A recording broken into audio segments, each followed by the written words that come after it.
Carlton winning a flag. 30 years. Don't start. I hate that now. Everyone's going.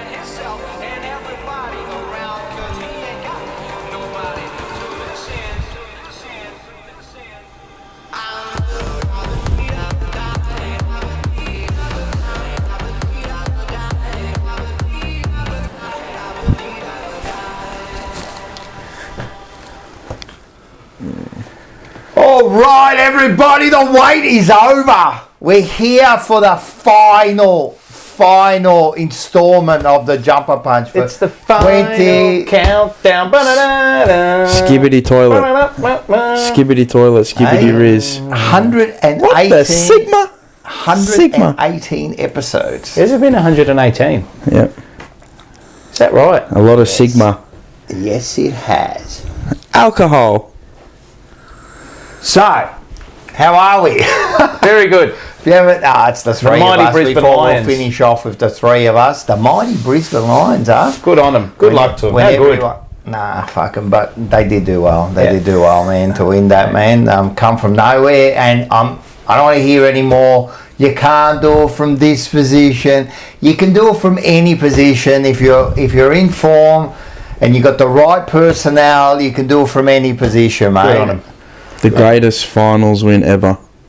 Finals run ever. That's Period. incredible, mate. What Period. Be close to it. Nah, but The best ever. Better. They come from 44 points down, and then they came from 24 points down against near equal flag favourites. They were 0-3, 2-5. Off-field issues. Bro, I'm telling you, it's probably the greatest season ever by a team. They had big dramas, man. Yeah. Big dramas, yeah. With Fagan and 3 ACLs. Duday did his five. ACL. I think it was five. Coleman, McCarthy, Duday. Fucking Ashcroft didn't play the whole year. I'm telling you, I'll put it down as the greatest season ever by a team to win a grand final. Period. Yeah, from where they came from. Number one. Bro, name me more issues than that outside of the top four. In adversity. Bro, they should have lost against GWS and 2-7. They lost to us without Wiedering and Walsh. Bro, and then they put us on smoke. Yeah. 0-61, cuz. And then they just proceeded on. Yeah. Unbelievable. And then we did what we couldn't do. Yeah, that was funny because I was saying that we beat Sydney last year in the first final. Yep. We beat Brisbane to start off the year. Yep. Yeah. And then they make the grand final, and we just scrape into the 8, you know. Yeah. And they had a lot of injuries too, like you said, and they changed something. They trust, man. This trusting of the young kids keeps getting me, man. Like young keeps. I mean, when you get Ashcroft, who's an elite talent. Yeah. He's not, but you're still trusting him. Jeez, man, what a you're player. You're still trusting him, and he wins a Norm Smith. This is why I keep telling you, people who tell you that 18 and 19-year-olds can't have an impact and not win you a premiership. Especially these days, you know. These days, like when they come in, they're ready, mate. They're ready, man. They've been in the system a long time, you know. So in that role too, you know. They played fucking midfield, bro. Yeah. One out, bruv. He put them on the map in that second quarter. Oh, you killed it. There was a passage of play where he collected the ball about 35 times. Against some pretty decent opposition too in that midfield. No, he made them look silly. They made them look silly. He did, they made them look They all did, yeah. They made them look shit. That was a super impressive win. I mean, we'll talk about this later because we've got a bit of Carlton stuff, and then we'll talk about the actual a lot of Carlton stuff. Yeah, and then we got some things. But there's now. I was saying before this grand final, the loser. It's got a lot of questions to answer. Yeah. Loser. That's that Daddy Daycare. Yeah. Daddy Daycare. Slobbo reckoned skinny jeans making me look fucking younger. Hey, look, you've got the couple collar knee, mate. Nice. How is that fashion? How is that? I'm going to click that. And you bought it. You bought it. But I'm asking, how could that be fashion? I don't know, man. So, alright. Actually, mate, I've got a story about ripped jeans for you. This is a bit of a personal one, but this lady I was seeing a little while ago, right? Not a fan of the lady I was seeing a little while ago was not a fan of the ripped jeans, right? And then I wore them, and she's like, "Oh, okay." So I've got that effect. You know? Oh, that. I knew he was going to add that to the end of it. Ladies are dead shit. Hey, how we going? Clearly. Yes, She's a dead last shit. one for Clearly. the year. One of these fucking things again in here. What's going on? Oh, we got another fly. Oh, another bloody porca maiale. No, don't sure. Catch it. No, that's a butterfly. Leave it. No, I Yeah, wanna kill it. let's get some food. Yeah, it's a bit of chaos here. We got a fucking butterfly. Fucking hell. All right, let's get some coffees and food.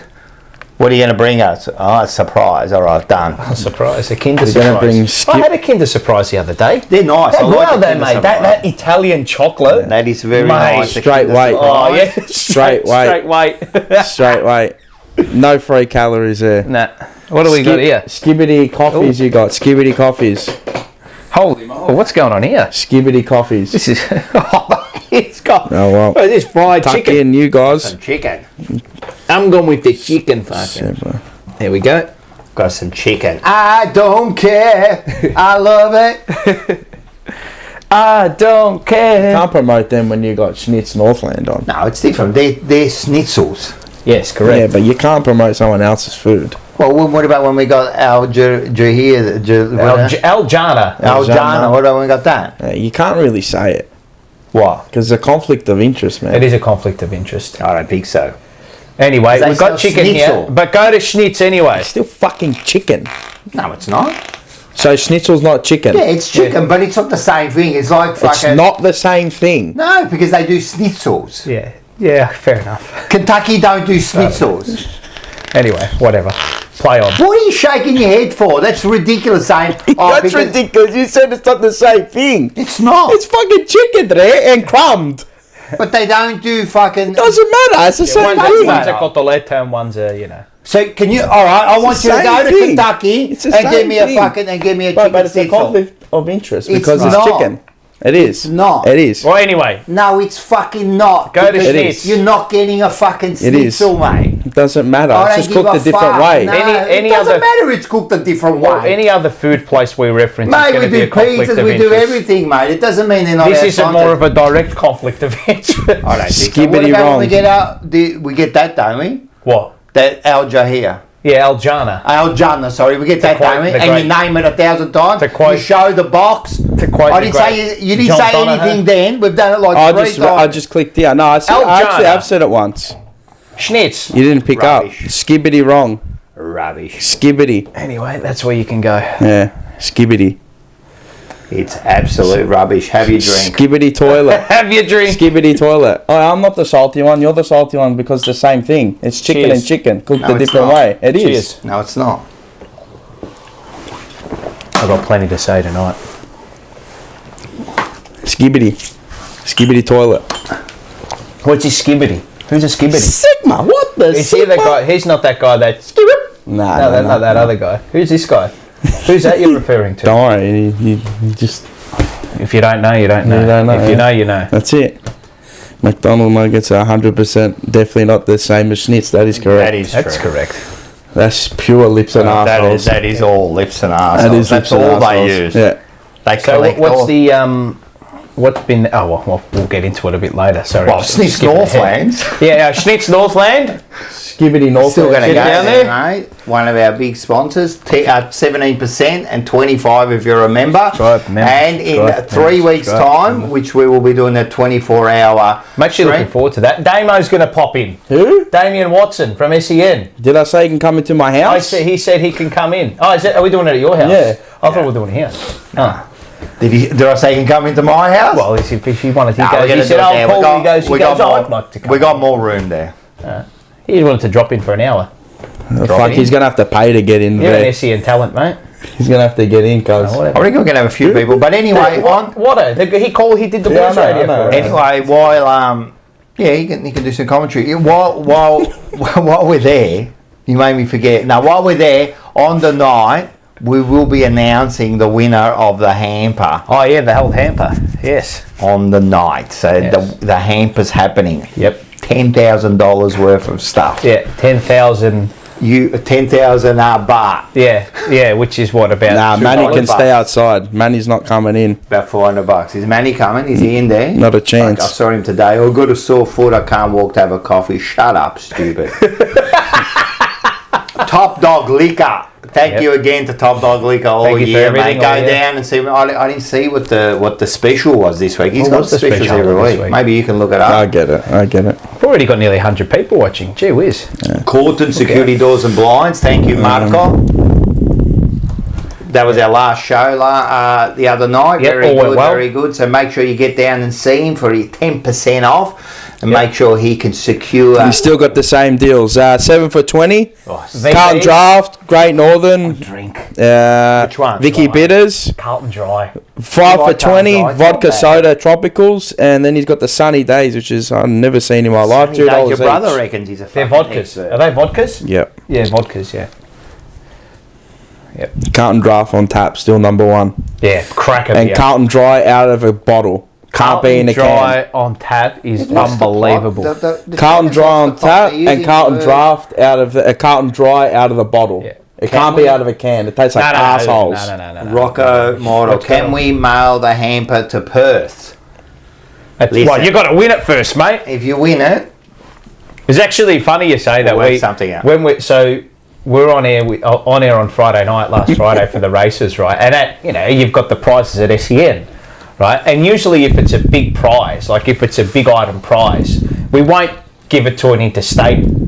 Oh, do you scam it? No, don't scam. But you got to why would you say this was a barbecue, right? How are you going to get it over to bloody? How you get it? Like the money you pay for parcels is worth more than the bloody barbecue, right? So he's a unit, Miles. I love him dearly. I love him. But how do you know? Miles Fitzner, right? You get the address and stuff. It was like a I don't know what it was. It was like a sweepstake or something like that, right? And Miles has accidentally announced the winner as someone in like Queensland for this barbecue, right? And he didn't know, right?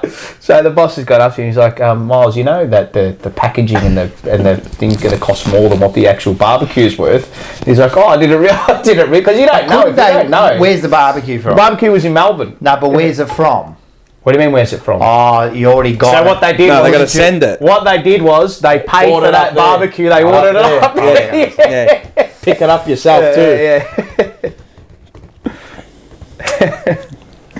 What else we got? North Seafood Bar. Is he back? Ange? Yeah. I don't know. I know Tammy's back. That means they're both back. I know Tammy's back. No, Tammy was back before. Oh, okay. Tammy was back before. We'll be living the good life down there. Mewing. Top off. I'm certain Ange is back. Yeah. Be nice if he could give us a call. He would have been mewing. Tech Collectibles, how's the cars going? Mate, you're flying. Yeah, good. It's pretty fun. Yeah, you're flying, mate. Oh, we picked up a John Nichols jumper number.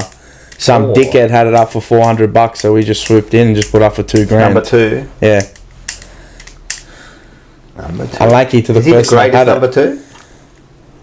For Carlton. Well, I mean, Lockie Cowan would probably have a say about that. But He was a cunt. I'm saying for now. Once they finish their career.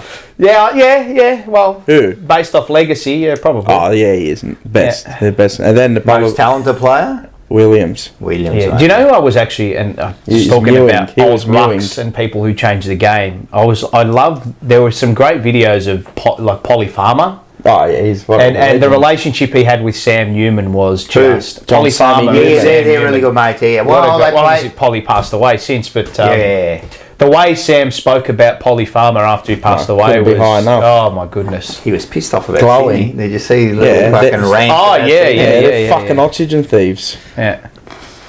Yeah, that was pretty bad. That Blues Crypto, thanks again, mate, all year, man. Jesus, mate, I'm ready to retire. What's going on? Straight fan. They're going to do a Tony Montana, mate, while he's in the dishwasher. I'm retired. I got to work on my investments. I'm telling you, man. What the fuck you gonna do, man? You look like a fucking lizard. Dead. God, he killed it. It was on his foot. He dead. He made the wrong decision on mine. Make sure you get onto the merch too. Yep. This merch is Arsenal merch. I'll actually link it. And while you're there, Workwear Branding. Yeah. Again tonight. Where is it? Sponsor. We put it here. What is it? Oh, the little thing there. Yeah. So today we got the same thing. We're going to give away 4 bits of clothing thanks to Workwear Branding, and they'll be a special sponsor of our 24-hour live stream. How many items of clothing are we giving away? 24 in 24. 24 in 24. I mean, it's going to be 24. 24 hours out. You've got to make 40 something. winks. Everything must go. Everything must go. Go. What was the other one? Jeff Shedd. Yeah, everything Shedd. must Was go. that everyone must go? Yeah. That's a full skibbity And then that thing. what was Sports Co on Yeah, Sydney Sports Road? Cat Dirty. And That, mate, Sports Power. Sports Power. Sports They Power. had a closing down That's sale for every 3 years, week. mate. Every week. My best one that I still remember was Ken Bruce has gone mad. Ken Bruce has gone mad. Ken Bruce has gone complete. And he's sitting in a straight jacket and he's just away. I didn't even know what he used to sell. There was Big Kev. Yeah, Big Kev. Was it Big Kev? Big Kev, that was a big Kev, yeah. He died?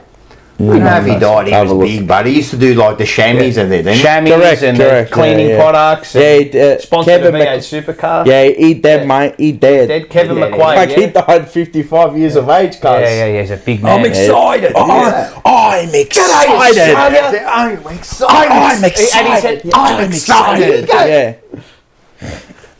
Kevin He put his hand McQuaid. in politics too. Might have, Yeah, he he did. might He had have. a Yeah, dip. vote one. I reckon Yeah. he was a vote one. It was a start. I reckon it was he like was the a vote start one. of. He's like the cooter. Yeah. They got big Yeah, I Kev. reckon he might have been that. Yeah. Big Kev, cuz. Look at him. Cash. Just a dinky die, mate. Loved Australia. G'day, Australia. Hello, Australia. He was really Australia. And then there was Dick Smith. Dick Smith. He Yeah, was Dick a big Smith. power. What about Crazy Johns? Crazy John? He died, yeah, he Heart dead. attack. He dropped Yeah, dead in the middle of the street. He dead too, John mate. Illam. Yep, correct. Yeah, John Illam. Yeah. Yeah, Crazy Johns. Yeah. Fuck, there was one on the corner on K Road, on Keeler Road. Those were the days, yeah. mate. Those were the days. Opposite the Laporte Crazy car. John's Crazy John's car. Yeah. And the Yeah. The Crazy John's a cartoon. That's right. yeah. He looked like I look at him. I look at him. Bro, I remember when we went in there, Dad and Mum, they got their phone, they got this like plan. It was like a coupled plan together. I remember how you get like that. Crazy John. Retrovision. Remember Retrovision. What a Yeah, place, fucking mate. hell. Better living. Better living. Yeah, You had better electricals. Yeah. Better electrical. Better. Wow, we had the best of it. All right, let's get on before we get into this. ShamWow. ShamWow. He got. I know something, didn't he? Pedophilia or drugs? What do you get done with, mate? Oh, but look, ShamWow guy. I reckon it's. I'm going to say drugs. Look at him, Vince Offer. Yeah. Look at him. What happened to him? Sham wow. I reckon it was drugs. I'm gonna go for the drugs. And when he was arrested for beating up a prostitute in Miami. Oh, shit. Should have laughed. Yeah, far out. He really gave her the ShamWow. He began inching his way back into the direct He did. response TV format with an amusing spoof of his own work that he did to promote Eminem's new album. Wow. ShamWow. Wow, and the dirty. What was the other one? The Randy Couture. Yeah. If you got a door, you got a gym. Yeah. What was that?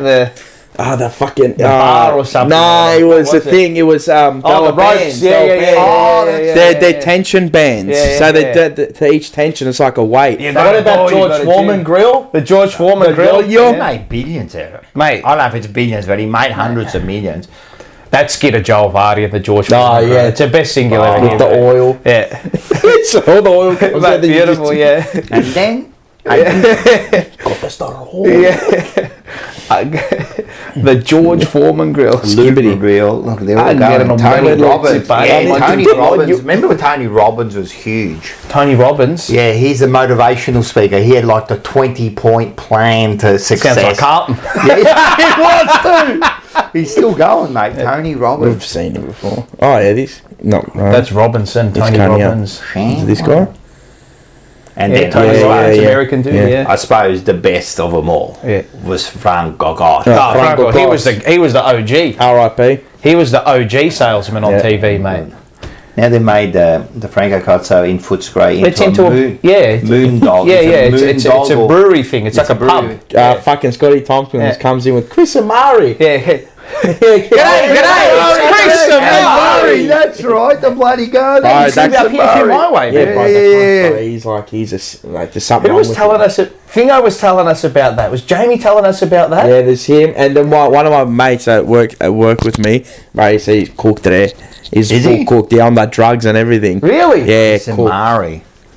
Full scattered. You know what I've been Like watching now? scattered. So I watched Chimp Crazy. It's a docker, you got to see it. Yeah. People that keep chimps as humans and then they eat their face later on because you can't. Like mama, these ladies that love, like they keep them as babies. Yeah. And there's 3 or 4 occasions where once they get to like over 4 years old, they got the strength of 10 men. Yeah, mate. correct. You know, and there's a couple where they've ripped off the face. Have you seen what chimps are bad, mate? Yeah, oh, they're crazy. They're nuts, mate. What they do is they bite your face, your ears, your fingers. Yeah. And now I've never watched it, but I started watching it now. Tiger King. Oh yeah, and talk about crazy. Yeah. I'm telling you what, I'm addicted to it, man. What a crazy. He's growing a lab at the back. I think he does. He does grow labs. He's a crazy. No, Chris and Mari. Oh, Chris and Mari. They're split cars. Are they? Yeah. Fucking yeah. Beautiful. All right. Oh wait, so so Blue Sunday, thanks very much. Now, while we're talking about Blue Sunday, Joe Lutzer is in hospital at the moment, so he's having an operation because he just wrote a message today, so I don't know what's going on there. Okay, hopefully all is well. We'll send him our regards. We our wish well the best wishes to Joe, man, so hopefully everything comes back good, man, so we're thinking of you. Double, I think they're going to continue on. Forever Rivals done and dusted. So thanks to the boys. The change room, this week they're doing it, and I think next week they're going to hypnotise me. Good luck. Okay. They reckon they can hypnotise me. And then I think next week we're going to be starting the new Rocco and Andy Unfiltered. Holy sheesh. That's going to be holy. That's going to be something. That's going to be a bit of fun. So look out for that. I think we're going to continue on the Tuesday nights. Okay. Continue on the Tuesday night. So everyone look out for that. And then we've got the big one. The 24-hour live stream, which is going to be the 19th and 20th, huh? Yeah. It has to be. Skibbity 24-hour live stream. That's going to be lots of stuff going on. Everywhere. Sponsored by Workwear Brand. Hey, do you want to do the first one? I reckon we give away, get our little mate. Oh, our little mate. I'm just posting our YouTube link. Click here to watch. I forgot to put it up on our on my Instagram. What are we doing? So we've still got heaps of stuff going on the channel. What am I grabbing? I'm going to grab the... I reckon maybe we'll start off with is anything on it? Oh, you just put you it got on to put it. It's all in there. Just maybe grab a cap, maybe we can start off with. For all the fucking cap artists out there. Full of shit. All hypnosis is self-hypnosis, Rocco. It doesn't work unless you're willing. I'm willing. I told them. I said to him, I am willing. Hey, look at this bloke. Bring him over here. Bring him over here next to me. There he is. He's mewing. All right. He's got Riz, that guy. He's the Rizzler. We're going to get the first one. All right, so we're going to do the same next week. They've got to go on. Yeah. Is there a post on there? I don't even know what their post is. So make sure they get on and like. What do they have to do? Follow. Just give them a follow. Branding. But if you go to one of their latest posts, you just spam the shit out of it. Yep. It's a shoe post. Yeah, whatever it is, just spam it. Yep. Just say TJP was here. Or you can go to the Make Katso. Yeah, you can go back to the Make Katso hoodie. And just go TJP was here. Yep. Yeah, go to TJP was here. That's it. All right, and in about 5 minutes, we'll pick the first winner. We will. We shall. All right. Mewing.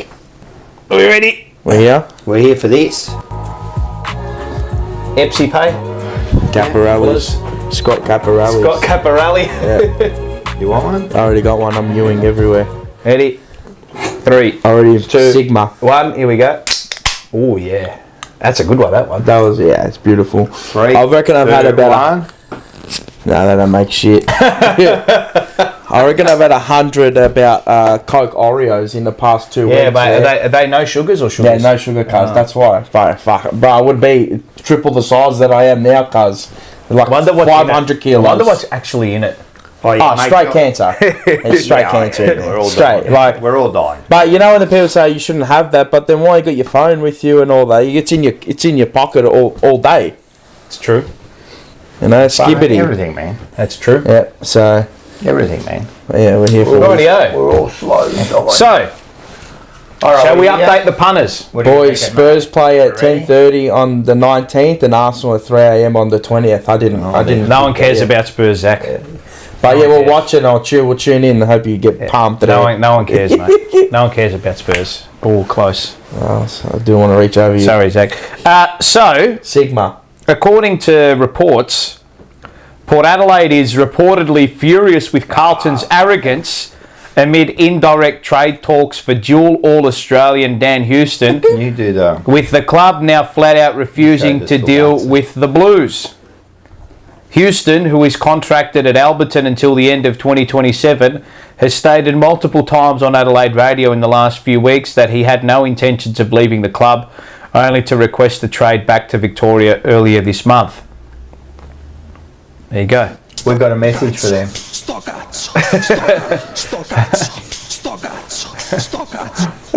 Rightio. I reckon to Port Adelaide for sooking it up. And sorry, it was on Fox. This was an article on Fox Sports, but it was actually a couple of days ago. It was actually SEN's the great Sam Edmund who said the Power are just flatly refusing to deal with Carlton over this player. They are angry at what they perceive to be Carlton arrogance in the early negotiations here. Well, I mean, as a good art of negotiation. The art of negotiation is you don't show your whole hand. I was going to say, how is that being arrogant? Like, at the end of the day, like, if you come up, the first thing I'm going to do is try to lowball you, and then we work out something, yeah? What's Carlton going to do? They're just going to come up and give you what you want. Yeah. Of course it is. That's not the art of negotiation. So we'll start with the Dan Houston thing first. Because everyone in the AFL is all about goodwill. Yeah, goodwill. So we'll start. Gives a fuck about goodwill. We will start with the whole Dan Houston scenario first, and then so we'll set up. We've got Dan Houston and Sam de Koning as the two names that are now. Sam de Koning has popped up in the last 24 to 48 hours, right? So let's start with Dan Houston, and let's start with the overall synopsis and the overall value that he is really worth. So. Halfback flankers, are they really worth a first round pick? No. I would suggest no. Yes, they are. Yes, they are. Yeah, well. They are, because Adam Sard we gave a pick 8 for. Yeah, and there you go. Crazy John, there he is. Look at him. Dumb head.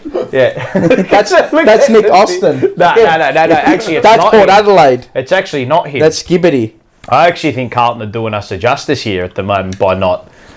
My fear is, though, is what I heard last week is actually going to come to fruition, that we actually will part ways with our first rounder for Dan Houston, which I think is absolutely ludicrous. Well, that's what they did with Sard, remember? Yeah, which look, Sard's been... Nah, not Perth. He's been good for us, but he's been good. That's what they did with Sard, didn't they? Like, they played the game, played the game, and at the end they folded. They caved. They caved, fam.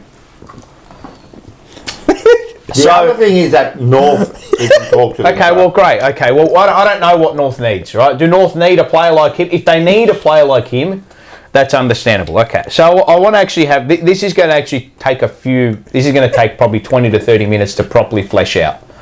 30 minutes? Yeah, because you have to look at it in all facets, right? You can't just say, I'll give up a play because he's a good player, right? And I was having this discussion today with Baz. And the argument now is that, he's a two-time All-Australian and he's a good kick, right? He's a great kicker of the ball, right? Let's be honest, right? You're an AFL player and you're a great kicker.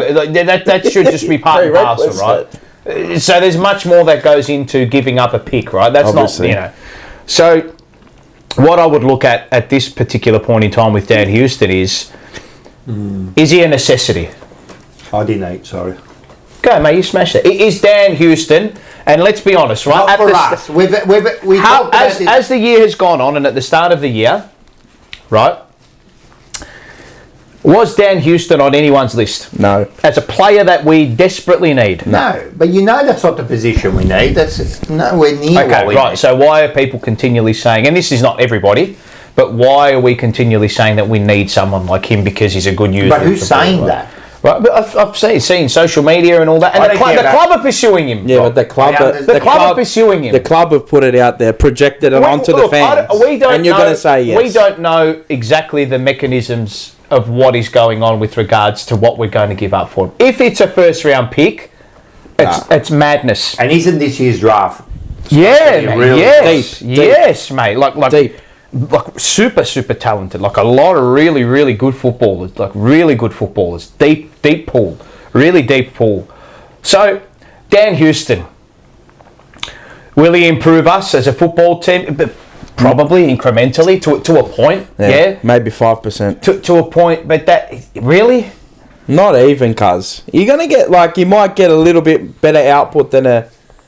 Halfback, the halfback flank Will he position. give you a better So the halfback... output than... He's better than Boyd. Right, yeah, but is he, like, if you're... He's not leaps and bounds better. If your argument is, he's a really good kick, he's an elite user, is Jordan Boyd not an elite user Correct. of the ball? Is he when Jordan Boyd finds time and space, At one is he a stage, good he was user of the the best ball? in the comp. One of the best in the league, right? Top 5. So, to me, Give right... him some time. So to go further into it, right, and to go into it from a holistic point of view, my concern at the moment is that, forget Dan Houston for a minute, my concern is that the people we have on the list already, we do not get an optimal level out of because of the way we set up, right? Now, that was also exacerbated by the fact that we were brutalised by injury in the back end when tactically we started to be a little bit inept and started to be tricky, just a bit below the standard, right?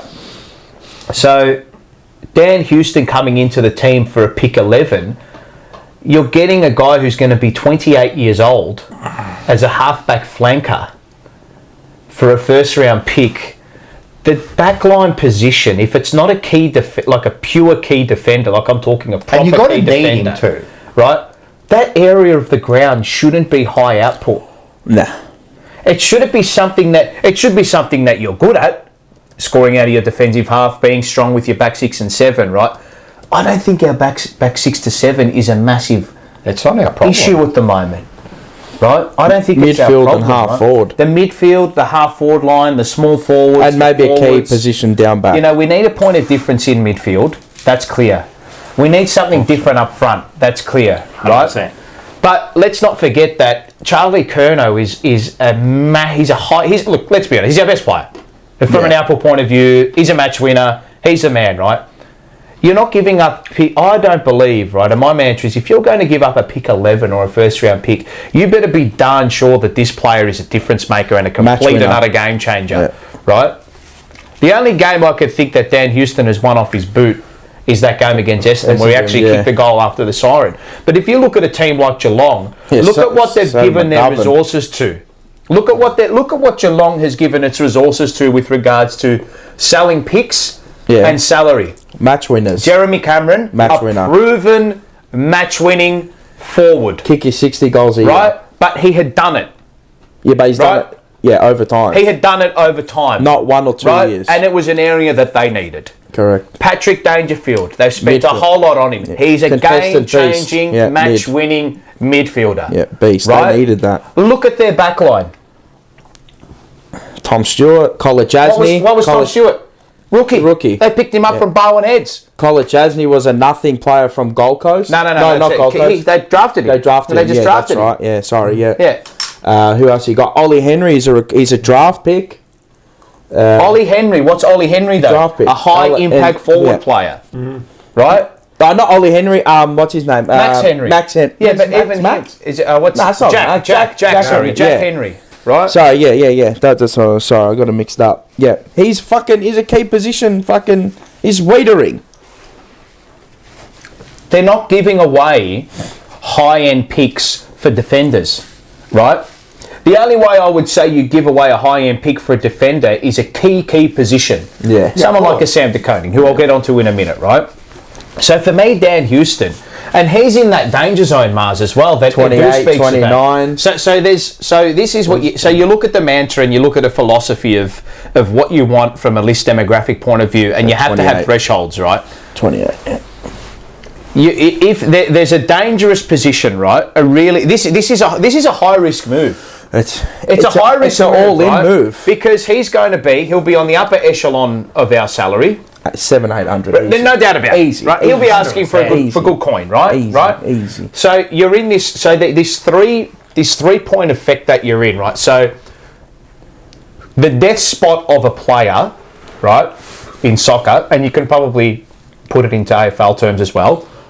27 or older, underperforming, high wages.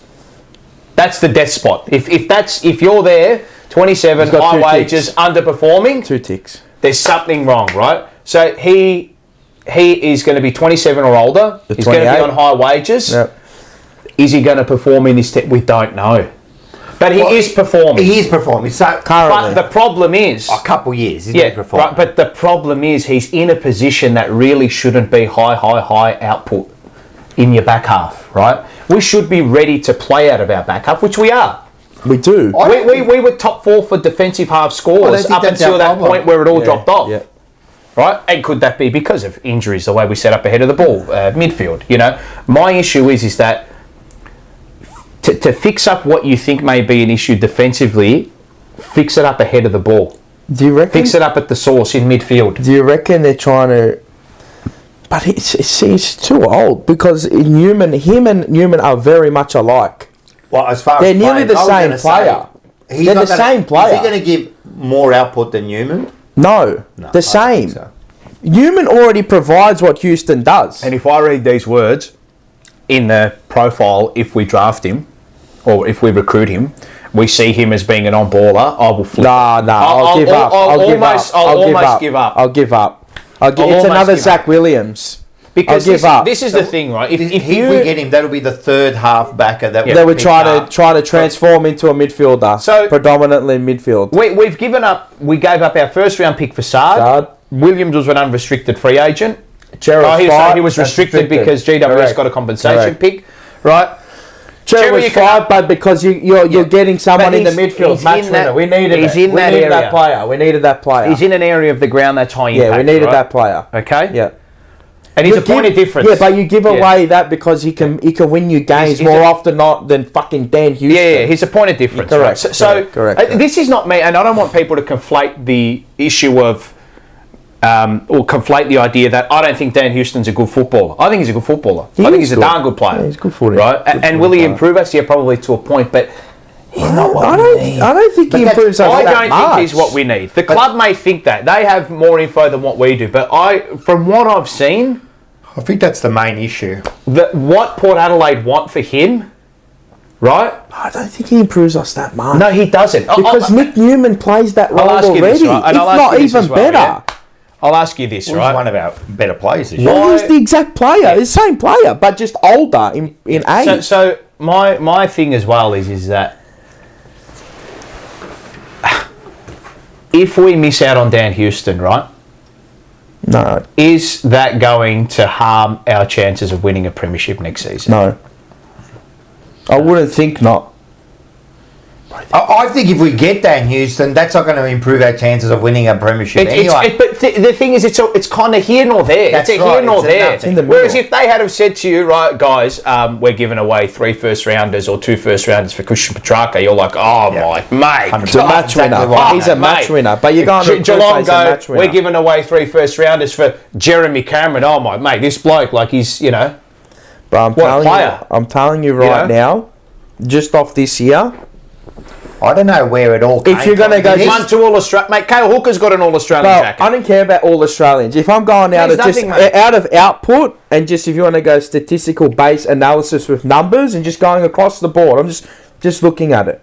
Just off numbers. I'm telling you right now, Nick Newman, if not, he's better than Dan Houston. Output-wise? Yeah, output-wise. I'm telling you, look at the numbers there. They're very much comparable. Yeah, they put up his numbers. I saw during the week. It's very much the same thing. He's up at the high level of as far as halfback. Yeah, but is it because I don't know. But halfback is such an interchange. I'd rather, and I was speaking to Pommy today, I'd rather shift Ollie Hollands down to halfback, mate. Shift Ollie Hollands down to halfback and rotate all He showed that he can do it. Well, like, people saying, oh, we don't have good users. What do you mean we don't have good users? They're our best users on the ground. 2023, right? I don't want to go back again. But that patch, everyone could use the ball. You're playing with freedom. You're playing with tactical nous. You're playing above yourself. You're playing with courage, with confidence, with ability, with everybody behind you, right? You don't have 850,000 injuries, right?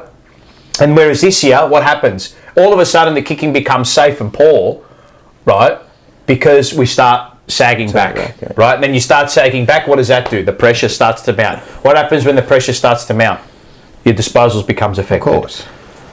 I just don't, and it's not a position where you need to put an 800k player. At the end of the day, you don't need it there. At the end of the day, to me, like, it's not someone we. Your highest paid players are match winners. We had no half-back flankers. You could think about it, but it's not a key position where, like, you look at our team. Like, I think I said this last week or week before. If you look at our team, you'd say we finish 8th. Yeah, we weren't that far off, really.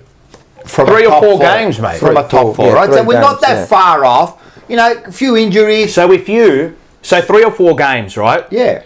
If you were to say that those players who missed with a chunk of injury, say that's cut by 50%, right? Just say for argument's sake, the output that you'd get from those players being available, does that find you 3 to 4 wins? Maybe, and maybe at least find you a couple. But that's what you have to look at. Up, yeah. Then you have to also say, okay, what can we also implement from the draft or from a recruiting point of view that's sustainable? Yeah.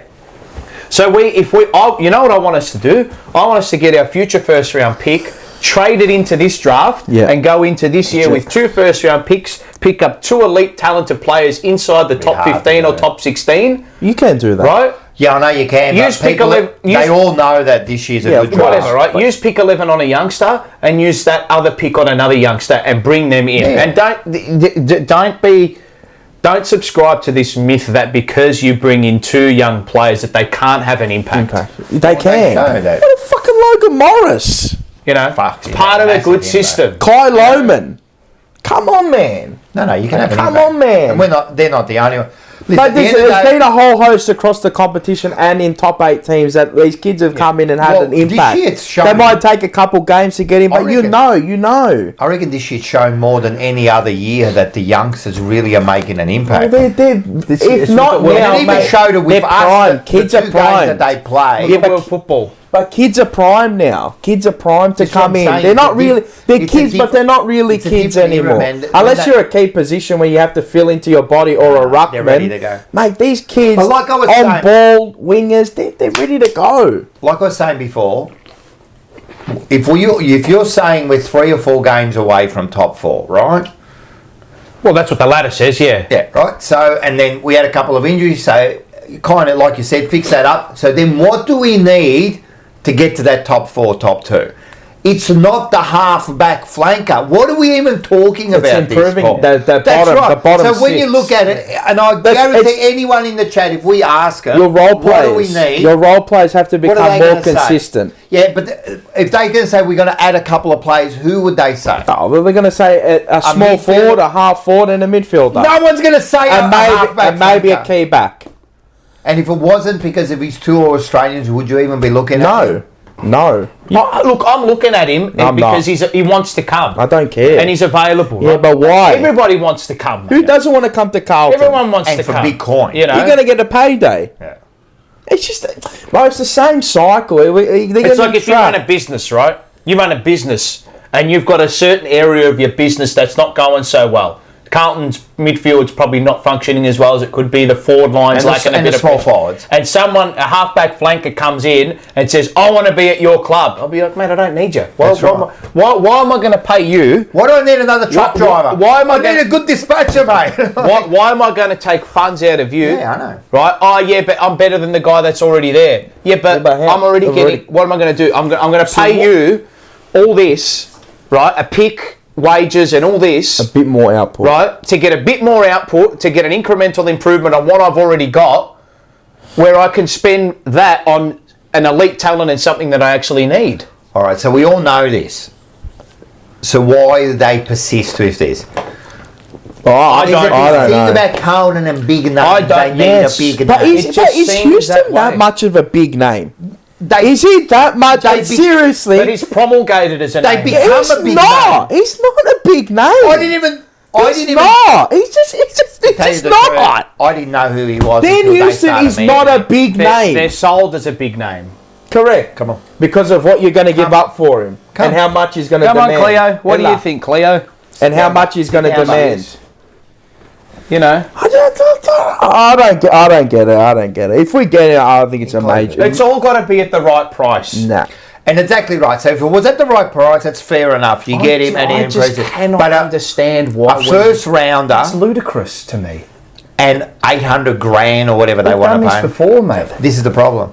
Sit down, Cleo. We've done this before. Sit down, Cleo. We've done it 5 other times, man. Do they not? It's actually. It's infuriating now. Yeah, they're taking the fucking piss out of us. I was wrapped when I heard. I'm convinced this is smoke and mirrors. I'm convinced this is smoke screens. I'm convinced. In what sense? Like they're not. Are they really going for Dan Houston, or are they making a ploy for someone else? You know the thing is, I've seen it before. So Why Dan Houston? Oh, I don't get it. I don't get it. Just getting a big name. He's not even big. He's not even a fucking big name. And this is not to like shit on the bloke. He's a good footballer. Yeah, no, he's a good player. Is he elite in his position? Yeah, probably. But I think we've got elite ball users there anyway. The way we set up his Qatar, it's so shit. He wants to come back to Victoria, right? He wants to come back to Victoria. Yeah. So let's look at the top Victorian clubs at the moment. Oh, right. Top. Geelong. They don't need him. No. They haven't even. There's nothing about it. But Geelong's an elite club. Why do they not? Collingwood was in the talk at the start. I look personally. I think Collingwood are going to completely drop off from. Just I was looking at their profile. I don't think that pairing, man. That's a good pickup for them. Yeah, it's a solid pickup. Is it? He's not a bad footballer. He's not shit. He's alright. He's good. If you had an AA next to him, be on 900k like Houston. He's a good pickup. I reckon he's good. I've always rated that. Yeah, he's a solid player. He's one that slips under the radar and you get him for peanuts. But this is what not peanuts, but you get him for cheap. See the way Collingwood go about it. It's what they need. They go for it. You know, like you said, man. Like to me, Murphy goes. They go get him. They need him, and he's more dynamic too. Yeah. He's a dynamic footballer. Man, I don't know. He's a free agent, isn't he? I'm wrapped that. A free agent. I'm wrapped that he's gone to So you got Geelong. All right, they don't need him. Western Bulldogs, they got a whole host of halfback flankers. They probably get rid of in the mix for a while. Hawthorn, they've got fucking a pool of talent now. See, the Williams move that we made years ago, that's the right move because you're not giving away picks. Nah. The only thing that you're going to maybe skew is the way the draft order works because of the compensation that the team that you're dealing with will get, right? The Williams, like getting a player as a free agent, right, and not having to give up a pick. Was he with Sard at the same time or the year after? Yeah, I think it was the Sard. It would have been the year after. No, it was the same thing. Yeah, it was the same year. Yeah, same year. Was it? Yeah, it was the same year. And we had Newman since before that too. Yes, but he wasn't as good as he is now, Newman. No, Newman. So that's why they picked up Sard and Williams. No, but Sard I almost understand. No, we needed him. Yeah, because there was no Boyd, and who were our halfback flankers at the time? No good. Oh, fucking a Stocker, and it would have been. But even then, Stocker was. He wasn't even a halfback midfielder. He just never came on. Stocker's never come on, right? Not even Fisher. Fisher was a midfielder. Then we kind of slipped in behind the player wing, this and that. Forward, back, yeah. See what I mean? They needed those at the time. Good moves. If you look at the halfback flankers at the moment, probably not a good move. Are players that you either move there, that you think are going to be real. Like look at the really good midfielders start off at halfback and then move on the ball. And it's a positional. It's an area that you rotate. It's an area that you rotate through. Yeah, always. Right. Yeah. My concern is that we're going to give away our future too much. I'm telling you. Well, they're all in for now. Well, that's what you are. Yeah, but you can still be all in for now. With different yeah, of course. Just because you go to the draft doesn't mean that you're not in a premiership window. It doesn't. You reckon they get cold feet, and you reckon they need the name? Kane, Little, got Sard. You reckon it's cold feet? I reckon it's cold feet, and I reckon they need the name. So, I think he nominated Carlton, right? Or he would have indicated the Victorian club. Yeah, that's his preference. Yeah, and Carlton would have gone. They would have got that excited that someone wants to come there, a big name.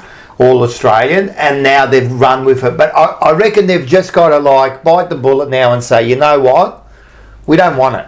Let's move on. Well, if someone says to you I want to come to your club. Okay, well, let's go through the due process. Do we need you? Is it a depth spot? Are we going to improve this position based on what we're giving up? Is it worth it? Risk versus reward, right? I don't think it is, right? You're selling the future for three. Right? You're selling your future for probably bar no injuries or just no injuries, 2-3 good years, if that. If he gets his payday and comes on. He's reliable. He's reliable. Yeah. He's reliable. He's a good player. He's a good player. We don't need him. Next comes to Carlton, finished, done. Yeah, I know. Injured. Injured. But we don't need him. It's full stop. Like, let's be serious, man. I'll say this. I'll say this. If you look at our team, right?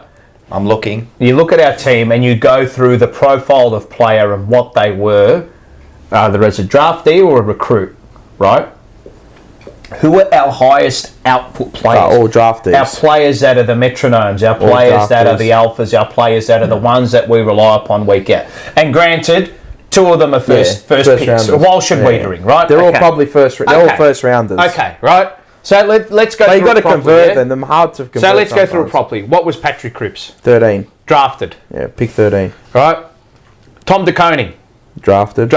Pick 30 or something. He was a second rounder. Yeah. Right. The diamond in the rough. Sydney really wanted him. That's a good one. That was a good one. Right. So they're the ones that get you further. Let me get the list up. Hold on, so I don't miss anybody. Do you want it? No, it's actually easier to say who's not. Like, you got Akers who's supposed. Where do you want to start from the start? Go number order. Or go in number order, or whatever it is, right? Right, Silvani. Jack Silvani, right? Draftee. Okay, so let's go high. Cowan. Draftee. Oh, you want to go the best? Highest output. Yeah. Oliver Hollands. Drafted. Yep.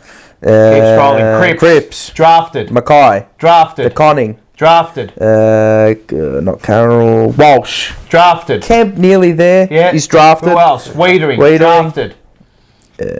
Charlie Kerner. Drafted. Mackay. Drafted. Chinkota. Drafted. That's probably about it. Cooper Lord. Drafted. Yeah. Matthew Owies. Drafted. So the thing is, who's not drafted, right? So you got a few there. You got like Akers. Yeah, and we gave up nothing for him. And you got Sard. We gave up a bit. One. That's one. Newman was a rookie. But he was still picked up. He was still picked up from Sydney. Yeah, but I'm saying. So they get nothing. You don't have to give up anything for So our highest output players are either drafted or cheap recruits. Hewitt needs cheap recruit. Akers, Hewitt. Elijah Hollands. Yeah. Elijah another one, yeah. But do you understand what I mean? Martin.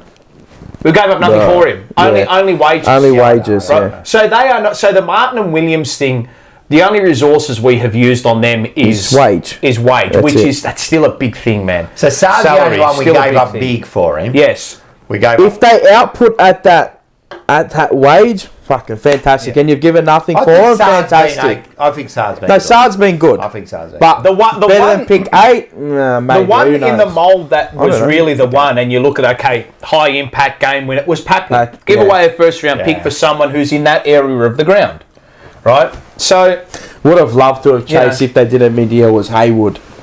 He's a match winner. Will Haywood from Sydney, match winner. He's a good player. He's a good player. Yeah. He's like a barometer for them too. If he's down there.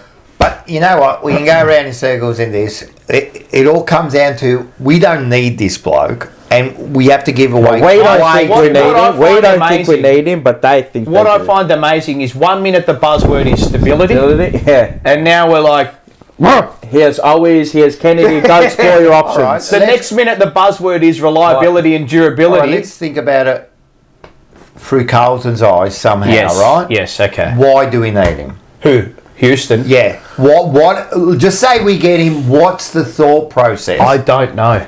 What's the thought process? I don't know.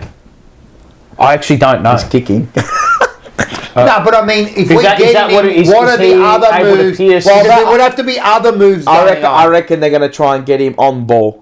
I don't know. Well, if they do that, that's just stupid, man. Well, they're going to try. They see the player. Has he ever played on ball? He can work through there. He can work through there. But I'm talking. That's not what we need. That's not his predominant role. It is. We need he's not the player. No, but it's not someone that's going to come in and out. We need like a full-on. The problem is he's not a proven, fully fledged. And that's what we need. It's like Zach Williams, the same thing. He can maybe go there. We don't need this player that's going to come in and out. We need a fully fledged Petrarca or someone that's going to impact us. All right, anyone that what was it? There was somebody that said, I was just looking for. Keep talking. So He kicks goals. I don't know what's going to happen. All right, he kicked 7 this year. Who? All right. Who? Yeah, he kicked 7. Dan Houston. Yeah. Who said he kicks goals? What, is that where you're going to get a halfback flanker for? Because he kicks goals? Oh, no, I don't really care. He kicks goals.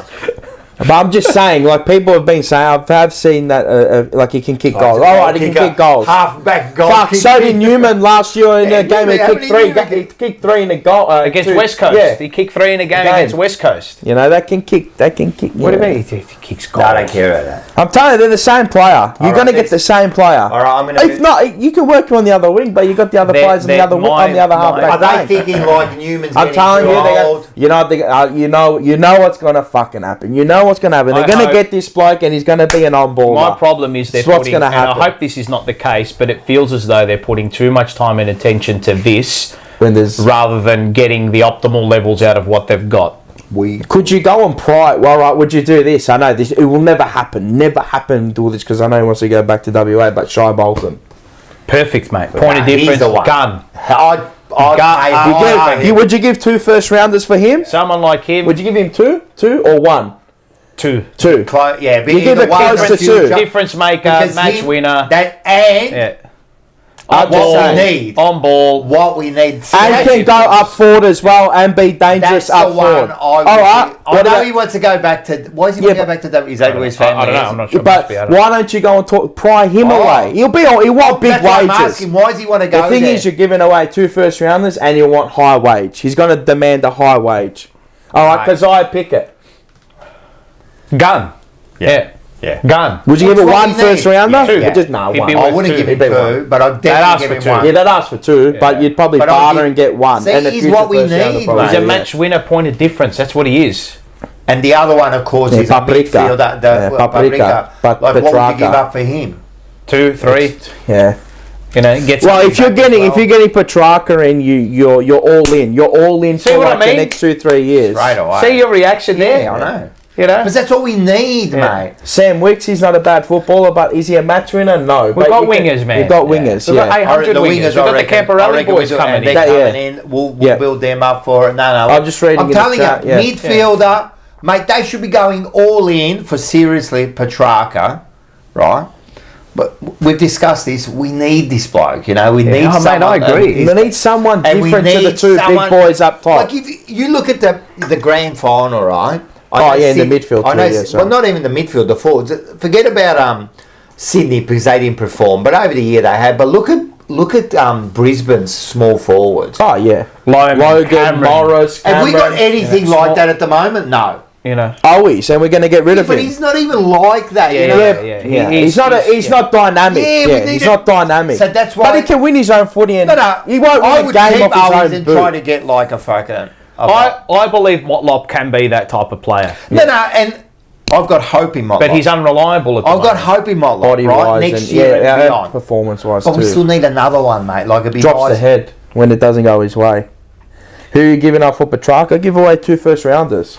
Give away 2 first rounders. And if they want the Conning, you can have him. You know who? We'll get the other Conning. We'll do it like a swap. We'll do who agrees with you? Corns about the ruckman. Petrarca and thing. But hey, you don't need a superstar. Darcy Ford there. Come on, man. But Nathan Vardy won a premiership there. But in saying that, I know that is the point. But the thing is, right? He's a bit different to the other. He is. But this is how I think of it.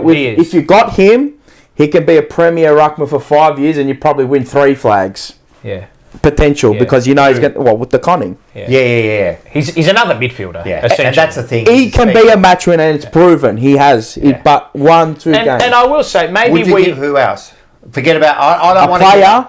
I don't want to give up to Conning. Who else? Mackay. You'd have to give Mackay. But then it's again, what they need. You need. I am of the firm belief you do need 2 key forwards, right? No, no one wants him. I agree. But those players. But quality key forwards, quality, not too fucking big donkey Amadi and fucking McLean and Logan. They're not good enough. Look who they had up forward, Danaher. And I know people are going to go back to fucking what's their name? Hipwood. They're going to go to Collingwood and they're going to say, but Myercheck still had 50. He still kicked 50 goals. But it's the outlier. That's the outlier. You know, but then you go to the dynasty years of Brisbane. Who they had? Lynch and Brown.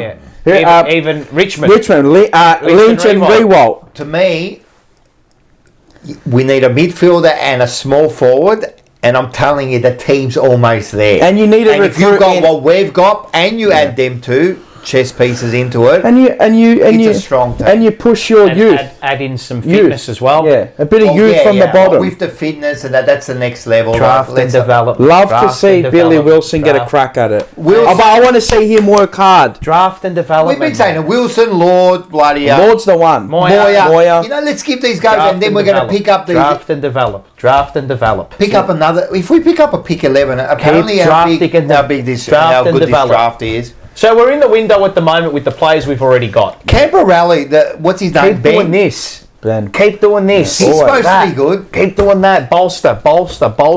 Don't go for this big name. We don't need don't it. We've got need enough it, big mate. names. No, We've got it's too many not big about names. not going for the big names, going for the big name in the right position. Yes.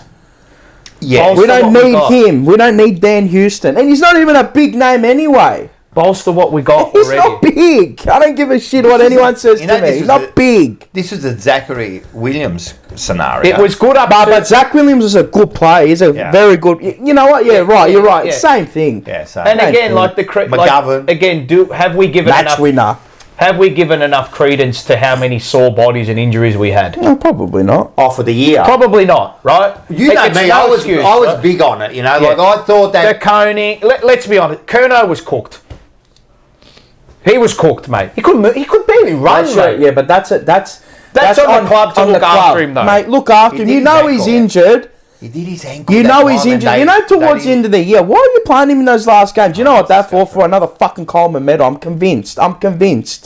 It's hard to keep players like You that out can't, there, yeah, no, but he's got to take it Bro, on he himself. couldn't move. I know. He was limited. What are you going to play? He couldn't even wrestle one on one. Even you'd have to have a. His output changed. Like course. he couldn't even crumb. He had to have surgery. Bro, his ankles in You half. have to give these players credit for keep going, The Coney was getting cooked. back at. He was. Bro, he cooked. was limping off the ground, and again, that's on the club. I know the player always wants to play. If you're injured or like if you're badly injured, they always want to play. of course. But that's You on the always think club. you can play. Take onus and say, nah, you're not playing today. The other one we got a. You're not Sam playing. Walsh wasn't right all year.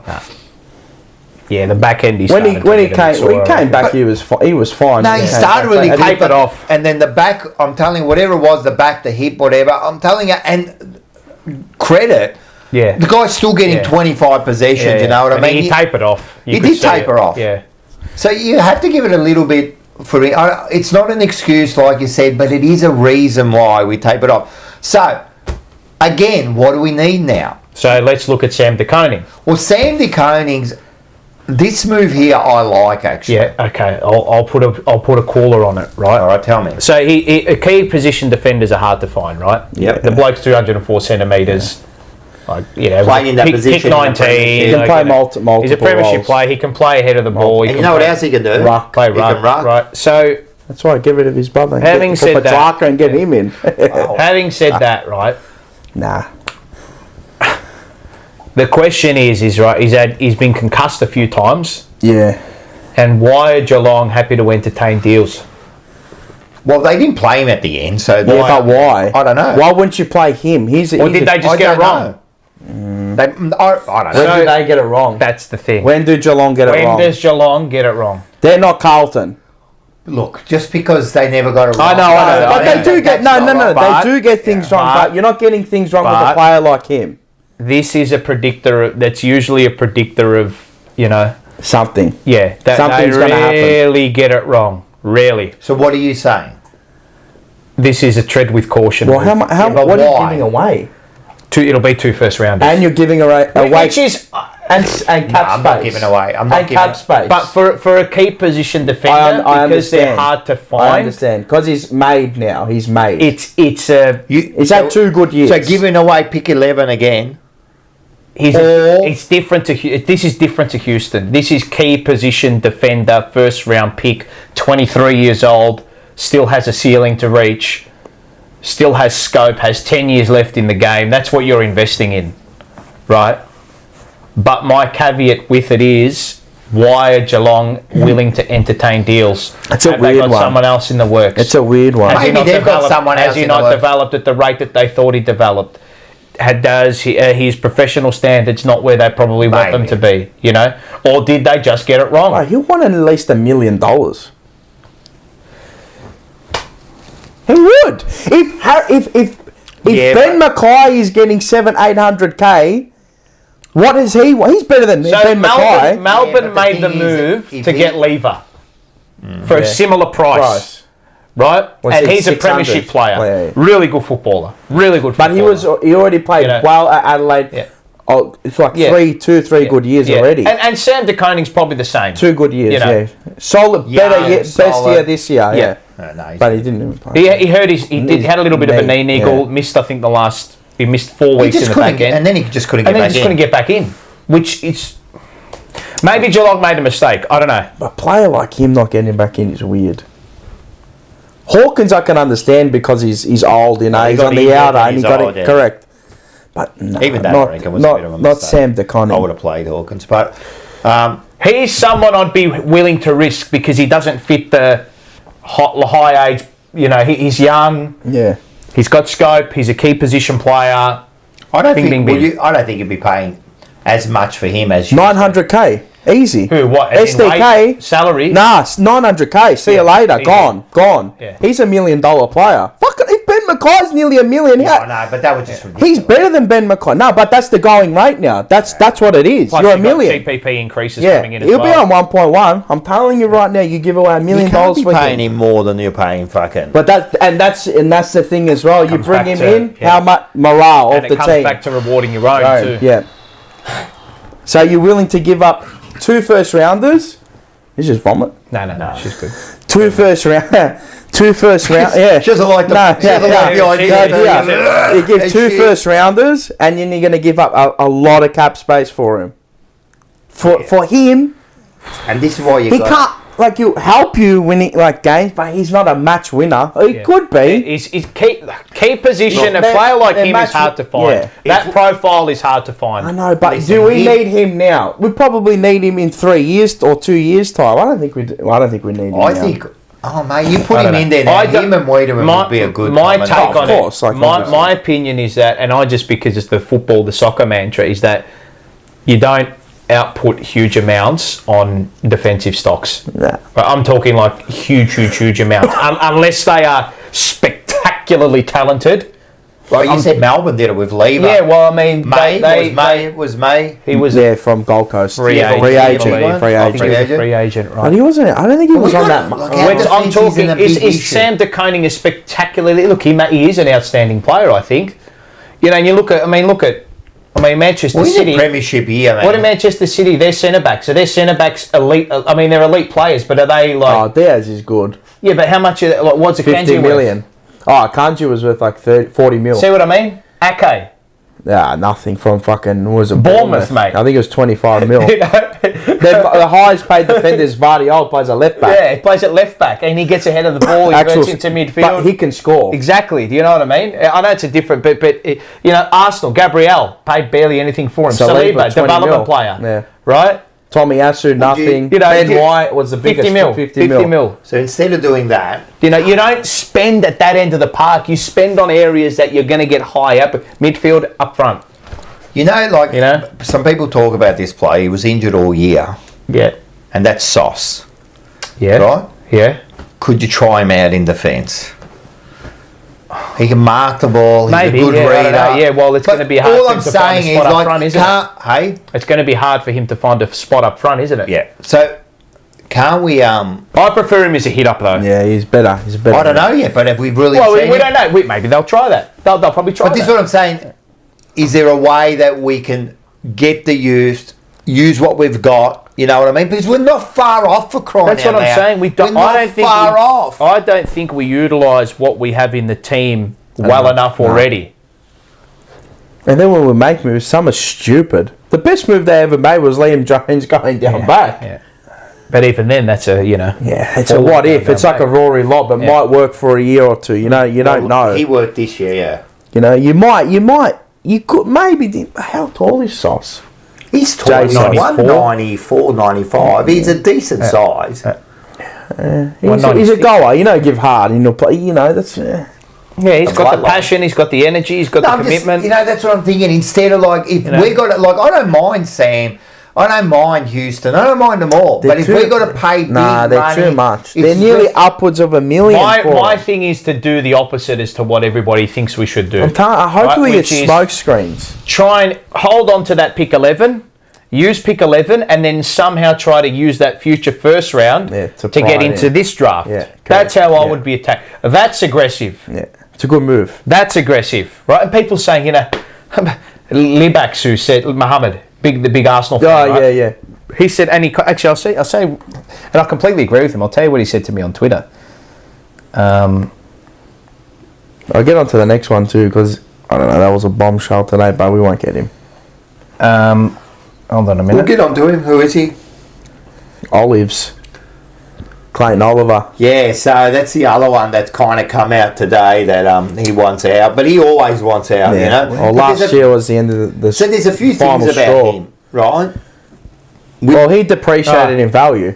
For those, this was good. For those arguing that trade listing young Kennedy and always as being ruthless are having a laugh, because it's literally the definition of a soft kill. Yeah. Is that a harsh? The Kennedy one, I think, is harsh. It's not ruthless. But it's harsh. It's harsh because we like him and he's a good, honest player. But at the end of the day, it's not ruthless. I think you do more harm than good doing that Team kind morale. of stuff. Team morale. Anyway, I don't know. And Owies is another one. Good, honest player. He done really well for us. Is it a massive call? No, not really. Oh, he wants more money. Well, that's what I don't know if that's what the mail is, but yeah. I think they said that if he doesn't get a trade, they'll give him a year. And he'll stay. Where's he going to go? No, he'll stay, and he loves the club. I think he'd prefer to stay. I just don't think they see him in the future for their plans. But the other one now, Clayton Oliver. What'd you get? So he kind of he came into the talk today. Not particularly to Carlton, but he came that he wants to go. Yeah, Geelong. Yeah. Would he be one? For us? Yeah. Well, who else? For Collingwood. Of course. I see it as if you're getting rid of Kennedy and you want to upgrade, get him.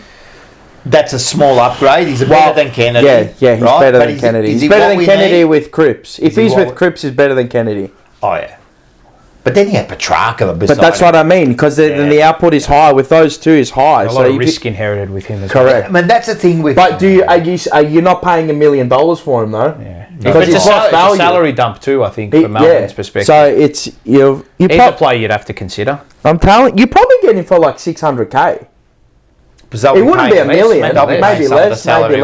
Yeah, I know. This is what I mean. You're not getting, and you're getting a. He can win you games. Oh, bloody oath he can. Yeah, bloody oath he can. Can he still win you games? That's the question you got to ask. You got off-field things as well. That's right. But a new lease of life, maybe they see. You know what they say. You always think that you can fix someone. Maybe you can. New environment. It's not stale anymore. New people. You definitely improve our midfield. Fucking oath you would. If you're getting rid of Kennedy, you bring in Clayton Oliver, you're going 100%. You got Oliver, Walsh, Chera, and then Hewitt. Not bad. I love someone with a bit more pace. Has he got pace? I asked you this before. Has he got burst, Oliver? Yeah, got the initial burst. Initial burst, not the sustained running. Yeah. He can still run though.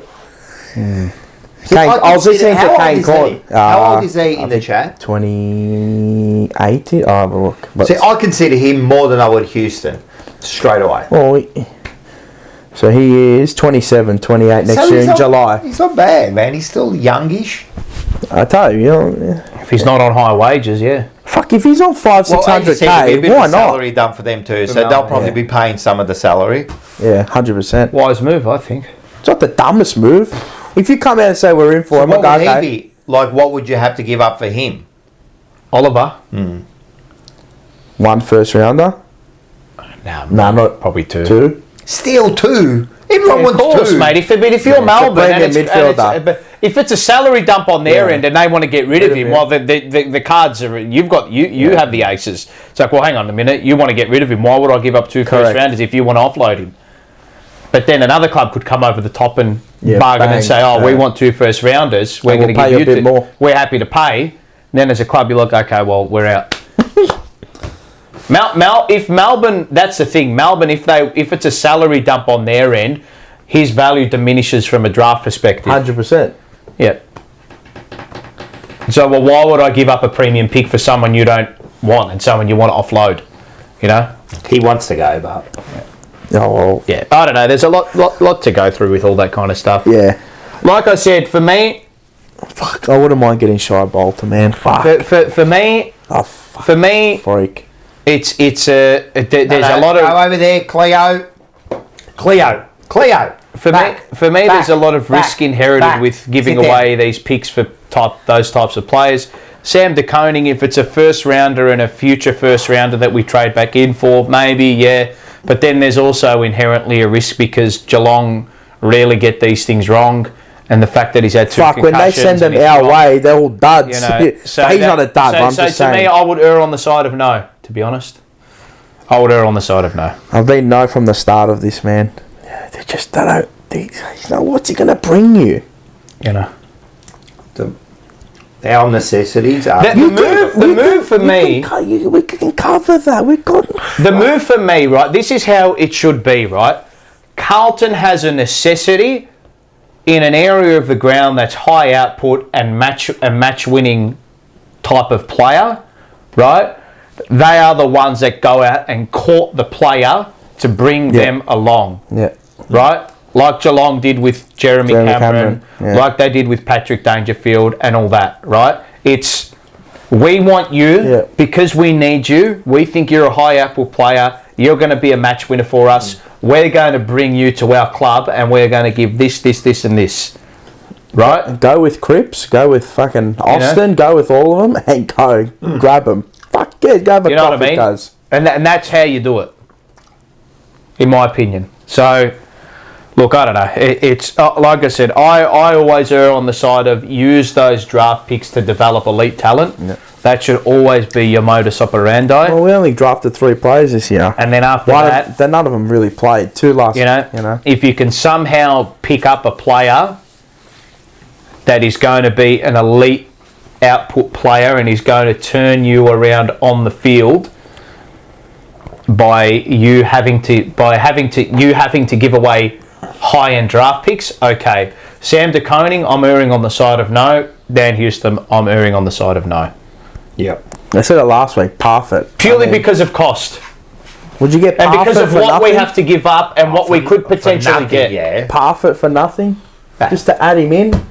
It's not bad as a thing. As just a as a second liner. Doesn't cost you a lot. Costs you nothing. Yeah. Doesn't cost you a lot. And if he wants to, if you have to go to him and say blah blah blah, but like fucking, you're just adding to the list a bit of value. Yeah, quality doesn't really drop off if somebody goes out of the team. He's a good player. He's not shit. No, he's a good player. He probably cost you like 300-400k, if that. Yeah. It's an interesting one. You know what I mean? You could probably... I wouldn't mind getting Parfit. Like I said, my theory. Okay, it's you know, I've seen this happen so many times before, where you go out and get a Houston or a De Koning, and then you give away those draft picks, and then those draft picks are like, and you can just envisage it 4 or 5 years down the track. Mate. Look who they got rid of that pick for this player. You know what I mean? So that's always going to happen.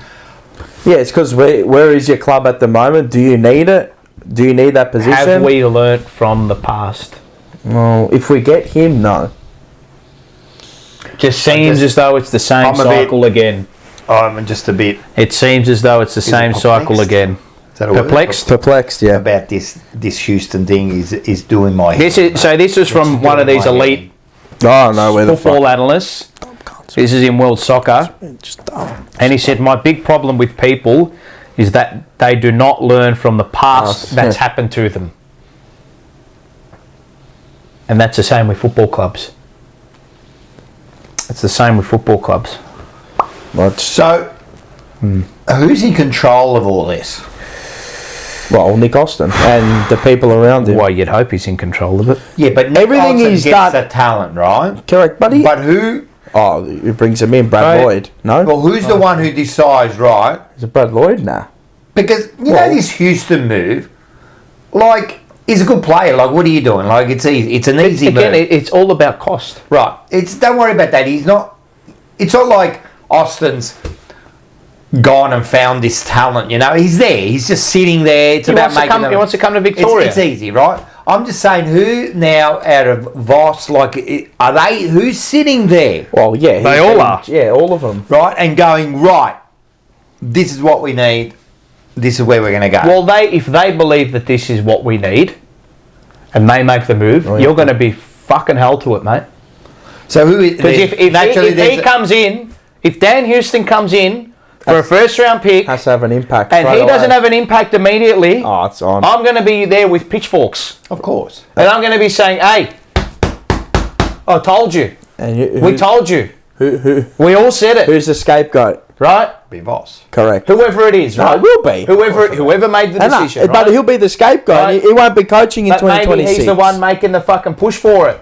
But this is what I'm saying. So I don't know. Is he the one making the push for it? Who are these players? Who are these players, right? Well, he made the push for Fantasia. What the fuck did he bring? Yeah, that was all him. I know that, but he played every game. I understand that, but what did he bring? What did he bring to the table? I don't know. An Aussie brings more to a world party than that. You know what? I reckon. Come on, man. He left aside more than he did good. Probably. He didn't bring anything. He really nothing. He kicked a couple. He was. To be honest, it's detrimental. No. Fuck that. He's detrimental to Moya's development. Fuck that cunt. The list manager? Man, is it a list manager? Who is it? Nick Austin. Nick Austin's a list manager. Yes. Right, so you got him, you've got Voss. Brad Lloyd. Brad Lloyd. What's Brad Lloyd got? What's he? The football. How's he still there? The cancer. He's just spreading. Well, why is he getting involved in this? Are people like, who else is getting involved in this? Well, would you line? Scouters. You know, your head scouts. But the scouters are there. Going, look, he's a good player. He's a good player. They're not. Are they working on the list here? Yeah, they all do together. You have to make the decision. Has to be made as a collective. It can't be made by one person. The decision has to be made.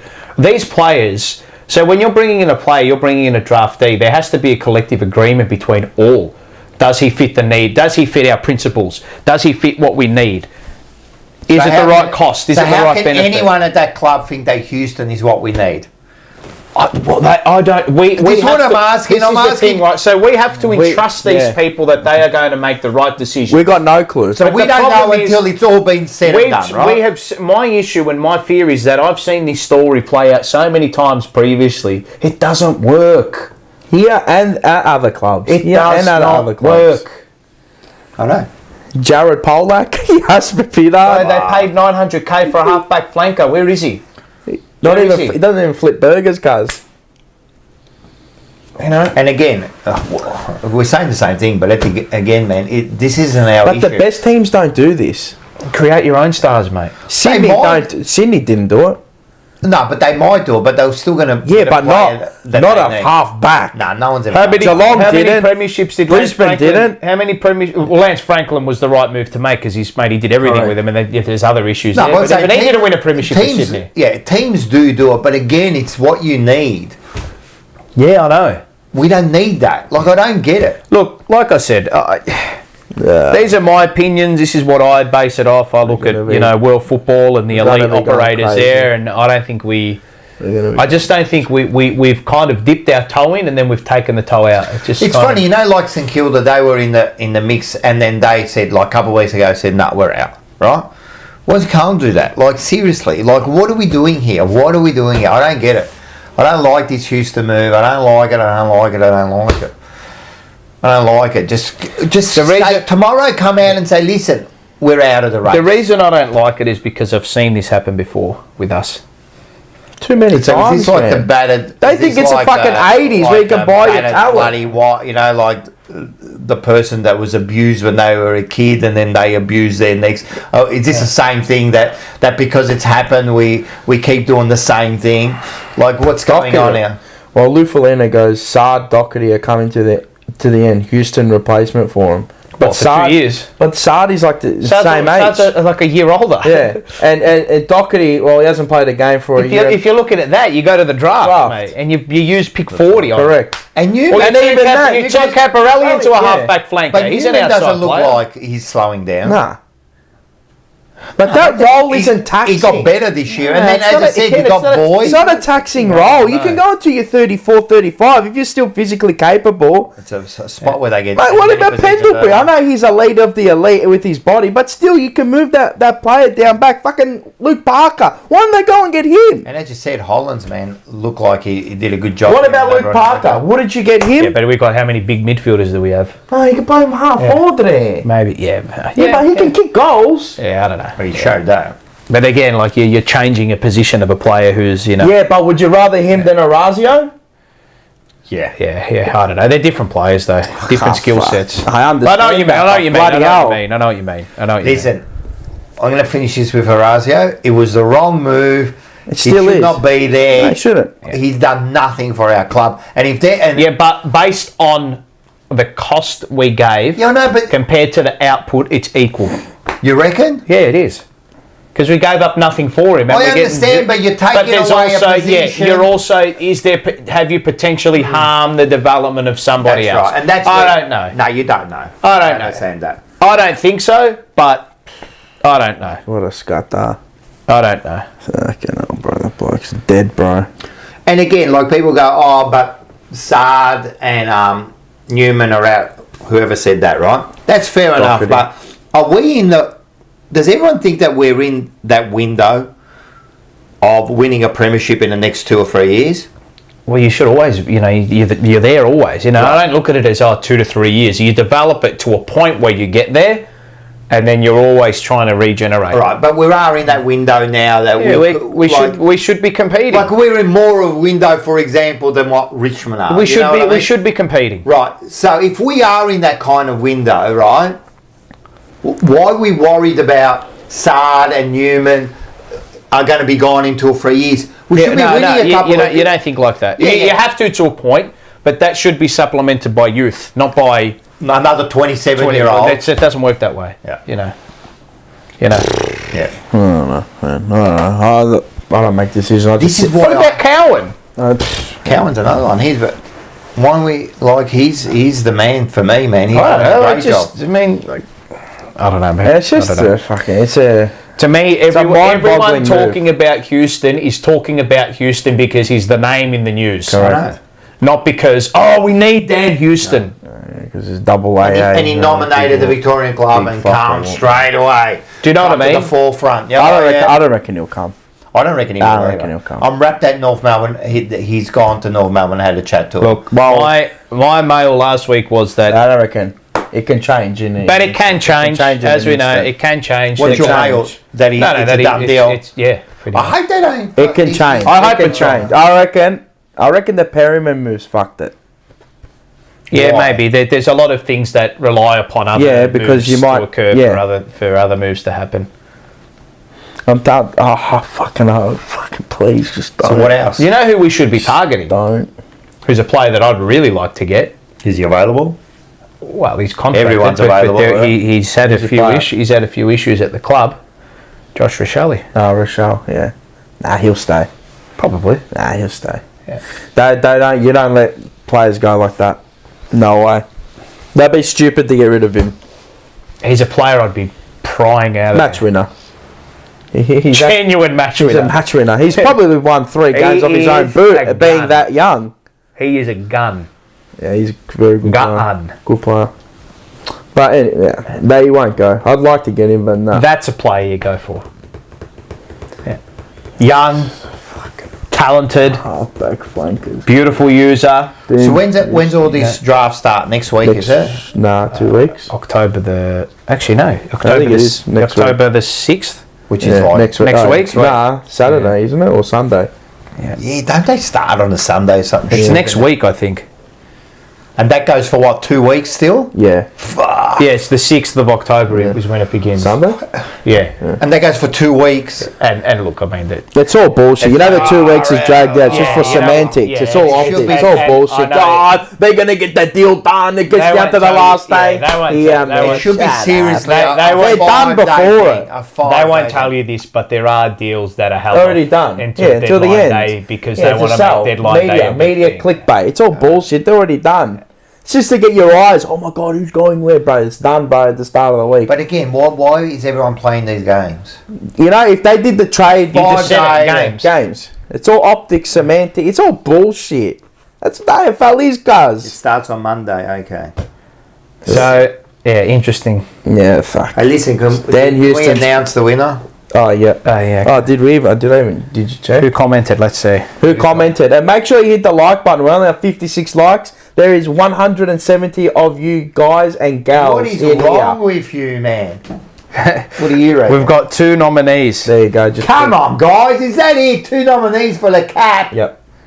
All right, pick one. Make sure it's not a pass. No, it could be a pass winner. Let's go. Oh, wait up. I'll tell you if it's a pass. Have we had a past winner of the... No, I don't think either of them are. If it is, bad luck. No. You should have jumped in. We'll give him one, and then we'll give him another thing. Yep. And then we'll give him another one. Yep. No. Sorry. What am I saying? Yep. Jimmy Raptors. Hella. You wrapped that. A big support of the show. Bravo, bravo, bravo. You can walk around like this, Jimmy. Do you want me to put him back? No, Wait, you want to stay there? No, get the new thing. I reckon. What do you want to get? You know what? I want to announce 2 winners because we've dragged this out. Yeah. All right, so we've got another cap, Yep. and I reckon For you cap artists. do the apron. John Seto, yeah. Do you want me to bring the apron? Yeah, do the apron. Another cap? And a cap. And a cap. Stop the cap.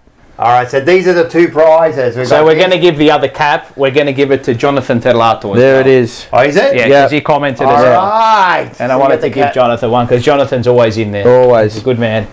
Look at that. And I'm going to have a bit of the chicken fucking. Look at that. Hey, look. Nice. Let's do this one. So make sure you get across. All right, to, get across now. Workwear branding on Instagram. And get on the post that has the Maki Katsu jumper. Look how good that looks, man. Just go and spam it. Just spam it. Just spam it. Just go and spam Actually, it. We're only on 62 likes here as well. That's fucking garbage. this shit, That's like Carlton recruiting right now. I'm getting pissed Dan off. Houston. I'm getting pissed off with the chat. They're starting to shit me now. You're starting to shit me here. Come on, guys. Do you want me to pin it? I'll pin you know it what? up I'll pin there. it for them. Yeah, it makes it easier. 'Cause Because we need to fucking force feed. Yeah, We need to yeah. hand feed these people. Just like the Victorian government. So have a look at this. You can wear this. Maybe this could be like Vote Kuda there. romantic night. You can just wear this. The cap. Yeah. The cap. Yeah. and the apron. Should with give one nothing to- else on. Alright. It look like that. Imagine that. Looks sick. It's just the- Oh, Bella. Come on, hit the like button and get on there and help Workwear branding. So, while they're doing that, so pin it or else these people. Yeah, I am. As smart as our chat is, they're a bunch of dumbasses too sometimes. And Lana Owens, hit the like, you miserable effers. Beautiful. We like that. I like how we go and read a comment and write F's, but we'll say fuck. I know, that's true. Like a bunch of weirdos. Why did I do that? Like a bunch of weirdos. Bunch of fuckers. Yeah, there you go. That's it. Unmonetized, bang, straight away. Already YouTuber on us. So, what else are Carlton? My mum's Houston in. Is she mad? Is she mad, fam? 67 likes. Still shit. Come on. Shit. And make sure you get on there. Get onto Workwear branding. and comment. I'm actually going to monitor this. I want to go down to people's house and just headbutt them. What should they comment? No to Houston. That's Yeah. right. No to Houston. You got to comment no to Houston, and we can give you this beautiful. It's good quality too, man. My missus wears it always. It is good. I've got mine hanging. Peter V. Pull your effing thumbs out of your call and click on the like button. Your bananas. Yeah, banana. Zakasudi. Up on my black light, young. Up on my who? Up on my what? Up on my black light, young. I didn't watch him. Scotty Tompkins. Did Vossi get what he deserved on the front bar? I didn't watch the front bar. Did you watch it? It was actually pretty funny. What? What did he get? I don't know. Well, what did he get? I don't know. Did he No, get what just he have- deserved? Did he get what he deserved? That's what is the question. What do you mean? I don't know. I don't know. Did he? I don't know. I don't know. Was it just good? a laugh? Yeah, it was actually a good segment. It was They actually pretty did a funny. good job that. It's pretty funny. They're pretty good show, front bar. Yeah. All right. Do you have anything else, Carlton? I don't know. What else, Carlton? Voss laid more tackles during the season than Motlop did in the bloody time he got back here. Far out. No, I got nothing. I got nothing more to say on these frauds. Well, there's nothing more. I mean, this is pretty much... This first week is this kind of dull week of just speculation and rubbish. Oh, he's nominated him. They've nominated them. It's like Andy Noctis, the racehorse. Yeah. You nominate the races, you nominate this, you nominate that. But at the end of the day, it's all... So next week we'll start... At the end of the day, all right, what do you expect is going to happen? What do I expect is going to happen? Dan Houston will be a Carlton player. Fuck! I'll give up. That's my expectation. I'll give up. Really? If that happens, I'll nearly For 2 give first up. rounders, so... No, not 2 first rounders, no. Nah, So what's going to happen? I reckon One in the future. Portal bail. Portal fold. Are we going to give up the pick 11 or they're going to do a future, you reckon? I got told it was the first round pick. This year's? Yeah. You're fucked. I don't know how true. Look, Unless Carlton's working You're on fucked. something to get some... I don't know. Look, round- it could change. All the things change, good as you know. Things change. Oh, I like it. So I don't know. Big I don't footy post of the week. If we get Taron Thomas's head right, he'd be better than Jack Martin. Yeah, I agree with that. Yeah, that's true. But Where's he going? no, he won't play. They said he's not playing. No. Who? Where's Martin? Jack Martin going, probably Geelong, and he'll play 35 games there Yep. in a year. Yep. He'll play 2 a week. Yeah, VFL, and then he'll back up in the AFL. I don't reckon we'll get him. I don't think we'll get Dan Houston. You don't think so? No. I think we will. I don't think we will. I'm not happy to be wrong about this one. I don't think we'll get him. Yeah, I reckon. I don't think they'll get him. I reckon it would have already been concrete, already done. Unless it is done. My fear is it is. Fuck, we're going to be seeing him down at fucking Donini's there. Fucking hell. Oh, fuck. I can't wait to slate this one too. I can't wait. I don't know. None have proved me right so far. Not one fucking recruiter's proved me right. Or, no, wrong. Yeah, Acres is the one. Yeah, Acres of Gold. That's yes, here's the one. Can't give up. This is Chicho Dan. Can't give up pick 11. It's Mansfield all over again. What did we give up for Mansfield? Was it Michael Remember Mansfield, a left footer from Geelong? Yeah. Yeah. Anyway. I don't reckon he'll Didn't go, the Cats man. get shut I don't with reckon that he'll come. I don't reckon. Who? Is that what happened? We got Mansfield. We gave him a pick, and they picked up Chapman. Is that right? Did they pick up Paul Chapman with that? Could someone confirm that? Wow. If that's true, I'm going to spew up. I'll tell you. Hold on. I'll tell you what they got. When was that? Paul Chapman. That would have been Paul Chapman. He probably would have played in a shit team anyway. 90s. Let's see. Hold on. What pick did he get drafted with? Dan Hughes. He got drafted with pick number 31. Right? Don't tell me that was from... Oh, mate. God. Hold on. Richard B. Flat. Nah, I didn't criticise the Hewitt, Newman and Hollands ones. They're good pickups by me. Because Nick Austin there.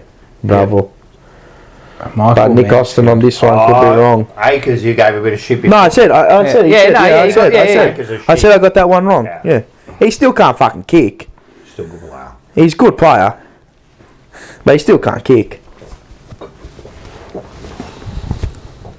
Chapman. Moving to Carlton in 1999. It was Chapman. It has to have been It Chapman. was.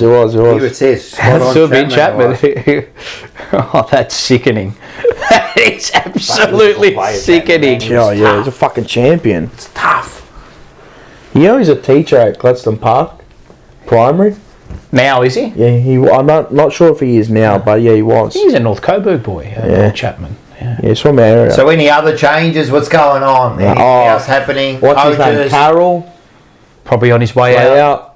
Carroll's been stiff, isn't he? Just play good. Would have liked to have kept him and let him fester away in the VFL, and maybe he'll come good. But because you're not like, what are He you? wasn't our worst. But what do you like? There's still a lot to play out, and again, we can only judge it once it's all said and done at the end of the trade period, right? Talk about it. So, yeah, I'd like to keep Carlton. Just keep him in the VFL. Just let him just keep going. Keep hammer and tongs in the VFL, man. Fuck, it's what draft pick was he, like? 41. 40, he's early 40s. But that's what they are, though. You know. Unless they come in and they're like superstars. Yeah. But that's what they are. They just churn away in the VFL, and it might click. It was not costing us anything. But if he wants to go, he wants to go. If he wants to see other opportunities elsewhere, go. That's exactly see you later. Exactly right. Yeah. You know, fucking, you like to hold on to that. But anyway, no, I don't think there's anything else. No, it's been apart from that. I have a rest from all this. I don't really get into it too much. I have a look at it once a day, whatever comes up on Facebook, to see what's happening. Well, no, he will, Richard, definitely. I hope Lord gets more games. He definitely will. And this is the thing. He's shown that he can mix it. I mean, albeit against West Coast and St Kilda, but still, you have to go in there and prove it. Yeah, he can prove it. Yep. Lord and definitely Moya. I reckon Moya is the one we got to really persist. Yeah, he's a special talent. You know, he's got a bit about him. If he can really show something, and Mollop can, like, he had his injury, so you give him again this year. Next year. This year was a little bit like he had his injury, so I'm going to give him a little bit of an out. But we're in an interesting area at the moment with regards to the list and the way it's all panning out. So anyway, we give them the time that they need to figure it out, and hopefully they good luck get it all right. And my take on it is, if they end up somehow getting 2 first rounders and they use them on drafted players, I'm very, very happy with that. Oh, me too. Very happy with I would be happy if they just went straight to the draft, man, and that's it. Well, they're going to get Nick Haynes. That's done. Yeah. Yep. It's a good move. Yeah. It's a good move. Upgrade on fucking Lewis Young. Yep. Cheap. Cost you nothing. Marchbank. It's an upgrade on Marchbank, to be honest. He'll play. You needed someone. Well, you get rid of He'll probably play every game, man. He's a good football player. Lewis Young, you're going to need somebody. Fuck, he was a big name about a year ago, wasn't he? Yeah, he's in all Australian talks. Like, seriously. Like, same as Dan Houston cuz. It's the same thing. So, and I think that's it. And that was it. Just Houston and Haynes. Is there anyone else? Nah. No. As I said, for me, they're deconning, but that won't happen. I would go all in for a gun midfielder, whoever that is. Match winner. Just give me a match winner. A gun small forward, like a Bolt or something, like get him. But he's no chance he wants to go. But that doesn't mean you can't talk to him, man, and try to get him over, man. He's the exact player we need. Fuck, imagine Pickett in the forward line. See, I reckon he's a gettable. Yeah, you could get him out of there. I reckon gettable is imagine him on the feet of fucking Kerno and Mackay. And he teaches the others something. He's already got it, yeah. It fucking Motlop could feed off him. But they bank in what they've got there already. Yeah, correct. Chris Mast, thank you for the $10 donation. Oh, super chat. Geelong says he can help Jack Martin with training injury management. Do they have something we don't? Everything. If he seriously plays, he probably will play minimum 15 games. That minimum get 10 games out of him, and full games. All right, we will probably jump into some more stuff, but you want to go into?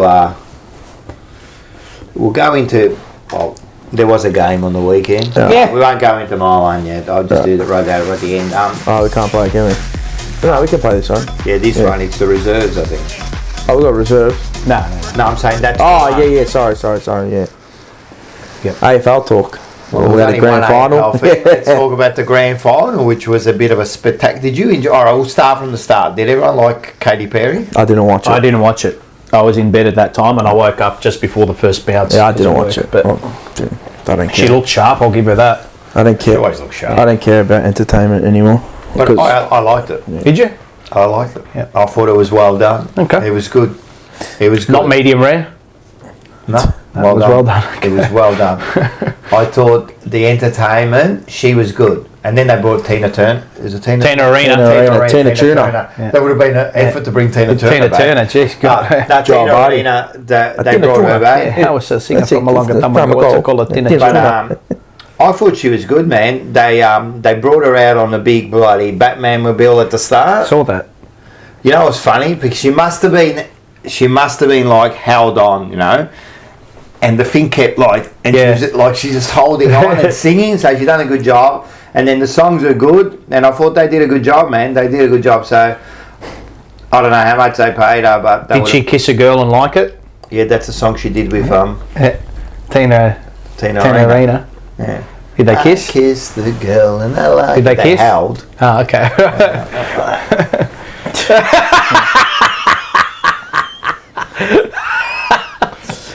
I seen her in the. She was good in the corporate box. Yeah. And then saw her. She was out the front of her hotel. Minga, senora, you barely had anything on. Yeah, well, she doesn't wear much. What a camiseria, mate. She's got to stay relevant on OnlyFans, mate. Nah, she's a good sort. She's got to stay relevant somehow. Well, yeah. She's good. Yeah, she's done all right, man. 2010. She's got a good voice and everything, but she's done all right. But get Will Sparks on there, mate. Get a hard Aussie DJ, mate. Imagine Sparksy on there. They could have got Kid Leroy, but they got thing. We beat the NRL to Katy Perry. Did we really? Yeah. Is that what they have? A big band refused the offer from the AFL, like 20 mil. That's what I read somewhere. And then Katy Perry. They're eventually 5. I think the thing out of it is that she was good. And if you notice, they showed some clips of her on the ground with the Brisbane players there, and she was a good sport. At least she actually. I know you're getting paid $5 million, so you bloody should. Yeah. But she actually embraced the. No, she did. She was taking marks. She was trying to handball. Did they prompt her into that question about who she supports and barracks? Well, they did a few interviews, and there was the thing about who do you barry for, and who do you. She said the Tasmanian Devils. Did she? Yeah. Yeah. And then she got a fucking jumper from fucking Richmond. She did say she's for Brisbane would win. She got 12 jumpers given to her. Yeah. It was scripted I'm surprised we didn't go in. 20 mil for Rolling Stones apparently. And Rolling Stones, they would have had to carry him up there. Yeah. They would have been a coffin. Mick Jagger and who's the other? Keith Richards. Yeah, Jagger moves better than you, mate. The cunt's a freak. Yeah, when you get him on a fucking crystal pistol, 100%. Matter, mate, the freaks, man. Give him Keith Richards. Apparently, give him a cup of apparently, man, Mick Jagger, mate, he's a fitness freak. Apparently, Mick Jagger, cocaine. You can say what you like about him, man. Nah, they're elite. The Rolling Stones are elite. What is he, nearly 80, and he's up on stage, man, and he's killing it out there, man. I can't get out of bed sometimes. Sebber if he reckons that he's fitter than fucking... He's like a champion, man. He'd have deviated septums. Who else? Yeah, that's what I had to say. Before we get onto the actual game, if we are going to get onto it. Yeah, we'll get to the game. Night grand final in the next 2 years, you reckon? Bro, it's inevitable. It's inevitable. They got to go night, don't they? How can you have fucking fireworks and not be in the night there? What are you looking at? Night's more of a spectacle, isn't it? No, but is that what we're doing for the spectacle? Yeah, I know. But that's what it is. That's what it is, mate. To me, it's perfect. 2:30 is like the perfect... I'm not neither here nor there with it, but... It'll end in a night. It'll start as a thing, as a twilight. They tried I think it'll be a twilight. 4:30. Yeah, but that was in Brisbane. They were forced to, weren't they? Yeah, they were forced. I don't know. It'll be a 5:30. You know what? At the end of the day, I don't care. I don't care what time it is. As long as we're playing, man, I'll play at midnight. Yeah, fucking no. Yeah, but kick the dew off at 6 a.m. Fucking UEFA Champions League start at 9 o'clock in the night. We got to be up tomorrow morning, 5 a.m. 5 a.m. PSG cars. For Arsenal PSG. That's an elite organisation, mate. Arsenal. Elite. Yeah. Elite bottlers. But they're not. They're not really. Yeah. Last year. Yeah. Last year. Ever. Anyway, to me, year before that. To me, like 2:30 is the perfect time, man. It's a day thing. Keep it as a day thing. Spectacle's good enough. Fuck the fireworks. Like, I agree. I agree. Fireworks is the most overrated thing there is in the I agree. People still work on a Saturday. It's not a day off. Who was it? Was it someone saying that someone lost their finger that did fireworks or something? If they do it at 5:30, you'll get more eyes. Way more eyes. It's like that now. He seriously is. That's the Kiss Army. Kiss Army, yeah. No, like that. Kiss Army is that one. I'm telling you, man, I hate fireworks because, man, he was holding the firework and blew up in his hand. Well, that's his fault. Yeah. Fucking idiot. Man, he knows it too. Yeah, jeez. But But anyway, it's stuff to follow. Who cares, man? Like, the game's perfect. It'll happen, And though. you say people work during the day. Yeah, but people work Saturday night too. Yeah, that's true. Yeah, no, but how much people work in the night? You'll compared also, to the day? I don't know how much of I it- work Saturday nights. Yeah, I know, but Do you also feed your international audience as well? Yeah. At that particular time? 5:30, you do. You know? If you wanted more eyes, I don't you know. get it. I don't know. That will happen anyway. It's inevitable. I hope not. That's what happens with everything in life. Money takes over. I Correct. hope not. They've held Corporations- out till Yeah. now. Yeah. Yeah, until the next TV rights deal that has fucking $85 billion next to it in a check. Yeah. But we want a 5:30 time slot, and the players, okay. Just stupid. Just doesn't feel right. Yeah. But they don't care. That's whatever. So that Game? was all right. Can I just another one? Yes. Welcome to our country, nation, whatever. Thanks for welcoming to my country. Perfect.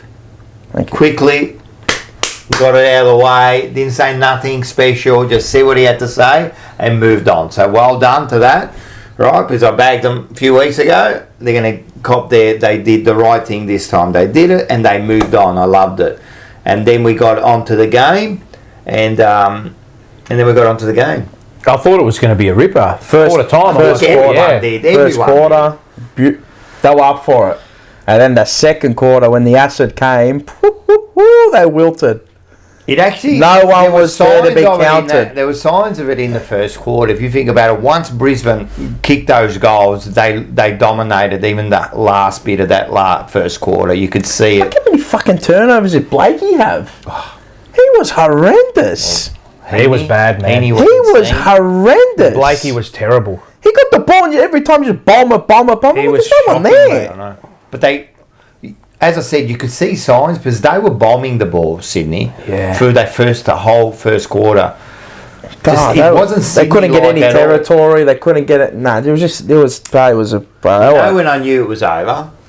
When Hipwood kicked that goal. Oh, mate. yeah, bullshit Yeah. goal. Nah, second quarter was done. It was. He fit. kicked it off a step. He slipped before it. But you know what? You know what made that too, though. Loman, Yeah, I know. the shepherd. If he doesn't shepherd, there's more pressure on the kick. You know, Didn't it's he still have a a good great game? goal, but Didn't he have a oh, Loman, him, One Archie. day he was going to win the fucking. I actually had what's his name? Yeah, but Ashcroft. second year players, and Yeah. if you draft them, they can't. Yeah. You can't You win can't a win a flag. flag with him. Fuck, he was good. I had three bets in the game. I had two multis. I got refunded, which was good because Logan McDonald went off injured, which was fantastic. And I had Chad Warner and Ashcroft to win the thing, the Norm Smith, $26 junior. Thank you very much. He already he showed it. There was signs of him. He already won them games before it. The kid's a freak. No, he's a freak. They got some good small forwards. Man, like 16 players drafted on that field for Brisbane. 16. And it also shows it takes time to win a grand final. You know, gotta just- like you you've got to gotta keep. You know, be one thing, there, and then you get a little bit of luck on your side. You find the that's right all you mix. need. That's all Bang. you need. But you got look. yeah, but you got to be there at the high end of the ladder. Yeah. But I like what Longmire Consistently, said. not just 8, 8, 8. Yeah. No, I know, but you still got to be there. You know what I mean? You still got to give yourself a hit, and then even finishing 8th. I mean, the year after, you know, bit of luck, and you finish 4th. You know, like. But I like what Longmire said in the press conference. He goes, "Well, I'd rather be in the ring so I can, you know, we can give a punch." You know what I mean? Bloody oath. They got beaten pretty They got badly. knocked out in the second quarter. But I'd still rather be there and get knocked out. You know, Well, at least they give themselves a chance. Agree. Yeah, I agree, but yeah, fuck, they were putrid. Their midfield went missing like Madeline 2 McCann. grand finals. Straight Maddie McCann. Oh, mate, to me, they were They've lost the last 4. They could not have been any more perfectly set up to right, win a granny than what they were, I think. They all went missing like Maddie McCann. But- all of them. The big queries coming into the game were the key forward forwards, line. Yeah, just not good enough. They weren't. And the key back, their Exactly. bookends And not good enough. were their weakness. You thought, all right, maybe you can get away with it, but they didn't. And then they're good players like. They would die for Wiedering. Yeah. They would die for Charlie Kerner. Kerner. They would die for. No, they got That's a what I mean. big donkey in Amadi. We've got that. All we got to do is fill in a few little gaps, and we've got that. You know. Go get a halfback flanker. Yeah. Let's not go They back got there. 85 of them on the bloody list. But they're Heaney, Pablo. I mean, he started. He kicked that goal. What's he supposed to do? No, he can't do much. But I mean, still, when they did have their chance, they. I thought when he kicked that snapper goal, they were Oh in. yeah, I know. He comes straight off the bench, man. He the energy lifter, the provider. He's the man. He's the barometer. Gets him up and about early, and then and then because Brisbane kicked the first couple of points, whatever. Yeah, I'm thinking, yeah. Fuck, they're going to do exactly the same thing. Fucking Goulden, he was atrocious. He didn't want to defend. Warner. He was trying to create something. But he was still. There was nothing ahead of the ball for him when he went forward. Terrible second half. Maybe last third of the year, Warner had a terrible. What about, you know what was a big, like, I know it was probably out, it wasn't out of reach yet because teams can come back from 40 points down, but the kick from Hayden McLean just before half time, that's it. That's when I knew it was game over. Yeah, if he kicks that, you'd probably come, it's just a mental thing. It's a little maybe you feed off it, you know what I mean? It's deflating when that happens. When he missed that directly in front, he's fucking like 35-40 out. No, it was a beautiful set shot. Berry, 45 metres out on that angle, and he just split the middle. How straight were they all kicking? They were just on. Archie, I almost gave Mate, what a final series from Callum Archie. Did he win the Gary? I reckon he should. Lachie Neale did. But Lachie Neale won it, yeah. Really? Fucking come from behind. How influential was Callum Archie in that whole final series? I think he should have won it. He was I don't think Lachie had his... Heaney was leading it, Lyman was second, Neale was third. Yeah. He was incredible. Neale apparently played with a fucking... bruised heel or something. But he reckons if something snapped with a quarter to go, man. Did it? Yeah. He goes, in the interview, he goes, I heard something snap. Go, He was in the wars, mate. He had black eye. He was cooked. He was in the wars. That doubts that bloke's not a chance. Now. Well, there was a little bit coming into it. There was a bit, but is he a match winner? But Ella, or just can he perform on the big stage? Starcevic. What a gun he is, mate. Does he do anything wrong, Starcevic? He reminds you of Kolachasny from Geelong. Does Brandon Starcevic do anything wrong? He just does the basics for longer and always right. But every time he gets the ball, he doesn't drop a mark. He doesn't get tackled. He lays a tackle. He's tough. He's hard. Solid. He's like Kolachasny from Geelong. Yeah. He's a good player. Mate. Rip. Fletcher is a Fletcher. Jasper Fletcher. Good players, man. Good players. You got Logan Morris there. Good players. What's Carey Family Adventures saying? Danaher had a good game. If he kicked straight, you know. He would have almost won the fucking thing if he kicked straight. 5-4-3-2-1. Danaher kicked straight. He's kicking. But they all contributed. There was no even Hipwood's been even fucking Big Darcy forward. Yep, the big fella. He comes in for his third game. Does a job. What about But they had a lot of injuries too to key players that are long term. I know. And this is what I mean. They had 5 ACLs, I heard. Yeah. Or 4 or 5, yeah. Coleman, Duday. There was a. I've got it. I think I've got it. I'm telling you, McCarthy. Even if he's McCarthy, he's a good player. I know. He's a good player, handy player. If McCarthy plays for the year, Logan Morris doesn't come in. Yeah, well, that's a thing too. Yeah, you know that's simple as absolutely. that. I did have it. That Logan Morris. Geez, Coleman's going to turn him into a good, another good team. If Coleman comes back next year, far out. They probably get better. And apparently get another Ashcroft. Look, there's a lot. Who knows what? Yeah, I know. But if there's anyone to go back to back, with a list profile that they've got, is them. And a home ground advantage, is them. So Gardner one. You know who I'm most happy. Gardner. Yeah. You know, that's the one. You know who I'm most happy for? Fucking Chris Fagan. Yep. Good on him. Oh, good on him. Well, we've got something for him later, but And to fucking shove it up that motherfucker's ass, that Russell Jackson. Fuck you dog. You should get sued for defamation, you fucking prick. Yeah, fuck him. He's a dog. Nah, fuck him. They're a dog, mate. Wow. And fucking Andy Marr, Andrew Gaze, all those fucking people, mate, they all hung him out to fucking dry. Everyone did. Start of the year. Everyone fucking hung him out to dry. Nah, fuck them, mate. Fuck you and shove that up your ass. I commend Fagan for the way he went about it. Him and Clarkson. He's the oldest coach ever. Oldest coach ever. I think he's only the second who hasn't played an AFL game. And to win it, yeah. What is he, 68? No, 63. 63. He's been coaching for 10 years. Yeah. Good on him, mate. Good on him.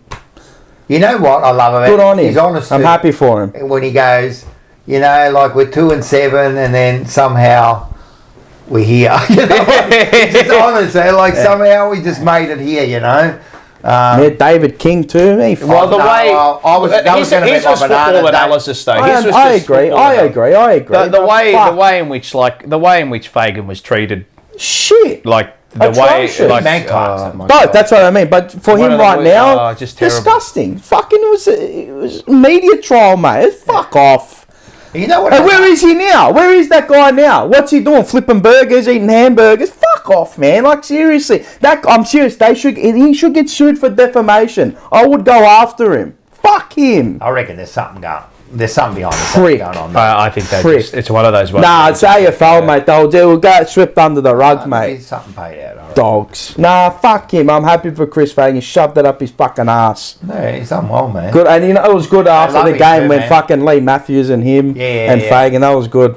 Yeah. Loved it. Nah, brilliant, mate. What deserve it, mate. What a training performance. Yeah, in a horse's term. What a fucking training performance. Yeah. They were nearly a champion team last year, but he made them into a champion team this year. Made a couple of tweaks. Archie up forward. Yeah, he does. Probably out of necessity. Dorco in the back. Yep. You know what I mean? Just some little tweaks. He see if they worked, and they worked. Mate, to come back from where they were, I'm telling you, it's the greatest. I'm giving it. It's the best season that I've ever seen from a team to win a grand final. 0-3, then 2-5. But ACLs everywhere. It's the greatest, but it's one of the greatest. How not, mate? Then they made us look fucking silly in the first. It's made us look silly. 60-0, nearly at half time. They come out against GWS, 44 points down. Then they were like 30 odd points down with a quarter to go, man. They come back there, and GWS aren't. They're no dead shits. They're no slouches. And they come out against Geelong, you're going, fuck, they're 24 points down. It's all over. They kick one more goal, this is done. Yep. What do? They were down with 2 minutes to go. Yeah. Mate, they come from nowhere. And then they just put the acid on Sydney and they couldn't go with them. Sydney could not go with them. I'm telling you, it's one of the greatest training performances. It's definitely one of the greatest. In the modern era, and to do it from outside the top four, you're telling me. So I'm saying to you, you can't do it. It's near on impossible. Well, it's shown that it's not impossible. It's shown that it's very hard to do. It's not even 1%. It's not even 1%. You're most likely going to be travelling 2 or 3 of those times. They did. They did, yeah. As I said, to me, it's one of the best I've ever seen. Yeah, but I think you forget about It's better than the Bulldogs. Nah, the Doggies is fucking strong too, mate. Good, but it's better than them. It's better. I don't know. From where they were position-wise in games. They got pumped in the last game, the Doggies. They were injured. Like, they were fucked when they come into the final. Yeah. So they come in and they had to travel 3 times. They played the same team as GWS. These blokes, they were...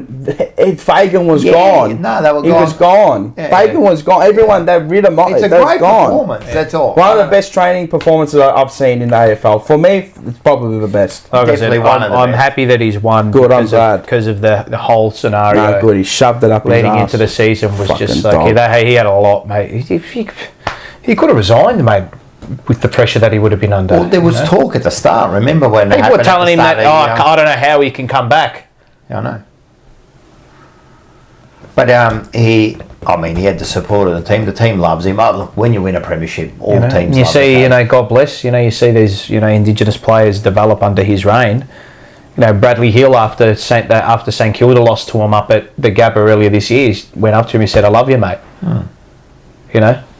Charlie Cameron. Has he ever, like Fagan? Calamachi never gets upset. You can see him. He's always the same. Every time he's always the same.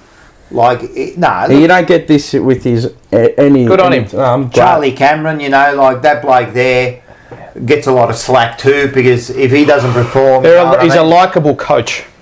Yep. Yeah, but he's a hard ass. Yeah. He's hard. He's a likeable coach. He's likeable, but he's hard. Yeah. You know what you're going to get from him, and that's what he. They love him like a fuck. You can see they love him like a. They call him Papa Fags. Yeah. Mate, who's keeping us scoreless for a fucking half of footy with the players we got? You got. Yeah. But we got. That's what I mean, though. But everyone you give us a chance. You don't expect to put us away like that with ease. They killed us. With ease. And that's what they did against Sydney. With ease, they put them away. And the 2 middle games, they came back, you know. That's crazy, man. With the way match situations where they were positioned, mate, they were beaten against Geelong. They were done. You got Danaher, who in the he kicked 2 clutch goals in that Geelong game. In the last couple of games, Danaher showed his worth. He played well. Rayner match winner. Stood up. And what is he? Yep. Well, he stood up in that last quarter against Geelong. Yeah, the one on the left, the goal, and then continued on, you know, with this game here. You know, so and this is what I'm saying about these small forwards. Have we got them? You know, the ones that are going to stand up, doing that kind of shit. You know, the mark he took, like the bloke and mark and fuck. No, one in the forward line. On the forward line, yeah. There were so many good performances. And what about the ruckman? What's his name? Oscar McInerney or Duck. How fucking excited was he? Yeah, fucking oath. I don't know if he was putting it on. Nah, he wasn't. You can see it. He was genuinely happy. Oh, yeah. You reckon he goes home and you have to be a little bit fucking down? Maybe. You got to be. But again, he's mates with all of them. He's happy for them. He'll get another crack next year. They'll be there again. Like you don't know that. Well, they've been there for how many years? Yeah, they're sustainable. They're a brand of sustained success now. They're going into that Geelong category. Well, they are now. They won a flag. Yeah, they won the flag. Hey, they won a flag. They're there. To tell you the truth, they had to win this flag. Yeah, but were you going to give him excuses this year? Were people going to give him excuses because they finished outside the top 4? Well, I suppose that's the excuse you would give. Yeah, well, I don't.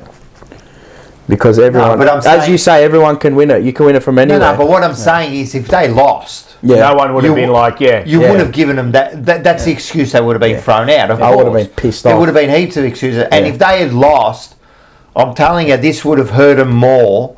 Like if they had lost this grand final again, 2 grand finals in a row, you know what I mean? And this is now, when you go to Sydney now, how much does it hurt them? Yeah. Oh, fucking! You got Warner coming. I don't know if it's true or whatever, but Warner coming out and saying he wants to trade. I don't know if that's true or whatever, but yeah, someone dropped it. today. Take Warner. Fucking oath, you take Warner. Yeah, jeez. And the thing is now, he's from WA though. Yep. He wants to go back to WA. Is he? Yep.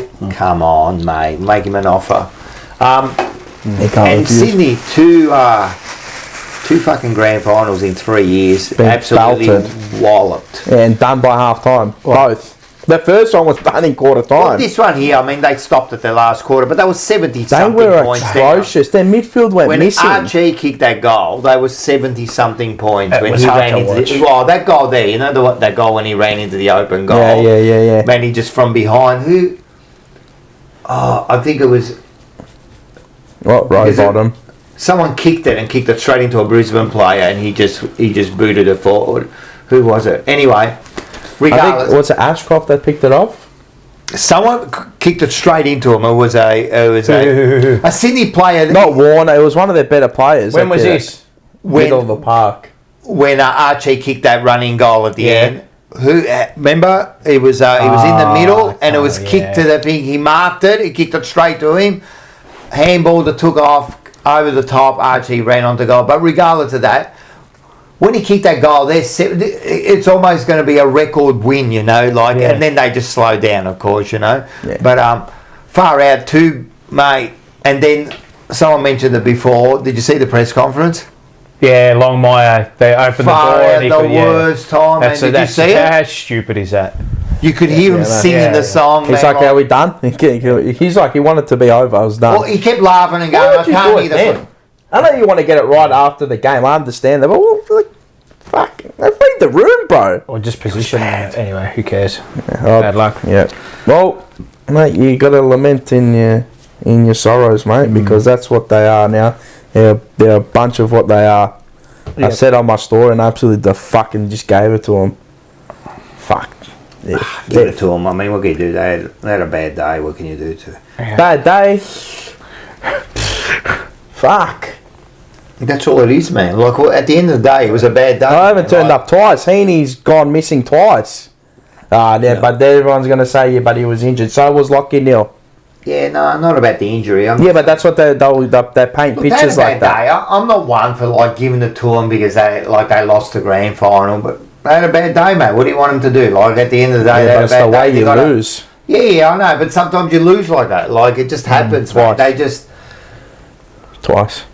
Again, I know it's twice, but what are you going to do, man? Like I gave it to them. Like what did you give? They got to butter up and go again. But they got to butter up and go again, and they're a good sign in that. But they, to not come into the grand final ready. That's like us in that first final. Yeah. To not rock up ready. And now 2 in 3 years. But then you had a team who came super ready. Yep. Like Brisbane came, mate. You could see they were ready, mate. And I think those wins that they had. Oh, the ones from behind. That gave them a lot of belief, man. They come in huge belief coming into that side, into that game. You could just see it. Like now, I know it's easy to say in hindsight, but you could, now that you're looking back, you could see, mate, they were ready, Brisbane, weren't they? Oh, I didn't have them to get obliterated like that. No one did. No, I had Everyone thought I had it the other way. Everyone thought close game. It's going to be, you know how many times I said that during the day? I was going, mate, I'm looking forward to this grand final. I'm looking forward to it. I said 30 points to Sydney. I got it completely wrong. Isn't it, Sydney? I thought someone was going to get... You know what it is? It's been a lot like that where they get to a grand final. A lot of teams have gotten belted. Sydney run Brisbane to within an inch of their life up at the Gabba with no Papley. Had a couple of other players out. Then they get Papley back in. They're ready to go. It's mindset. It has to be like they go mindset. in. People will say, but they played 2 games in 30 days. Like, does that affect you? But that happens every year. But then you look back at all the teams and all the teams who have been well set up. Happens every year. The top 4. They're the top 4. I mean, that's the argument. 2 games in 30 games, and then you say, Brisbane had the 4 games. What about Collingwood? Then you say, Sydney had a rest. Exactly. And they were ready. About Collingwood? That's right. Collingwood, they won it. They went, qualifying final prelim, won it. Richmond, same thing. Brisbane just too good for them. Wonder what it does now to Sydney. What is it? The stat is like after you get walloped. Yeah, well, the Giants. But 2 in 3 years, does that start playing on your mind? Oh yeah, maybe. Warner wants easy series. Because you think about it, a generation of players really only gets to a handful of grand finals. If that. Yeah. You're lucky if one playing list that you've had for 10 years, like core group, get to a premiership. So now you get a chance. You'll definitely get your chance. You should.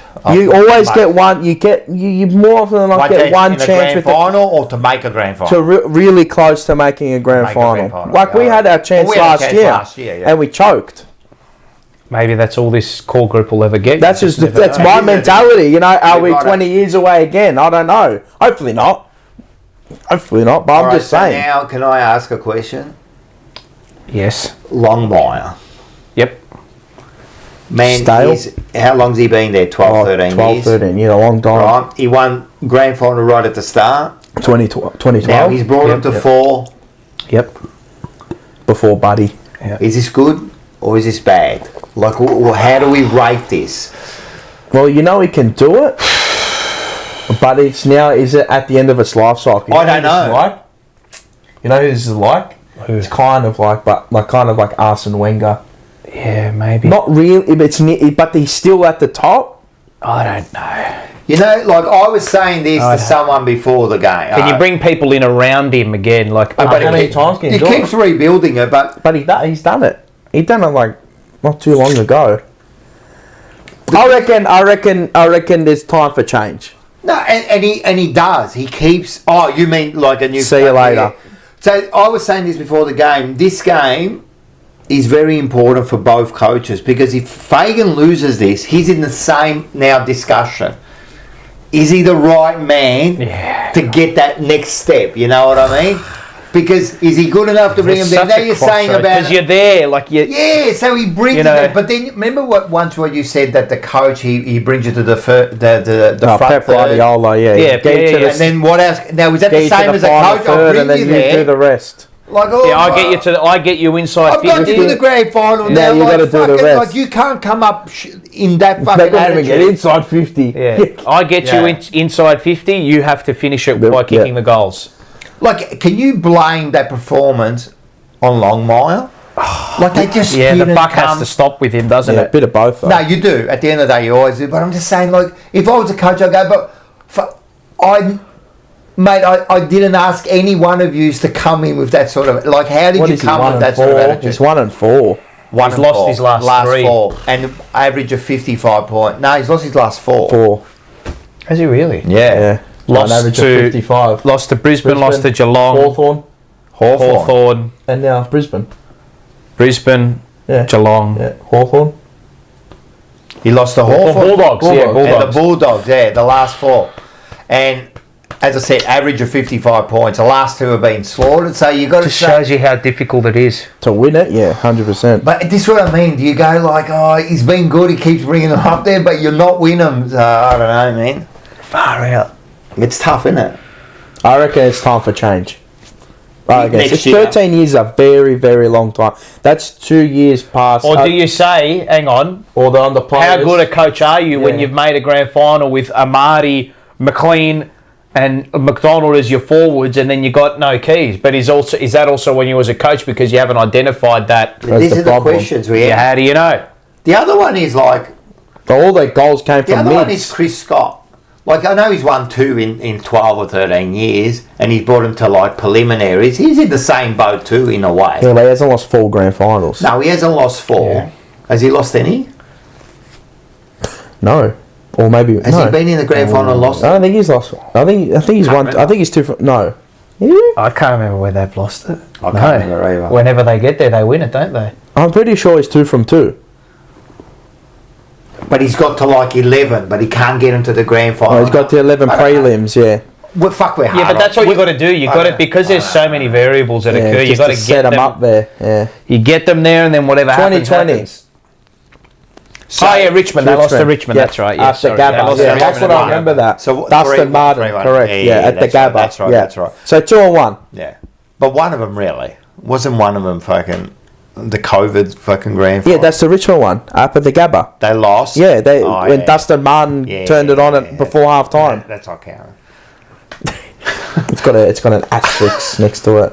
Yeah, no, it's interesting. Then you could say, is it even harder to get to a grand final during a COVID year because you're interstate, you're travelling, you're away from home. Does it amplify that? I don't know. Less minutes. You know what? I reckon any grand finals. Mate, you won us a flag.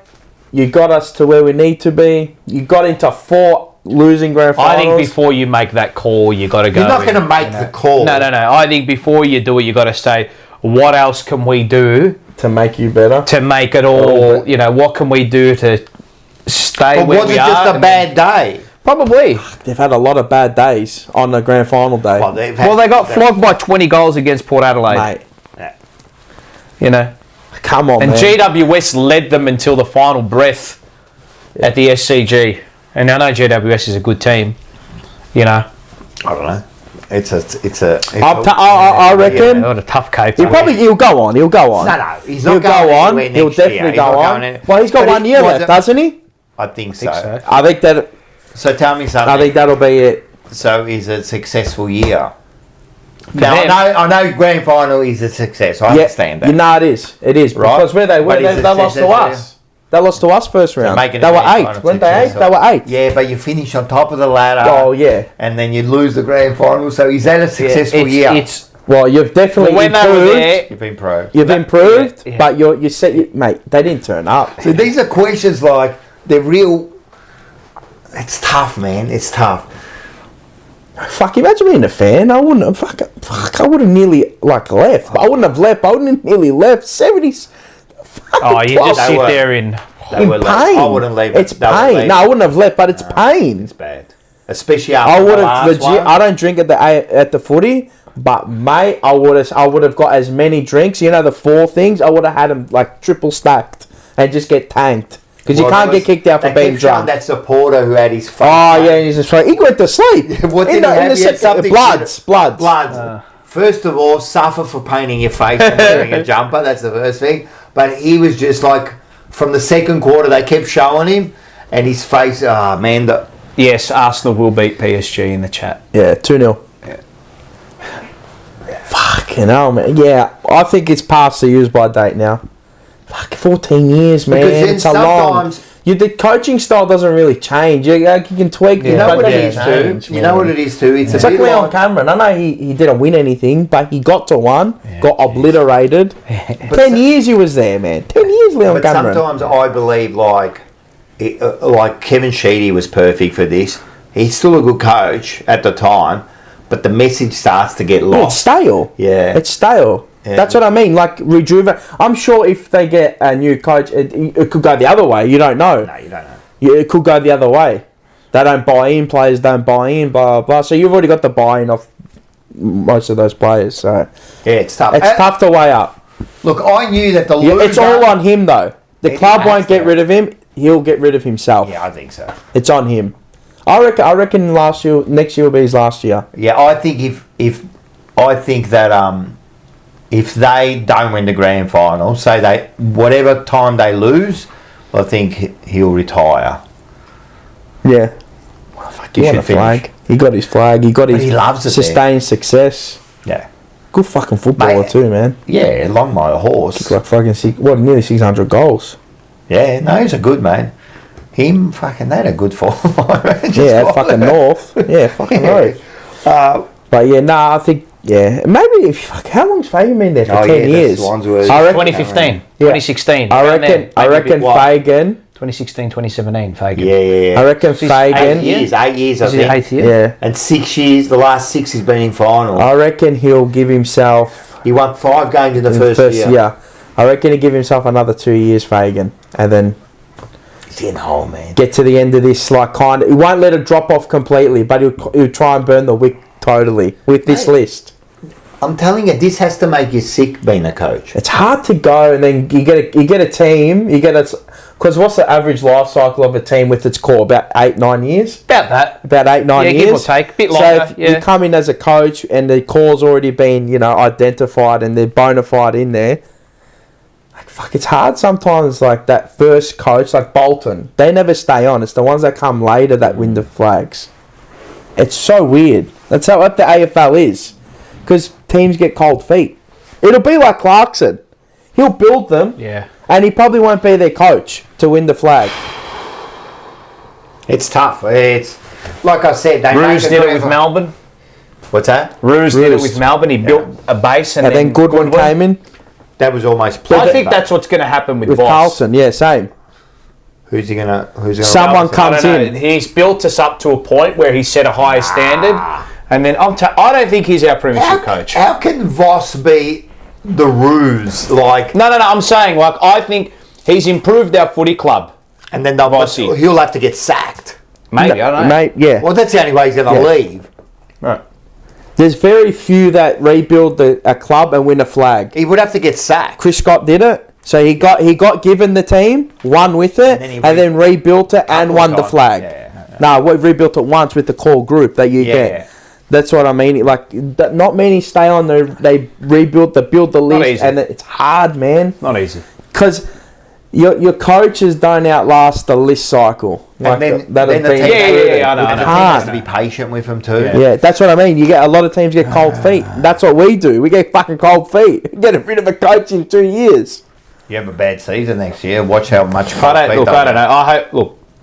Back Bossy to the hills, But again, the model doesn't say that his profile is what is going to win you a premiership, because he's a sacked coach who's never won a flag as a coach and as an assistant. Yeah, no, but fuck that model, because... Yeah, but the model doesn't... What AD says, mate, the model stops for nobody, mate. No. Yeah, well, doesn't stop for anybody. Fagan never played football. Yeah, but he was at a club, part of a coaching core that won premierships at Hawthorn. Yeah, still. Adam Simpson. Same thing. Look at the mould. Who did he come in after? Was what's his name at West Coast? Was it Worsfold? Yeah. So he built the team. He comes in. Was it 3 years later? Wins the grand final. Look, all these models and that you're talking about, they're there to be broken, changed. There's always a first. I don't think it really matters. Is Voss the right coach? you just don't know. Next year's a big year. It's a big year for him and the club. Yeah. I'm going to do my radio cross, gentlemen. Here you go. Yeah. It's a big year for him and the club. I'll turn this off. Can I turn this off? Yeah. What do you mean? Can you? 6 coaches for Crips. Great. I'll be back, gentlemen. Ladies. All rebuilding while coaches. you're there, we'll give away. Oh, yep. Have a look. You better. Hey, who wants the apron? Who wants the apron? Did you write down the last two? Yeah, I've got the last two. The apron. You got 30 seconds before I pick it. Okay. Is there a few there? There's a few in there. Come on, guys. Did you put it up on top? Did you? Yeah, it's in. It's pinned. It's pinned on the top of the chat. It's pinned at the top. Get in there. No, I'm all good. It's pinned up the top. Quickly get in there and write no to Houston. Is that what? Yeah, no to Houston. You got. Or I want you to put Houston. You are the problem. I was actually going to write that as the title. Yeah. Actually, that would have been a good one. Yeah, I was going to write that, but we're delusional. Delusional. I laughed when I saw that because I said to you, set up the thing, and then I looked at it and you wrote delusional, and that's fucking very clever there, mate. 25, 27 is our window. Yeah, I reckon we're in it now, Gokhan. 84 likes. But yeah, come on, definitely. guys. I agree. What's that? 25 to 27 is the window. We're in it now. We're right now. We're in it now. I reckon next year's also the window, man. It has to be, man.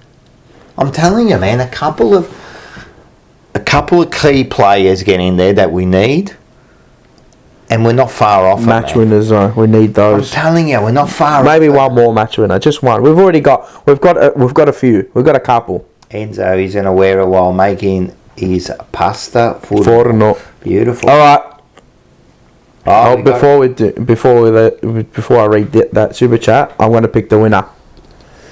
And the winner is... You got it? Yep. He's being sent...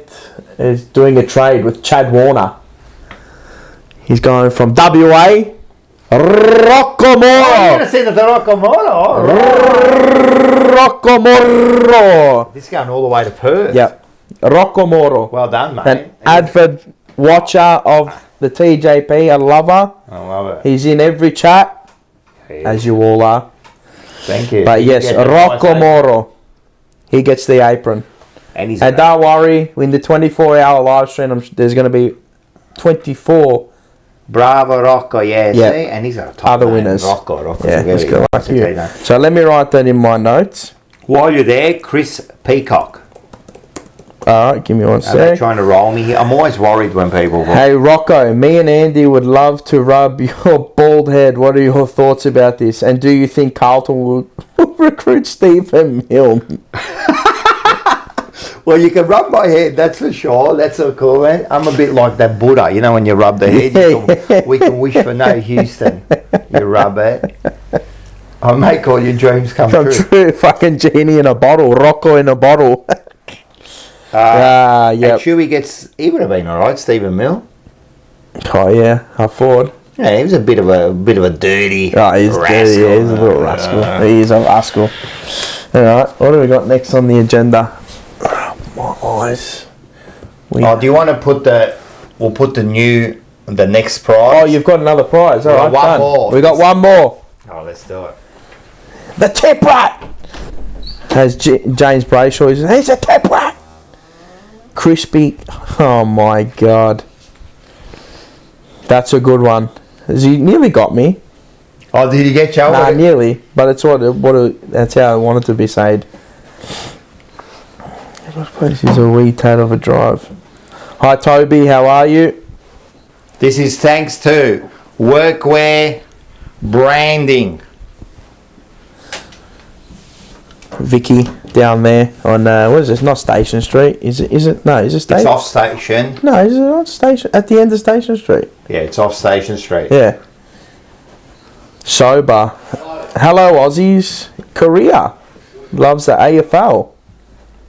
Who is this? Who are you? Who are you? Alright, guys. Who's this cuz? All right, we've got the hoodie to finish off. Look at this one here. Oh, the Market Katsa black hoodie. This is a good one, mate. I would. What are we going to put for this one? What do they have to? What are they? Oh. So you've got to get on there. You got to follow. You got to follow. Yes, you do have to follow. What can we write? What can we write? Give me 1 sec. What can we write? Give us some suggestions. What can we write? Yeah, what can we write? Oh, write 45 votes. All right, 45. Just write 45. 45. Just write 45. All right, and you get the market cards. It's only a 2 off. Yeah, they're exclusive. There's only they're a exclusive cards. Which one was one last? This is a good one, man. So if you write, but you got to write 45. Well, it's not here. You got to write it in there. It's in the. But I'm telling you, it's linked. It is linked on top of the live chat. Peter Bluebagger, he's done it. ROTJP rocks. All right, I'll keep that in mind. All right, that'll do. If you get in there and do it, just spam it. 46. Yes, I won. Done, lads. All right, keep going. Keep going. Keep going. What are we up to in likes wise as well? 86. Yeah. Not bad. I mean, it is a down week. Don't write 45 here. You got to write 45 in the thing. Why are you writing it here? That's right. Just write it here. Just there. No, we have to do it there, but you have to show us that you follow the page. This bloke 46, 69. 69. Chris Peacock really going for it. Yeah, he's trying to get you there. You got to go Chris. Yeah. Peacock. Chris. You can't say it all in one hit because you get done. Yeah, I know, but is that so bad? Crispy. Oh. Yeah. Okay. See? Sounds better if you say it like that. So that's what I mean. Lana Owen, like you fuckers. I love that. Oh, God. All right, what do we got next? Are you doing this week or no? We're giving... what do we got? A final send-off, this? Or do we wait for Paul because he loves him? Oh, no, not him. Or what did you want to do? Oh, the rant. Look, the rant... You got anything? Or we already done it? No, we haven't done it. It's not really a rant. Oh, okay. All right, just do it. All right. Oh, you got to sign off.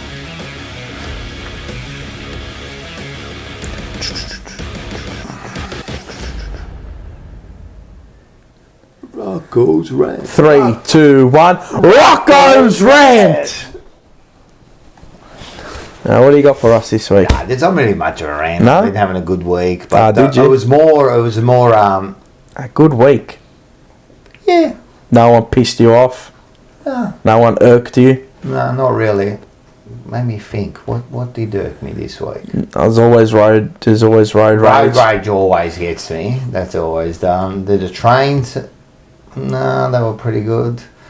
No, it's been pretty good. No dead shits in your world this week. Been pretty good. That's all right. Out of everyone's way. No, all I want to do for Rocco's rant, it was more of a send off for the year. Okay. Just thank everyone. Okay. A Rocco's thank you. Okay, it's a Rocco's. I wanted to do it at the end, but since we're waiting, it's been good. It's been a good year, man. Like for the jumper punch, the channel's grown. Yep. We got some good, we got some good shows there. I'm happy for people like the change room and that they're loving doing what they're doing. Double. The kids get better every week. You know what I mean? They're starting to get a bit more confident. Yeah. They're starting to be a bit smart asses there, so they're getting good. And our shows. Blue Sunday just continues on. David Rees-Jones, what a star. I wonder if he stays on. Is he staying on? He likes it. I reckon he'll stay on. So he's got his platform to talk his been good. His stuff. We did do Rockin' All Over the Burbs, and that kind of we just ran out of time to get out there. That'll make a return. No, that's going to make a return, and we think that we did say it wouldn't be every week though. So we did say that. I think I've got ideas for it. Yeah. Let's just say there might be a different host next year to do it. So we might just be expanding that bit there. So that bit there. So and the jumper punch has gone from strength to strength this year. So it's been good, we got the new sponsors on board and Yeah, and we love doing it every New week. sponsors and past sponsors. Going live as well. this year has been big for us. Yeah, it has. That's been the big one. Yeah, it's been good. It's been good. It's been having an live reactions as we do it. It's the best. It's just completely different. It feels different. It feels like, you know, like with you guys in the chat, it just feels like everyone's in the same room, you know, like we 2 stage shows. No, I know people say you can do better than the Ram, but I seriously been Zach is gone soft. The youth has been sorted. Yeah, he's gone soft there.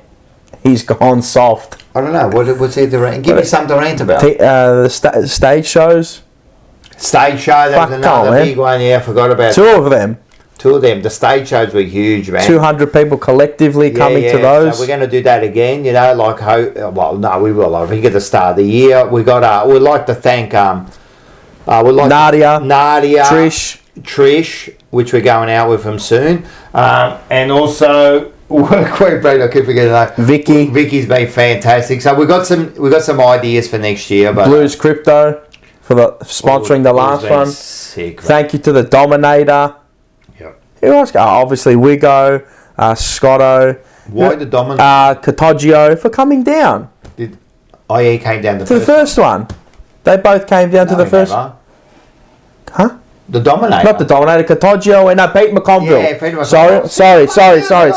Sorry. I've lost my mind. He was supposed to come. He was supposed. That's why. Yes. He went to hospital. Or something. Yes, correct. Yeah, that's what I was thinking. Yeah. You change, Rocker. You change. Yeah, I know. I've changed. Well, you know what? You know what they say. Change is good. Yeah. You got to grow. Yeah. I can't be that same ranting idiot from 6 years ago. Huh? Remember when I first started? It'll fucking happen again. Don't worry. No. The rants. It'll come back. Don't worry. It'll probably come out next year. It's been good. No, it's been good. And then look, I'm excited too about me and Andy doing this show. It's going to be something different. That'll be fun. It's going to be just a bit of just sit back and chat about some different things. You know, not sport. I reckon sport will come up. Sport always comes up. We're going to do some chats about that, so that's good. But yeah, I mean, all the guests we've had. Yes, thank you. We had one nearly every week. We had. I'm going to go through them. So I've got them written right in front of me. Go. We had George and Andy to start off. Can you read that far? Yeah, that one I can read. Your brother couldn't read that. Either Dylan, if they take off their glass. Taylor, they wouldn't be able to read that. All blind. Talk about Taylor. She came on the second show. She did. Then we had Terry. Yes. We had Ur. Yep. Then we had Rash and Michael. Yep. Who came in for Paul. Yes. Then we had the boxing champ, Lyndon Hoskin. We did. Then we had Enzo Valentino as one of the winners. We had David Rees-Jones. That was fantastic. Hey, what a champ that bloke is. Adrian. Yep. Deha. Yep. Shout out to him. Then Gorkan. Gorkan. Yep. Johnny Holden. Johnny fucking Holden. Get it right. Ange came on. Yes. Snapper. He came from nowhere. Snapper. He did. We'll get Snapper back on next year. We will. We like Snapper. Snapper he's a champ. Then we had Dylan. Then we had Big Vincenz. Yes. Bucky. Yes. Fabio. He's good value. From the Ian Prendergast. Yeah, we had Scotty Tompkins. It was fucking hilarious. I reckon we're going to see more of Scotty. Yep. George. Who's George? Iramian. Oh, George. Yeah, from the Monday Blues. George, that's right. Fucking hell. What's the plot? Rash again. Rash came on. Then Dylan came on again. Andy. Carl's. No, but we had Dylan and Michael. Yes, correct. Because he came in as well because Paul couldn't make it. Yeah. Then we had Andy. Yep. Carl's, who was the winner. The other winner. Another winner. Gorkan. Winner. Yeah. And then we had Johnny Holden last week. Correct. So we had some good views, good guests come on. Did Terry come on one in the buy? Yeah, Terry. Didn't he come in the buy as well? Yeah, he came in the buy. In the buy. Yeah. He came in the buy. He did too, and Terry came in the buy. That's right, he did too. And that's when we had the second live stage show. They were good to stay live stage show. They were fun. Yeah, they were fun. It's different. Yeah. Do you find it different? I found it different. Because what happens is... Oh, well, you got 100 sets of eyes in front of you and you're not just looking at the camera. So what happens is, like, And you can... Like, we can speak to you this way. Yeah. So but when you got them that way, looking at you, yeah. But when you're right there, like, you're getting an instant reaction from people. So it's different when you're talking. Correct. So if you make a joke or something and you either get you get a reaction or you don't, and you act differently, we're here... We're talking to nobody, you know, like we're not getting that reaction. So it was completely different. Yeah, we talked about Seba. That's Michael. We did. So, because we were naming them. So, yeah. Michael is Seba. Rocco stand-up was awesome. The last one was soft. You got to go harder the next one. Next one. You want me to go harder? Yeah, we had to. We hung you out to dry. You're going to hit. You're going to hit hard? Yeah, you got to hit hard. No holding back? Nah, fuck, what for? All right, we're going to go hard. What for? We're going to hit hard. Why are you changing for? Don't sell out, cuz. No, I don't think I sold out. No. You got to go harder. No, it was tame for you. The first one was like proper. Oh yeah, Enzo, his Richmond supporter mate was there. Yeah, he loved the show. Yeah, correct. Yeah, he was good. He was good. The food was great. I'm the other Michael, the other white meat. Oh yeah, he was. Nick Marcucci. Yeah. Yeah, we love him too. Lana Owens on the couch in 2025. Yeah. It's a valid suggestion, and I'm sure we'll get her on. I reckon we get. I'm sure we will get Lana on. Lana's definitely on. You're coming on next year, Lana. Next year, you're definitely coming on. Yep. I reckon we get a few more on next year. We'll see. We'll get a few more of these, mate. We've got a great bloody viewing. Sober. I think Aussies love to swear a lot. It's cool. I don't know who this Sober is, but Sober. Yeah. Where'd you see that? I think Sober. from Korea. I read before. Really? Hi, Sober. If you're watching Korea? from Korea, Are you? yeah, Korean. Fuck, we've hit another part of the world. The 24 hours going to be for 24 hours, the 19th to the 20th of October. What do you reckon we got planned? Ah, fuck. Well, first of all, we've got the 24 and 24. Yeah, 24 and 24. 24 clothing items. There's mugs and all sorts of shit, so that'll be good. So, but then we're going to have a whole host of people just flying through. I'm sober. I search for AFL live stream and find you guys. Well, hello and welcome. How are you? And hopefully you enjoy this. Wow, okay, fair enough. This is what I mean. This is what the like button can do. If you hit the like button, yeah, that's right. It can platform us to everywhere, and then you can speak with people like Sober all the way from Korea. So hello. You can petition for Vossi to come on TJP. Imagine but I'm telling you now, I'm serious about this. Just say the club rings, right, and says, listen, we want Vossi, we want you to interview Vossi, right? I will say one thing. I'm not giving you the questions I'm about to ask him. Yeah. If they say you have to, I won't do it. No, me either. I won't do it. Because if I'm going to do that, just get someone else to do it. Is that fair enough? Yeah, I agree. Maybe you don't want screened questions. You can interview, but these are the questions you've got to ask him. Would you do it? Wait, say it again, sorry. So if they say, we'll give you Vossi, but these are the questions you've got to ask. Not a chance. Nah, I'm not a sellout. Nah, fuck that. I'm not a sellout. What for? No. Just to get a name on there to get a few more hundred viewers. Well, what for? No. I don't care. What would you ask? Well, Vossi? Yeah. Oh. Well, I'm not asking him what his favourite fucking meal is. Nah, that's shit. If he's here and I got 30 minutes with Michael Voss, why Dan Houston? Yeah. What's the thinking of Dan Houston? Why did you continue to play Charlie Curnow? I'd be knowing I know what he's going to say. Well, his output is better than this person's output. They will come in at half capacity. I understand. You'll probably say that. But then I would ask them, so where does the integrity come in the selection if you're doing that sort of stuff? Yep. And then why are we recruiting Fantasia? Yeah. Yes, correct. Fantasia. Why? Why didn't you blood kids throughout the year? No.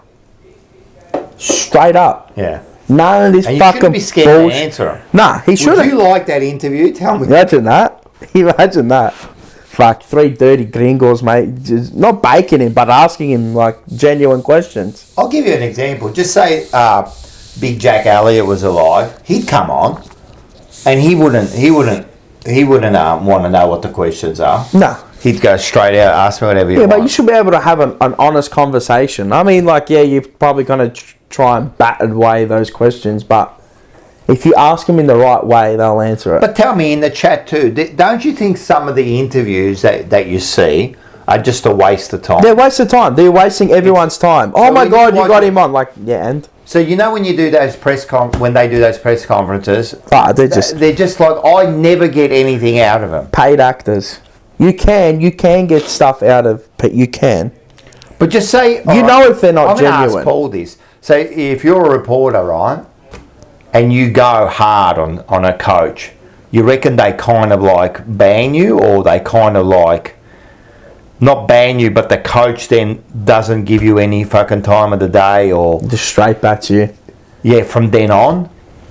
Does he do like a Trump? Yeah. Where he goes, I don't want to talk to you. Don't want to talk next. to you. Do you reckon that happens? Yeah. So I reckon. Well, they get told what they're going to say before they go in. All right, or general questions. This is what's going to happen. Be ready for this and that, because they're all trained. All right, but just say you go in that press conference and you go, all right, so yep.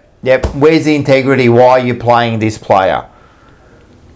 You reckon they get told off after that? I don't think they would get told off. You reckon the club will have something to say about that? Maybe. Far out. If that's the case, that's fucked. Yeah, it's a script. It's fucked. Yeah. If you can't ask a serious question like that. Why wasn't Chris Scott grilled about playing Stengel after collapsing in a nightclub? I agree. That would be the question. See what I mean? Like, that's all bullshit. Unless you're in the four walls, you know nothing.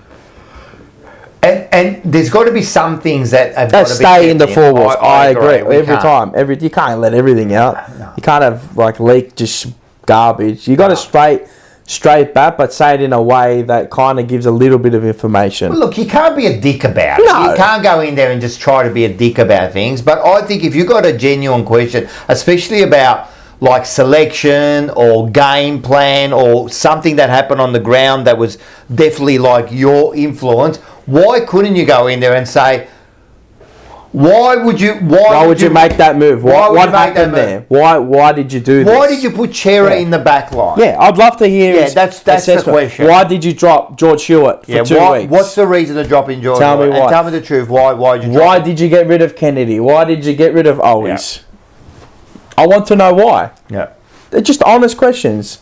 And if you give me an honest answer, I go, okay, fair enough. That's it.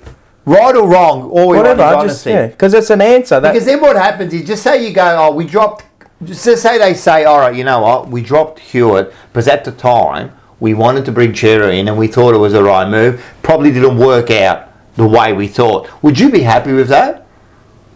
I'd be happy, at least you're honest. Honest. I always say, it was a mistake. I always say honesty is key to success. So you stuffed up, but at least now we know. But instead of going, blah, blah, blah, and then you sit there and you talk to us like idiots.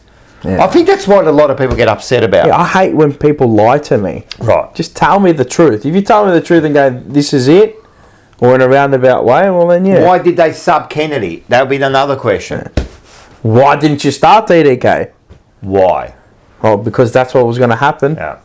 Why did you play him in the first place? Correct. He wasn't ready because he was limping at the end of the game. Integrity. You said integrity, but did you pick the team based on integrity? Are you being or just names? Are you being influenced by others? Fuck, if we did that, mate, fucking hell. They'd take it down. Yeah. They wouldn't. Carlton will take it down. How can they? Well, they can request to take it down. But then if you don't? Well, then they'll request it by the AFL, and then, yeah. But they don't. Yeah, it's freedom of speech. You can't. Yeah, but then the AFL goes to the it's like a media department, the YouTube in Australia, and they can take it down. They can review it and take it down. All right, then where can we play it where they can't take it? Rumble, kicking, all that. Go to Rumble. Yeah, 100%. Now, if they're watching, there's no way. Nah, they'll never come. Never come. They weren't going to come. Never come. He wouldn't even give you one player, but they won't even give you fucking Jack Carroll. They wouldn't even give you, Dominic Akwae. I reckon they told bloody Kempy off for doing that video for me. They would have said, why are you doing it for that prick there? We'll go get Marchbank next year. Or Cunningham. So you reckon, not that I know, so you reckon these interviews that have been done by some of these, other YouTube people. Yeah, personnel. Yeah, that have interviewed some of our players. Yeah. How do you reckon that goes about? How do you reckon, they... You could probably ask questions but not how we said it. It's like, how did you become, like, you know, what do you make of Carlton? You know, who do you gravitate towards? It's all the same questions. What are they going to give you? I know for a fact, because it's good for your channel because you grow off it. You can grow off it. You can piggyback off it. Other than that, like, all right, I did an interview with... Huh? Are you really being real with yourself? I know for a fact, I'll tell you guys, when we did have I'll tell you now, we had an interview already planned with Greg Williams. Yeah. Yeah. And then the last minute, but before the last minute, they backed out, right? But before they backed out, they actually asked us, can I say all this? Yeah, fuck them. They asked us. They don't control us. No one controls us, we control us. They asked us what questions we were going to ask, and we had to submit that to them. Yeah. So that was the whole thing. And we did that, but then they still backed up. And all the questions we were going to ask were very reasonable. There was nothing. Oh, they were like in the past. I'm telling you, when we were going to interview him and Aaron Hamill, which they both backed out, they didn't back out. No, they didn't. No, the players didn't. The club told them. Well, the club backed out. But what happened was all the questions were going to be screened. But all our questions were really about the past. There was nothing about the now and maybe the future. Nah. That was it. We're just talking rubbish here, right? As we do. Yeah, we usually do. So since you're the star reporter, media personality, tell me something. What would happen? Yes. If you at a press conference? Yep. So you go in there, you're doing Vossi, right? Yep. And you go in there and you go. Fucking lies. You say, right, Rossi. Yep. Yes, please. You go hard on him. I don't know the question, but let's say you would go something like, why did you play TDK when you knew he was injured and then sub out? Like, because no one asked that question. Yeah, okay, right, yep. So what would happen? Yeah, like, so pinning it on, just going hard at the person you're interviewing. Not too hard, just asking talking about football. Yeah, just talk about, not personal. This is about, like, in the game, like, after that Brisbane game, you go in and you go, Vossi, I want to know, why would you play DDK when you could see he was injured, and then you bring him in and then you sub out Kennedy. And the question that we've all been asking, right? What would happen to you as the reporter? What would happen to me for asking the question? Would there be any because you went hard now? Would in future interviews, would you be like a little bit black banned by the coach or by the club, or would you? If you're black banned by a club for us, would that happen? Because they're everything seems scripted to me, like almost. Like if it's not a funny question. No, I don't think. I'd be more worried about the club if that was a. No, but don't you think that's shit like that would happen? Like, when was the last? All right, give me this. When was the last hard question that was being asked that really put someone under the as in a coach as a coach or I mean players don't really get hard. They never. But let's say I think it's not really Australian culture. It's not really a. So why? Maybe it was Australian culture. Now it's not in the new. Everybody's kind of chummy here. It's all sort of. Whereas in England, it's like funny. It's actually funny you raised this. Arteta. No. Eric Ten Hag, who's Manchester United. Eric Ten Haram, right? He actual had a haram press conference before the game against Tottenham, and the journalist asked him. He said, "What's the problem with your team?" I think I saw this. It's just just direct. Yeah. What's the problem? Like, what is going on? Yeah. And what did he say? And he said, we're not scoring goals. And I scratched my head. I'm like, not scoring goals. I'm like, I thought the problem was the midfield seems to be an issue. Anyway, whatever. And I know what he's saying, but not scoring goals. Like, if you score goals, you win games. So the question I would ask, if it was a real hard, tough question, is why do you feel the need to? Okay, so why do things go wrong tactically for you on game day? That's what I'd be asking.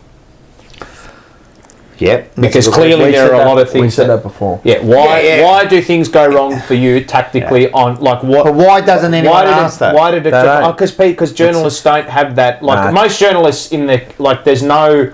Why? Most journalists don't have the. They're there for a story. Yeah, they're not there to get insight into tactics and all that kind of stuff. Yeah, right? but that is a story. Yeah, I know it is. But most journalists don't understand the tactical nous of football. All right, but it might not be that question because you understand the game a bit more. But it might be another question that's hard. Well, what about when he mentioned selection integrity? Yeah, and then you haven't upheld that standard. Right. Just say that's a question. So where's the selection integrity that you mentioned when you do this start of the year? Why doesn't any fucking media personality reporter do that? Are they being held back? Are they scared? There's also a point where you want to, you know, do you want to get future stories out to buttress the relationship? That's what we're saying. Yeah. No, it's not scared. I think you are. No, I don't think it's about being scared. I think it's just about what do I want future. I don't want to burn this bridge now for a story. But why should they be burning a bridge? Well, I don't think it is, personally. Yeah. But people think that way. But this is what I mean. You know? But because people think like that, it's actually harming these interviews. Like we were saying before, these interviews mean nothing to me. Yeah, the player ones and that. The player and the coach before, like I'm watching it, I never get anything out of it.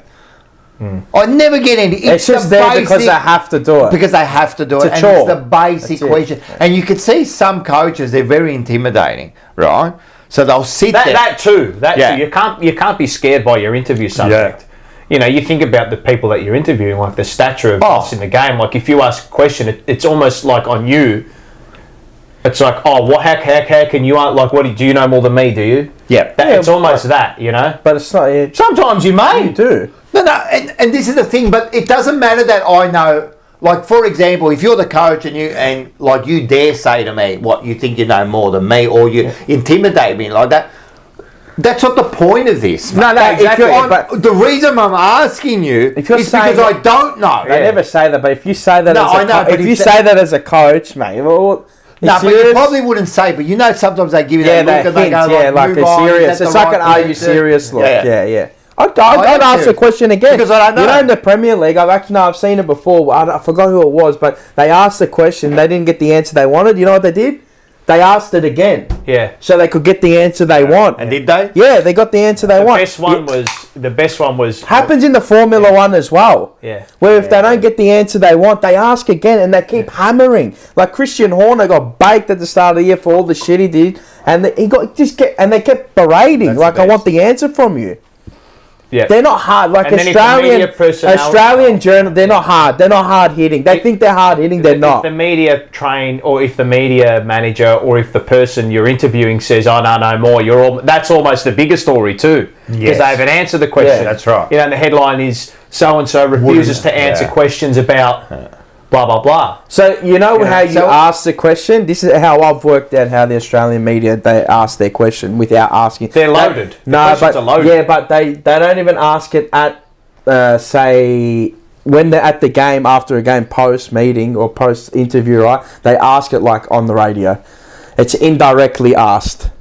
So it's put out into the ethos of the radio. So like SEN, like David King and Kane. It's like us now. Of course, yeah. Like we're asking, but because they're going to get airtime and they're heard, they answer it that way in another meeting, another game. That's how it's done.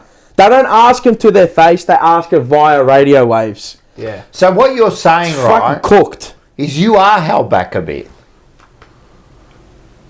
You are, because you have to be. You said it yourself. It depends on how far. Because what you're saying to me is, you don't want to burn your bridges. So you know maybe that's how you build the bridge, right? But that's how we look at it. Yeah. You don't want to. You can't really say what you want to say, so you kind of hold back a little bit. But I don't feel I hold back. But coaches and players are not. They're not dumb. They know what's going to be asked, but I feel like the questions never get asked. Sometimes they do get asked, like some hard questions. I think it was the Hardwick one. The Hardwick one, Which one? When he kind of like we need to be fucking better. Oh yeah, the fucking better. Yes, we need a fucking. What did he say?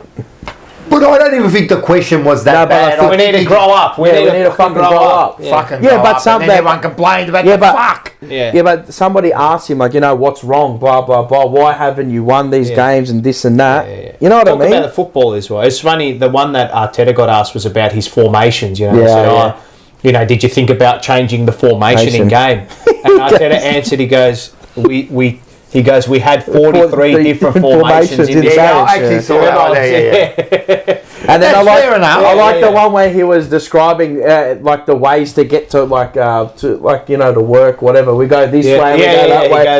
He goes, at 6 a.m. in the morning, I go down the M3, right? But then I know it's a school day, so I've got to go the other way. It's so true. It's so true. And he said the other day, they were asking him about, and so it's funny because I think the best managers and the best coaches will educate you, but in a subtle way. Yeah. Not in an arrogant way, not in it's more like, I'm the man, I'm doing the job, I know what I'm doing, because I'm actually getting the results. Well, it's confidence, right? Too, yeah. So there's been, a bit of context around him. They asked him, that there was the draw that Arsenal had against Manchester City. It was 2-2, right? And we conceded with the last kick of the game, right? We're down to 10 men. We're up 2-1. You're down to 10 men. And we sat 10 blokes behind the ball. And the reason we did that was because we know we are an incredible low block defensive team. Like, we can squeeze the life out of you. Hard to break down. Almost impossible to break down. When we sit in that block, almost impossible to break down. And that's a strength. So if you're down to 10 men against the best team in the world at their home deck, you're up 2-1. What are you going to do? What would you do, You're right? playing for the win. That, exactly that. I know my team has this strength and capability in them where they are defensively sound if we have to sit back. Yep. Even if we're handicapped down to 10 men, I know we can see it out, right? And then everyone's questioning him. Oh, you play boring football, you play this, you play that, why didn't you? And then he came out and he said, it was funny, he goes, we can come out and we can be brave. It's like, I want to wear my flip-flops and my singlet and my hat. He goes, but the weather. He goes, it's cold. He goes, so I'll be brave, but then tomorrow I've got a cold. No. Right? That's right. Tomorrow I'm sick. So it's the whole point. So, all right, I've got 10 men against the best team in the world. If he goes out and I'll plays, go out there and we'll play and we'll lose 5-2. But I was brave. But we lost. But I was brave. Mate, you're getting holes picked apart. Like Swiss cheese, And he said it's all about the context, right? Yeah. So questioning a coach and questioning a manager, it's the way you do it. Is the way you do it, and it's all about context. And as long as you know in your own ability that you understand the game, and you have a decent knowledge of the game and how it all plays out, and the topic and the subject that you're pressing the person about, you have an understanding of it, an idea about. Well, then you're okay.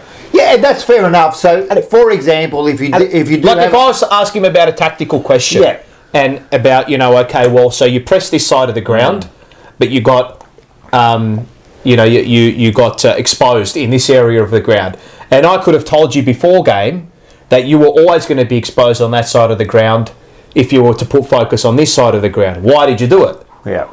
Right, but I know, given that, I look at the tactics and how things have moved, that I have an understanding of... So then he would have to... So just say you asked him that question on the spot. He would have to justify it. He would. Yeah. And he would have to be honest about that. But then he couldn't lie about it because you're speaking to him with some authority. You're saying, I know what's happening here. You've got this... Like, why is that? But he could say... Give him a little pat. Just a little pat. Ali. But he could say, that's, tactics are not, we don't reveal, we like to keep that under wraps and under sea. Okay. And I'd say, okay, that's understandable, right? But you've revealed that now. I'm just asking, I'm not looking, I don't want to know what your tactics are moving forward. I want to know what your justification was for X, Y, Z. I think this is going to happen. This is why I did this. Because when I looked, and I'd say, looking at it prior to this game, I knew that this team A, was going to expose you in this area if you did this. Now, would they be upset about that? No. What should they be? No. And if they're upset by it, well, you shouldn't be the manager. Well, and this is what I mean. I think here in Australia they are upset about that. Well, and this is the whole issue. You know what? No. As he said, I don't reckon the journalists know the game well enough. No, they don't. I reckon they want to be asked questions like that. Yeah. Why wouldn't you? I don't know. I don't know. Why wouldn't you? Look. Why wouldn't you? But they know how to answer it. But they know the coaches know how to answer it in a roundabout way. But they never talk about this shit. Yeah, because the journalists don't ask them the right questions. Stupid head. We got. Pat her because she would start crying. She starts shaking. We got. Is a Suba. Is a Suba? Suba. Yep. Where's he from? Korea. Yeah, so he's loving this. He's just found us. He found us, really? Yeah. Right. That's why I said if you hit the like button, this is what happens. He goes, wow, this is a real conversation. Good job, guys. AFL is very infected with USA style. Politics is weird. I'll second you on that. Yeah. I got one for you, Paul. Yes, what do you got? Where is it? Question Yes. I asked Paul from Enzo Valentino. Hello, Enzo. In an interview. Yes. Why do you look more like a Lebo than an actual Lebo does? Do I? You're very Lebo looking Today. at the moment. Oh, with the big, you've had it for a few weeks now. I've grown this right out. Nice. Yeah, I have, haven't I? Nice.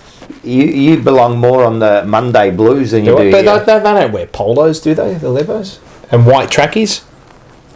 Do they? I don't know. They would definitely wear the seatbelt. Nah, they wear white. They wear white trackies, guys. 100%. Yeah, I mean, I do come across as one, I think. So, yeah. But they don't. I don't think they're educated enough. These probably not. I mean, but they're there to write stories. I agree that, but sometimes journalists are there to report the news. But if your angle is this is like I feel that my angle into it is tactics and understanding of the game, how the chess pieces move. You know that's what I love in game. You know. Yeah, I just think forget it. I just think it's more informative on the game base. I just think press conferences are a waste of time. They're only a waste of time if you ask questions that are not relevant. And majority of the time they are. Yeah. If you go 90, if you go in a 10-minute, everything's so nice, you know. It's plain Jane. It's plain Jane. You know what I mean? Right while we're sitting here having this conversation, screaming, everyone in the public. Well, this is why these media form and platforms have come up. Because we're not beholden to. I mean, honestly, like if. But we're not really getting answers. Yeah, well, but if you think about it, right, you look at legacy media at the moment, right, and everything is about sponsorship and protecting the brand and all that because of. So everyone is held back a little bit. It's because of this leftist ideology that has infected these particular organisations, and that's infected society and infected, these great establishments. Because we're too scared. Yes. Right? And the fact and the legacy media, TV, print, radio has been affected, and all these big traditional means have been affected, right? And it was like that story I used about the whale carcass. Yep. The whale carcass is this big, amazing, beautiful thing of flesh and meat. It's just this grand thing. But vultures are picking away at it and picking away at it and picking away at it. Until it's dead. Right? And that's what's happening at the moment. And then now you have this redevelopment of independent media. Our Thing, Terry, Blue Abroad. They're not beholden to anybody. No. Right? And this is what legacy media always has been. Independent media that's not beholden to anybody. We are not scared to get answers. We are not scared that we may upset somebody. Yeah, this is the whole premise of debate. It's the whole premise of speech. It's the whole premise of long-form conversation is that I mean, are you ever going to get answers for something or someone if you're afraid that you're going to upset them? Mate, if you're afraid, then But that's how I feel those press conferences kind of go sometimes. They're afraid to upset. They're afraid to hurt someone's feelings. And that's the problem with. But this is the problem with all media, all traditional media at the moment. All of it. Whereas us here, obviously I've got my hand in radio, and we've got, we make a big thing of the digital media now because that's a big thing. SEN is not beholden to anybody because SEN's independent media. But again, SEN, we've got sponsors that we need to look after. But you also can't upset the apple cart in like the players or the coach because then they won't come on. So Cornsy's upset the Bulldogs for years. Yeah, he upsets everyone. And then you had Tom Morris upset the Bulldogs. Because he got some team news. The bloke got team news, mate. Yeah, I know. Yeah, no, it's fucked. So look, it's. Yeah, of course. This is the beauty, and this is why I get frustrated when people try to out people for, why did you say this, and why did you say that, and who are you to say this, and what,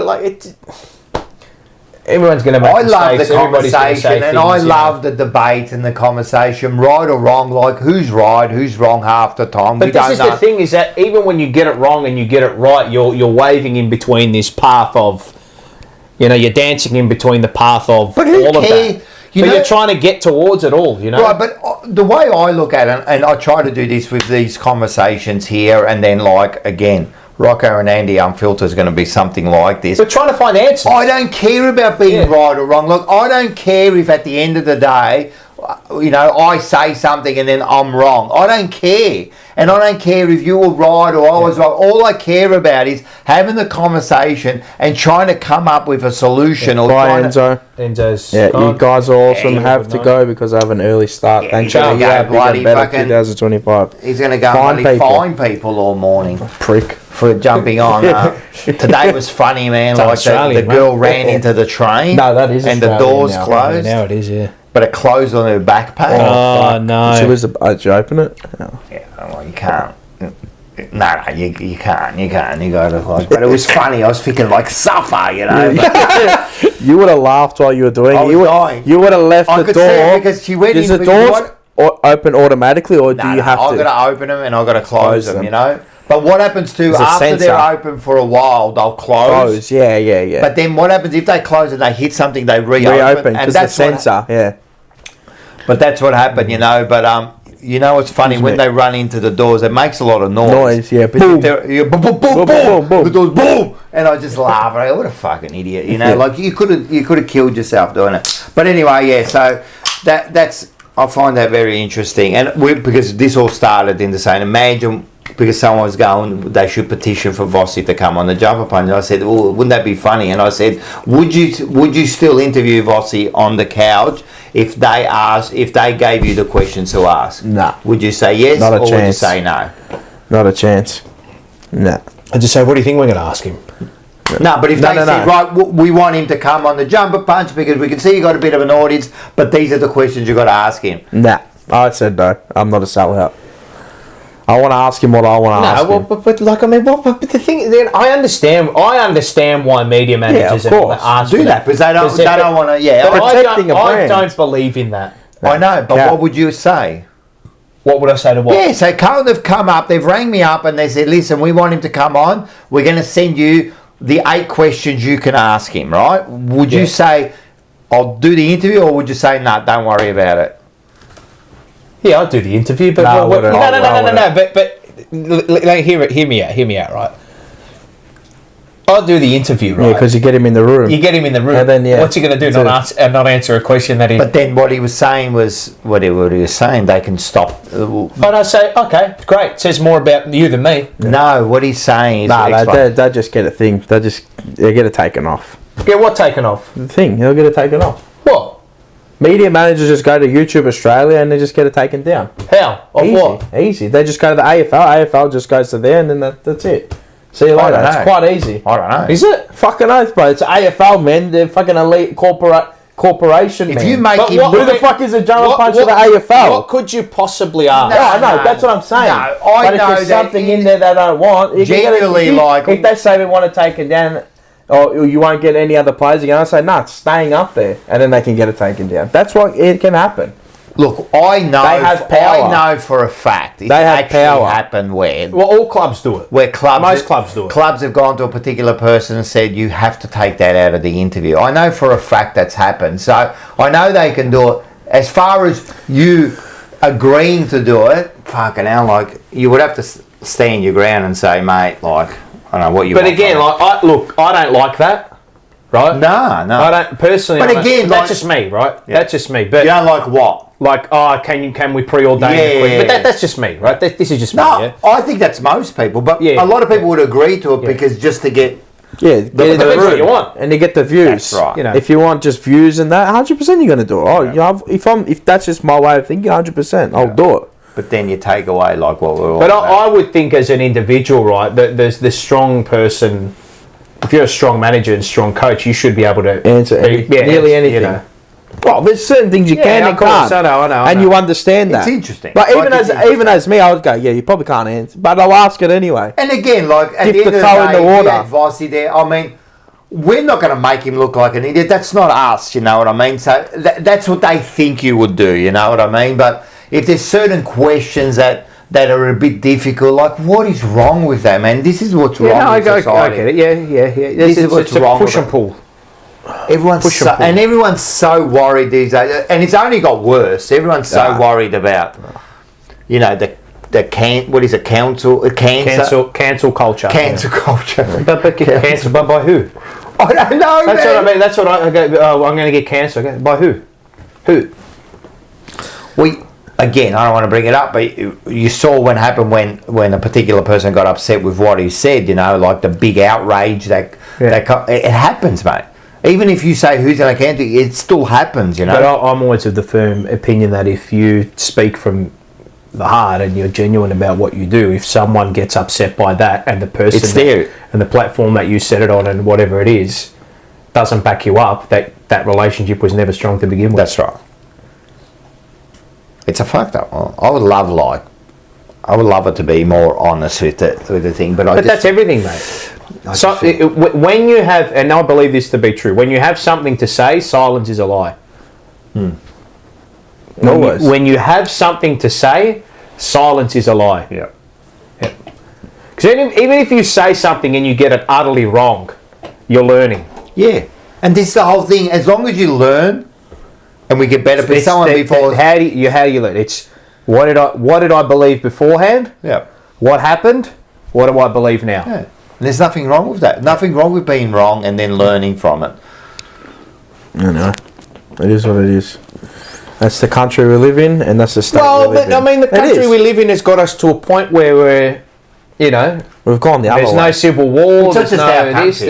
It's the world now. It's most of the world, Western world. It's funny. What did I say? New Zealand, United States, Canada, England, those countries. You 100%. Know, Netherlands and all that.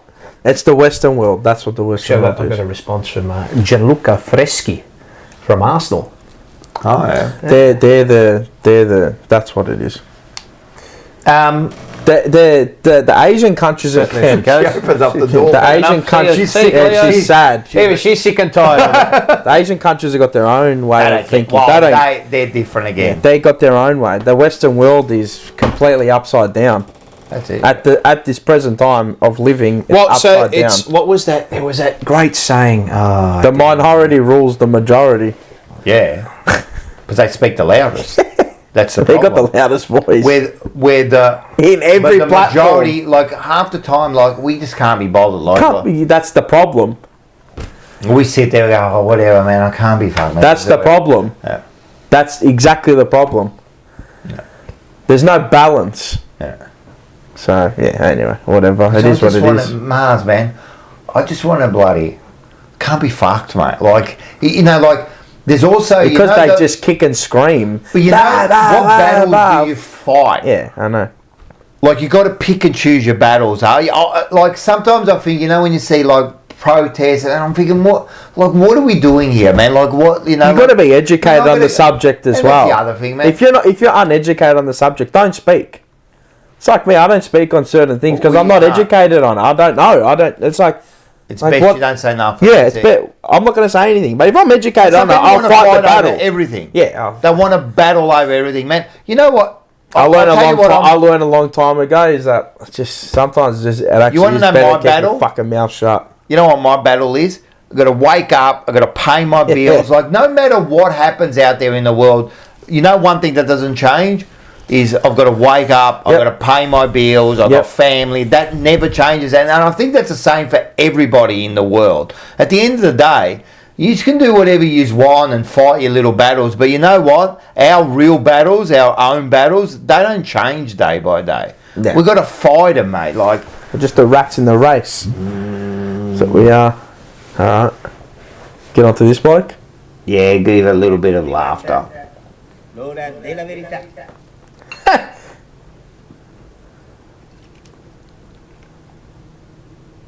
A panna cotta? No, that's creme caramel. Yeah. I love that dessert. Do you like it? That's.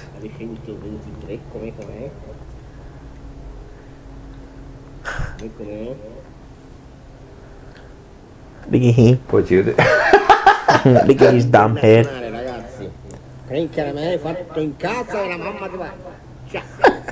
Ciao. That signs off. You know what I made on 2024. Sunday night? I made a gnocchi on Sunday night. Oh, did you? Yeah. Did you make it from scratch? Ask your daughter. Actually, it was pretty good. Was it good? It was pretty good. I must admit, for the first time, banging it out, it was pretty good. I'm going to venture into something else. Mick Marcucci, member for 18 months of the Rocco as well. Far out. Mars, one of my favourite quotes is, sometimes it's better to remain silent and appear ignorant than to open your mouth and remove all doubt. It's true, man. It's true. Straight up. Nah, not even Dolmio's cuz. I use fucking Heinz. Ah, that's the one. Yeah. I use the one. Heinz cuz. That's the saying. Potato gnocchi. Ricotta I'll do next. I just had to master the potato one. But This yeah, was the saying. I got it. It was fucking This was good. the saying. Modern man is in a terrible predicament. He is enamored with the beauty of what the old world built, but hates the belief that inspired them to build it. Yep. Modern man is in a terrible predicament. He is enamored with the beauty of what the old world built, but hates the belief that inspired them to build it. So when you go to Europe, you go to all these you love amazing those places because and it's you the see- culture, the But history, where did it rich all history. seed from? It all seeded from, you know, say what you have to say. There's Believe ethics, in what morals, you have to the believe in, ethics, you know. different way of life. You The know, way the living death- of life the- was the- different. The death Mate, of God was not there, you know. but you're living to. The death of God was not there, you know. You look. They at, weren't even privileged. you know, you look at where, you know, like I think England as an example. England is one of the greatest societies ever built. Yeah, but now it's. You know, and then it's now descended into chaos. You know, they're tearing down statues of bloody Churchill, mate. He saved their country. They would have been run. There'd be none of them left. They'd be German if he. But he's one of the, you know, like He single-handedly stopped the war. it's like one of the greatest ever.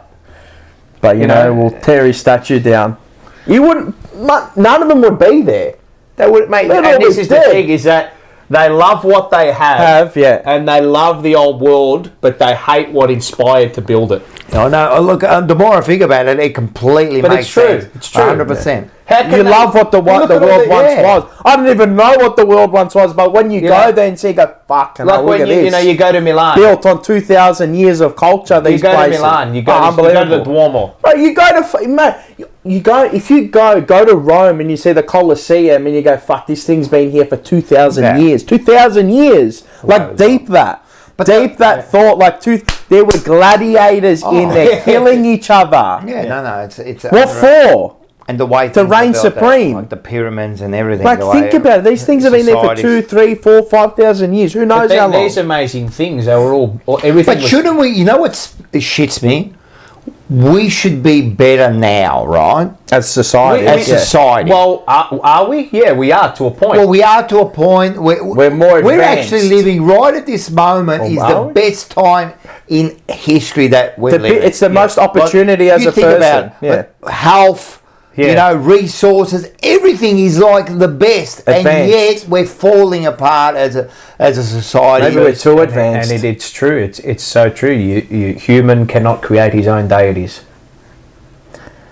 Humans could not. Humans cannot create their own deities.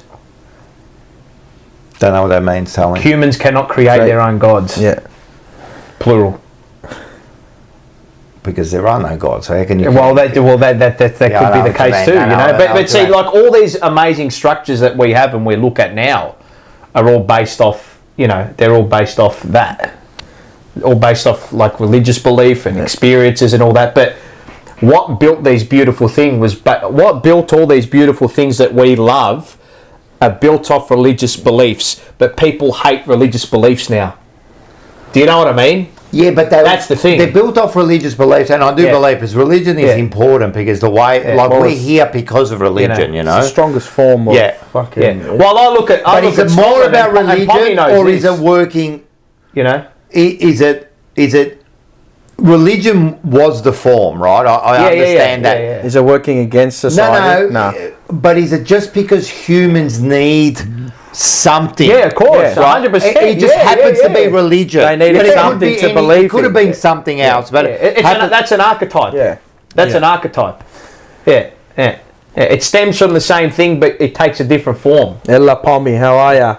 Pommy's in the chat. You fucking melt. For all the Man United shit, you melt. What's he said? What's Pommy saying? I think Mars is onto something. I don't think this is him being funny.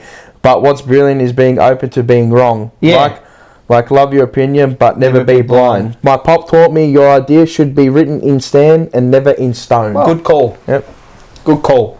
Just like your footy team, the line should be in sand, not in stone, because it can be moved. Yeah. It's look and look. So to come back full circle with the footy club, we love what Carlton is, Of course. right?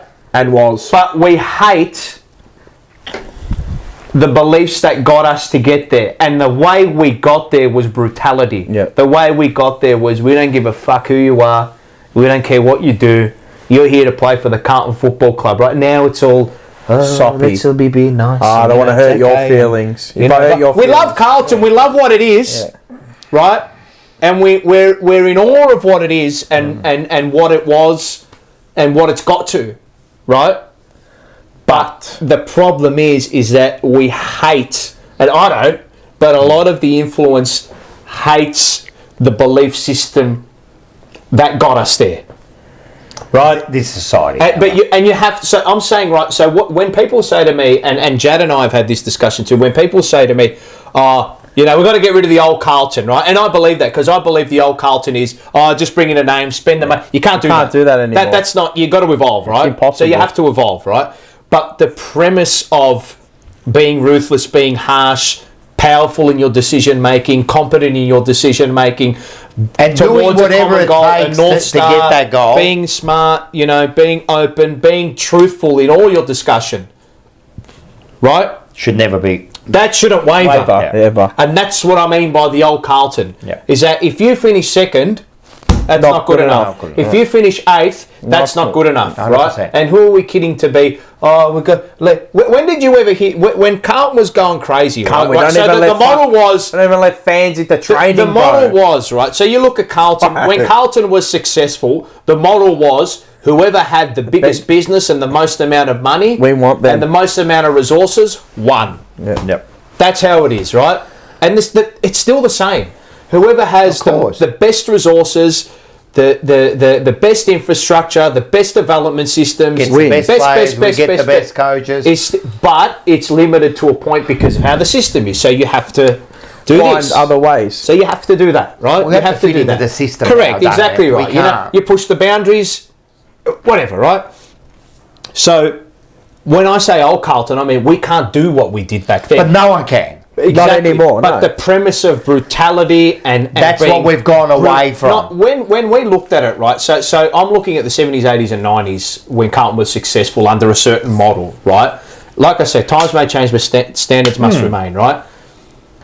Was there ever a whole and this was just an internal thing of the club because they're all playing together and you see how close they are, right? They're all close mates, they're all teammates and all that. But there was never you as a supporter, I know we may have a say on it now because of the computer and the cameras and all that, but there was never did you ever say, like, if you were to have a go at a player or whatever, cop it? No, don't say that. No. That's like the harder.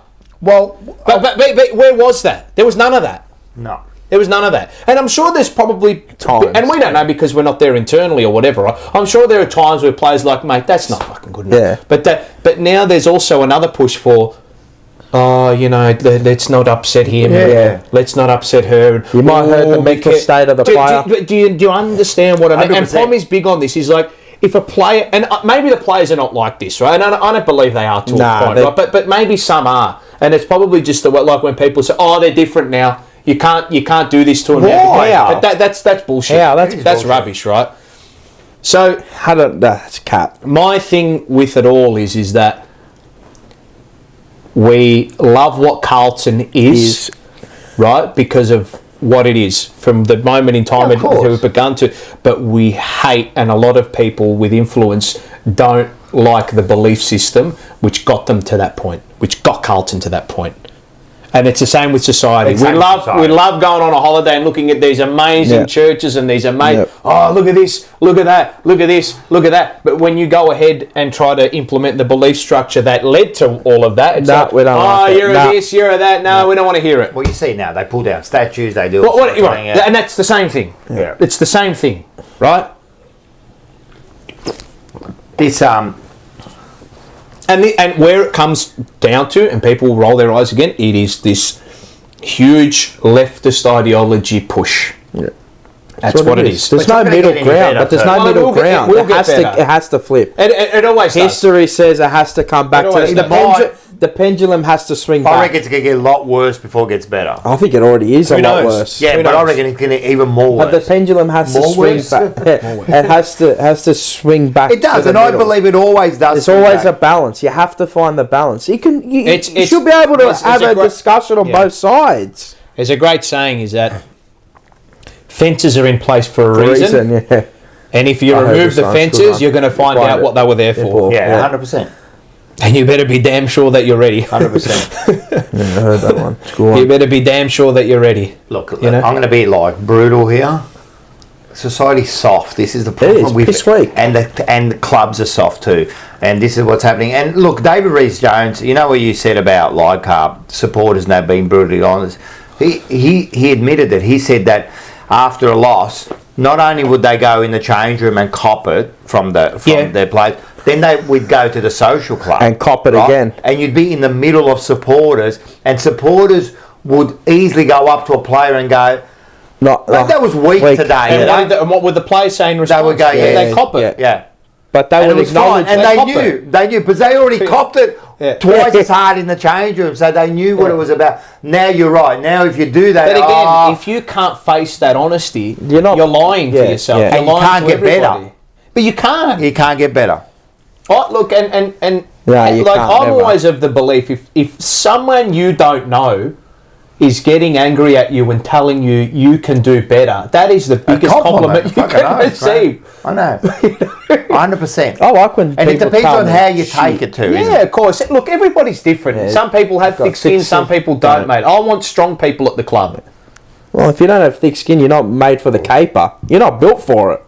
Fuck, simple as that. Game, mate. Fucking hell. No one's going to stop for you. You got 23 games a year to get to position yourself there. Look, it's how can but it's not only... You can't simplify these things down to the minuscule degree. You know, it's not as simple as just saying X, Y, Z and A, B, C happens. You know, it's a tough caper, mate. You're dealing with 45 men. You're dealing with coaches, you're dealing with backroom staff, you're dealing with it's difficult caper, mate. Do they have testosterone anymore? What is it? Difficult caper. Do they have testosterone anymore? They've probably got this hormone blockers in them, mate. No, but it is a tough. They're all going to become like dogs, mate. They're going to chip everyone and chop everyone's balls. Social engineering.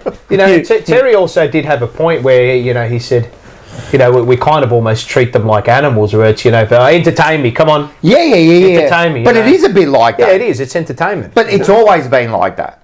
Like the gladiators. Colosseum 2,000 years ago. That's what I mean. It's the same thing. You're there. Why are they killing... The Colosseum is... Mate, that's what it is. Why are they killing themselves? Entertainment. As an archetype. The MCG is the Colosseum. It's 100%. These blokes are... killing each other to get a bloody oblong egg through a goal, two sticks, two white sticks. It is 100%. That's what it is, right? And if you look it's back, just not acceptable to kill people. Exactly, exactly, right. We don't kill. What was it? Commodus was the one. Commodus was the one. Yeah, and if you go back to this is all Stone Age stuff, mate. Of course, prehistoric. People are enamoured by... But what to say about us that we love it so much and it's so ancient? Like, it's organised chaos. What is happening? Organised chaos is yin and yang. But we the middle of yin and yang, that wave between the two. It's like when you dance with someone and it's all in sync with the beat and all that. It's beautiful, right? It's the same thing when everything's in sync. and someone aims towards But a does goal. it say that we love battle and we Yeah, love... we mate, do. it's an innate thing. We do. When you see, mate, Bro, when you know- you see it, come on, I get it. Like, it's true. The worst is when you see the old ladies True. do it. Yeah. Then Oh, you mate, see losing it. Yeah, yeah, look yeah. at- well, look what just Mark come out from of it. Sunbury. Yeah. Liam Jones, useless. You know, she's an 90-year-old woman. Right. You know? It's even like when I watch the F1, right? Like I love because I'll look at the tactical side, Yeah. analytics Yeah. and all that. But people, they watch F1 for crashes. Yeah. Oh, no one crashed, so there wasn't know. a good race. Well, Are you that- kidding me? But that's what we love. That's what but humans the are. man, We're yeah, barbaric. Been going around. We're and barbaric. around, been so fucking boring. You know, We're like- barbaric. Yeah, because we want... We're barbarians. That's why we love boxing and UFC, man. We love the combat battle, sports. You want to see people get hurt. and win. Yeah, and win at the same time. It's the reason, if you see, like, the reason people go to these things, and it's back 2,000 years ago, the Colosseum. The MCG is a Colosseum. Yep. You're there watching people with physical Battle, they're prowess, battling, yeah. physical, mental, emotional. You're in awe. Right? And you're doing it within fair game because you've got rules that are Yeah, of applied, course. and they're doing it within the rules.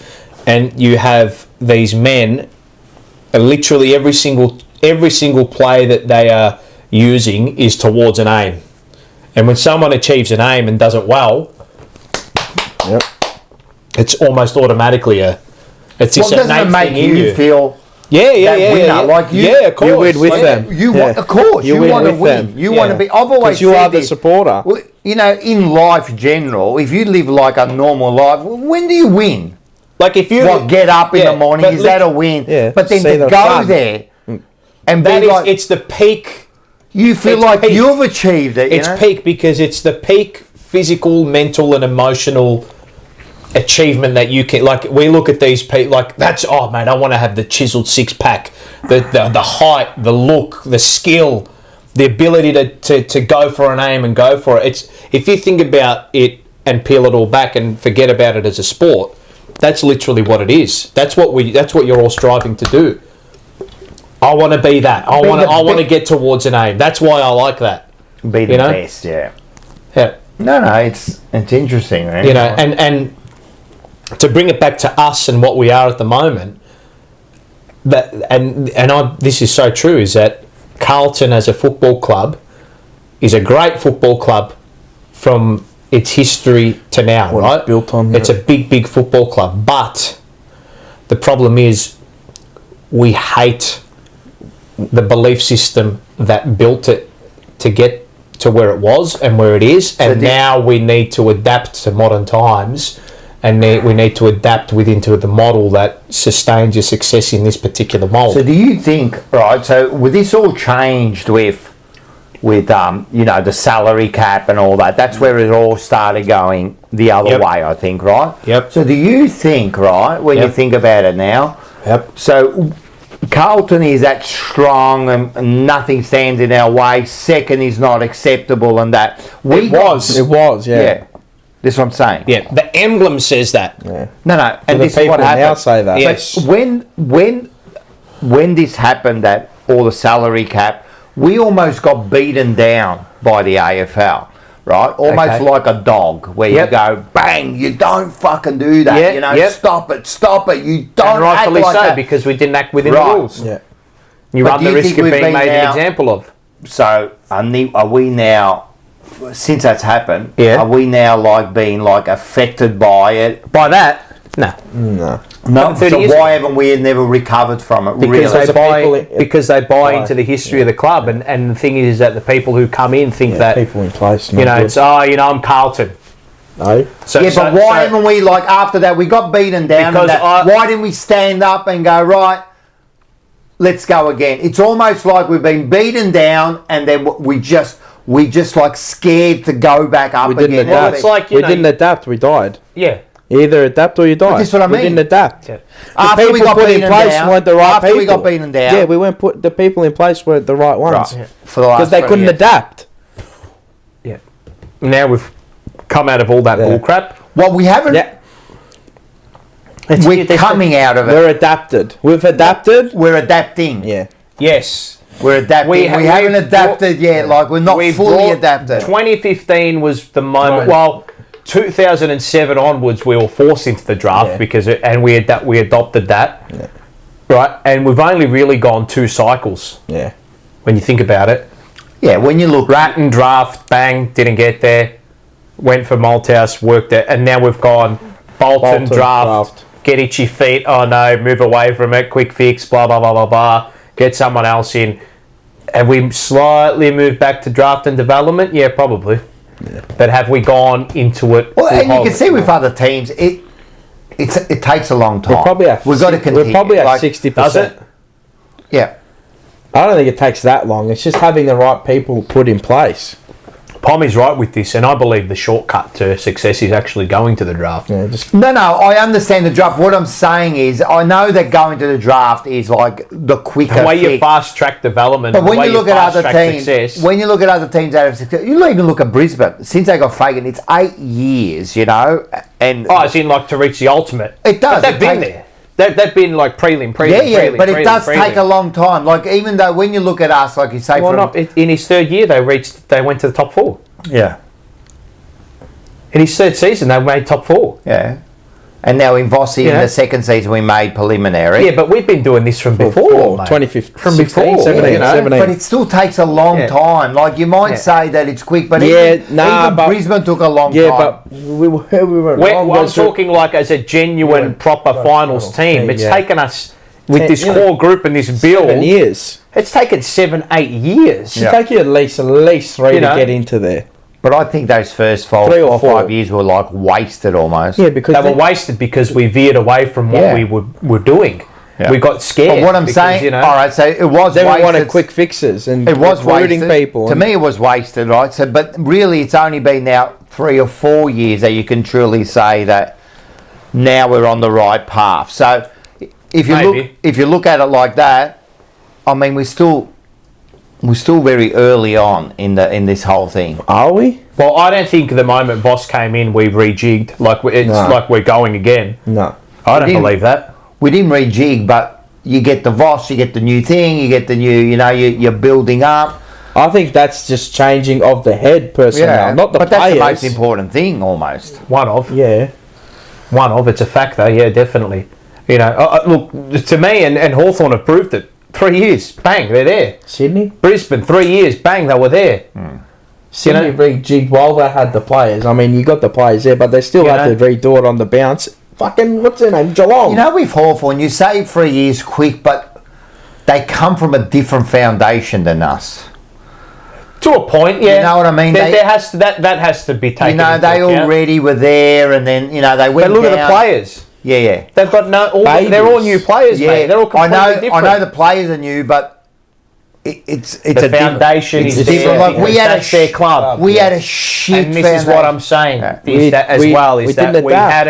didn't fully buy into. So in saying that, we are early on because it's only been like 3 or 4 years that we're starting to build this kind of culture. And this is why, to bring it back to the whole Houston and this scenario, is that I'm worried. It's wrong. Yes, fucking oath. You just got to build that. Just fucking hell. You know how you GWS. I'll tell you, mate. We quickly get to a flag by trading our future first round pick to get 2 first round picks this year and using them on drafted players, mate. Correct. You go bang bang, 100%. Because you already got the core players there at nearly at their teach them a standard early on. Yeah. And this is what I mean. Like we're not far off it. I believe we're not that far off it. Let's not fuck this up now. We're not that far off it. Yeah, it's an interesting scenario. It's big. Well, we say every, off season is a big off season, but they're all big. It feels like this year is a big one. Where do we go from here? Set. Yeah. When it gets a bit tough, what you're going to go out, trade your draft picks out to just get someone that's already made, and I'd rather make the player. Then is that also that and pay the player that gets made? Yeah, because then you create that mold again and again and again, and you give belief with this. Like Mackay, how they made this pact, and then the first chance we get rid of him to get someone else in. Does that affect our culture? Maybe. No, it does. It would. You know, if we're going to just like... But is that also the brutal, harsh nature of the horrific calls AFL? you need to make to really get there? You do. You know, along the way, you got to make it. That this is the core that's going to get you there, and then Like you can't get rid of the future. Yeah. Just 100%. To get in something, yeah, you know what I mean? something in. That's just what, to buy. That's what I believe. That's 80s mentality, 70s mentality. You can't do that anymore. Go back to Petrarca, if it's what you really need, which is what we need. That's a big. So if you need it, you do it. But if you don't need it, don't do it. I mean, that's as simple as that. But it's not as simple as that. I know what you're saying. I know what you're saying. So interesting. Always love the draft. You got to draft players. You have to. Oh, I love it. You have to, like I said, who are our most... You have to create a foundation. Our highest output players are drafted players. And the players we get most excited about are drafted players. 100%.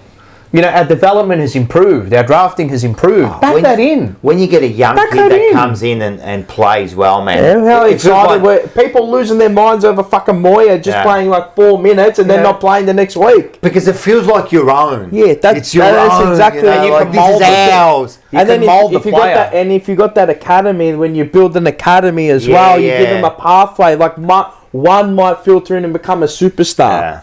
You know what I mean? So I did that. You need we did that.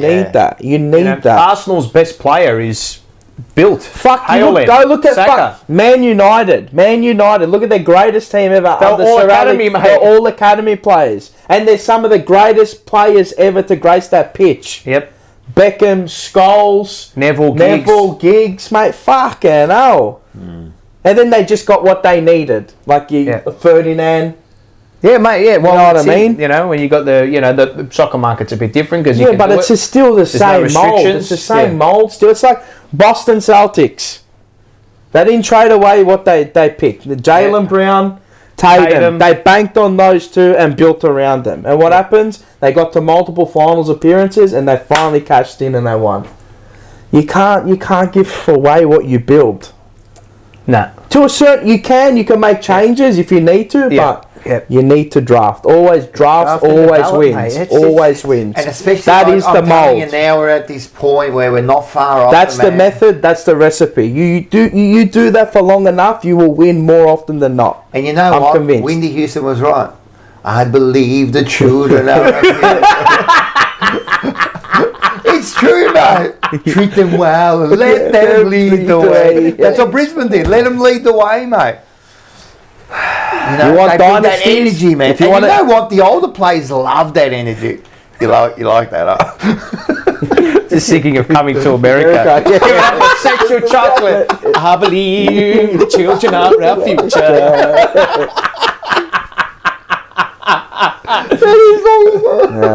God. It's one of the greatest movies. That was amazing. He's come around. I love when he comes around with the money fucking thing, you know, and he puts the chicken bone in there. Donations. I thought it was a trash.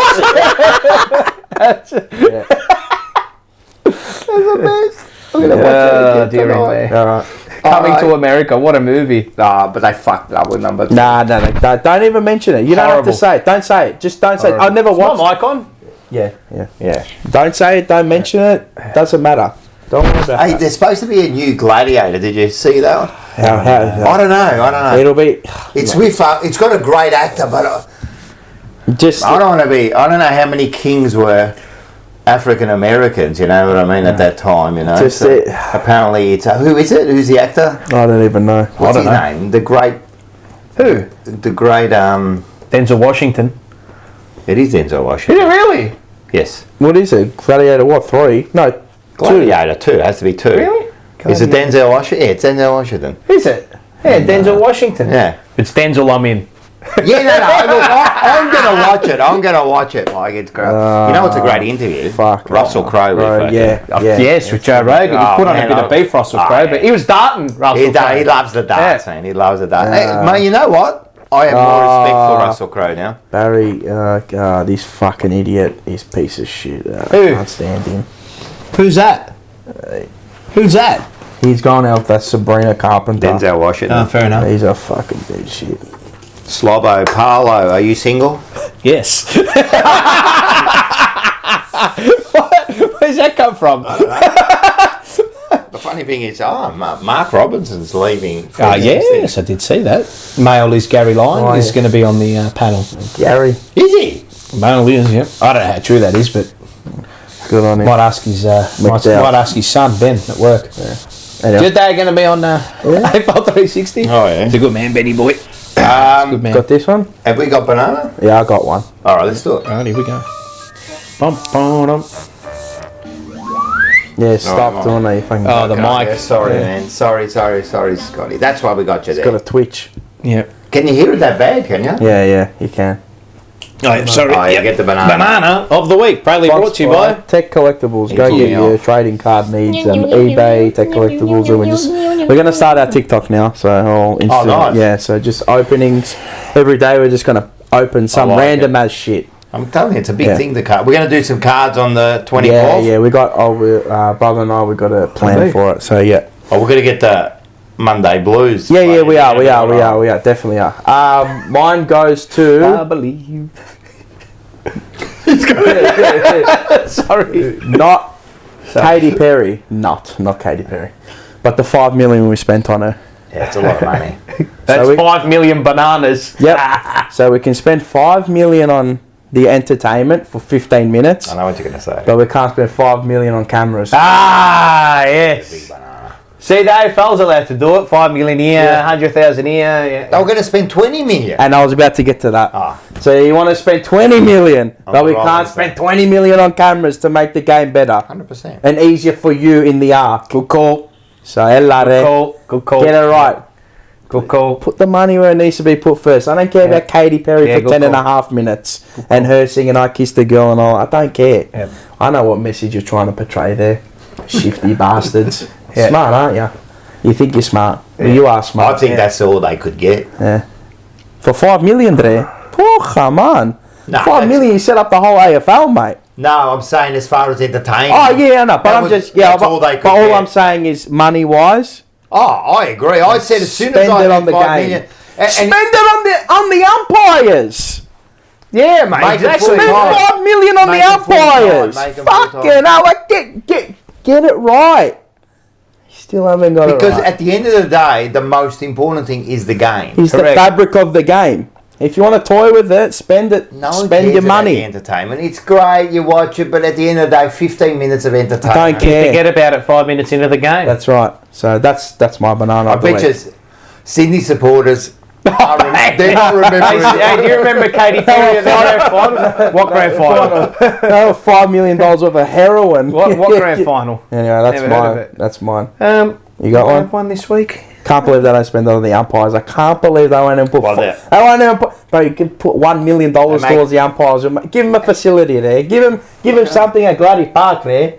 And they, Give them they something. complain about like as you said, they complain about with the bloody cameras, do we spend it or does the TV Channel rights 7 or what are we doing here, mate? See what I mean? But we can spend $5 million on a 15-minute performance to perform 5 songs or whatever this you did. Makes me sick. 2 point. No. What are you trying to attract? What are you attracting? Casual fans or the everyday match day going fans? What are you, who are you trying? I know the casual fans. We know. Who are you, bro? Bro? Who are you? So yeah. You know what the answer 100%. I know what it is, but that's just my banana of the week. And if you don't have one, that is no, it. I don't think I didn't really have one. There you go. I didn't really have one too, man. I don't know. Mine's for everyone. Yeah, that was for everyone. As I said, the week's been pretty. Yeah, how much did Cody Simpson get paid? You're like an old woman that needs She love. wants chicken. What do you want? What? If you start speaking, you just start barking. No, there's really nothing, man. Well, look, I actually enjoy. Tell me one thing about the grand final. Do you enjoy when it's one-sided like that? Nah.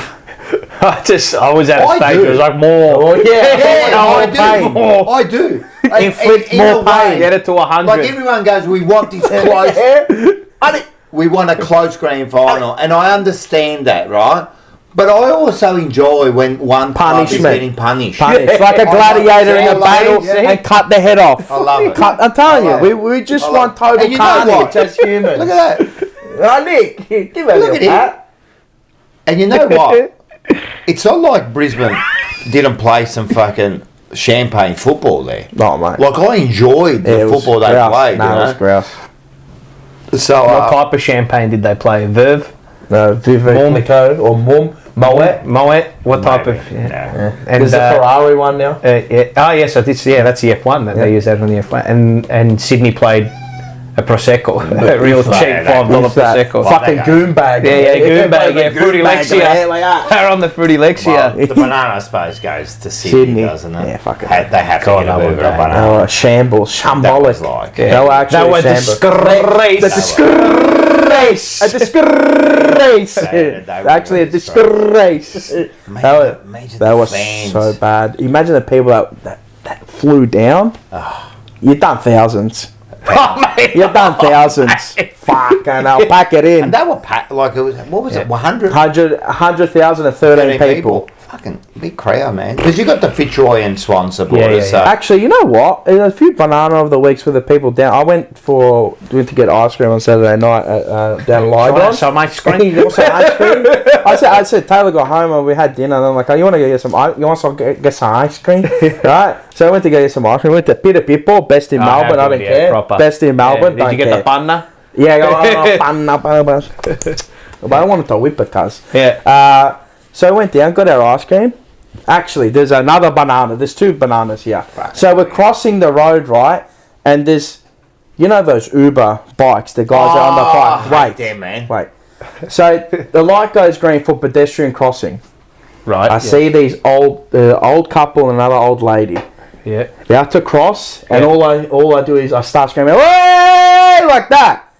Bro, the Uber bike rider was about to flatten them. Go straight through a red light. Oh, I flipped it. Yeah. I flipped it. They're getting banned now. And he went through the red light.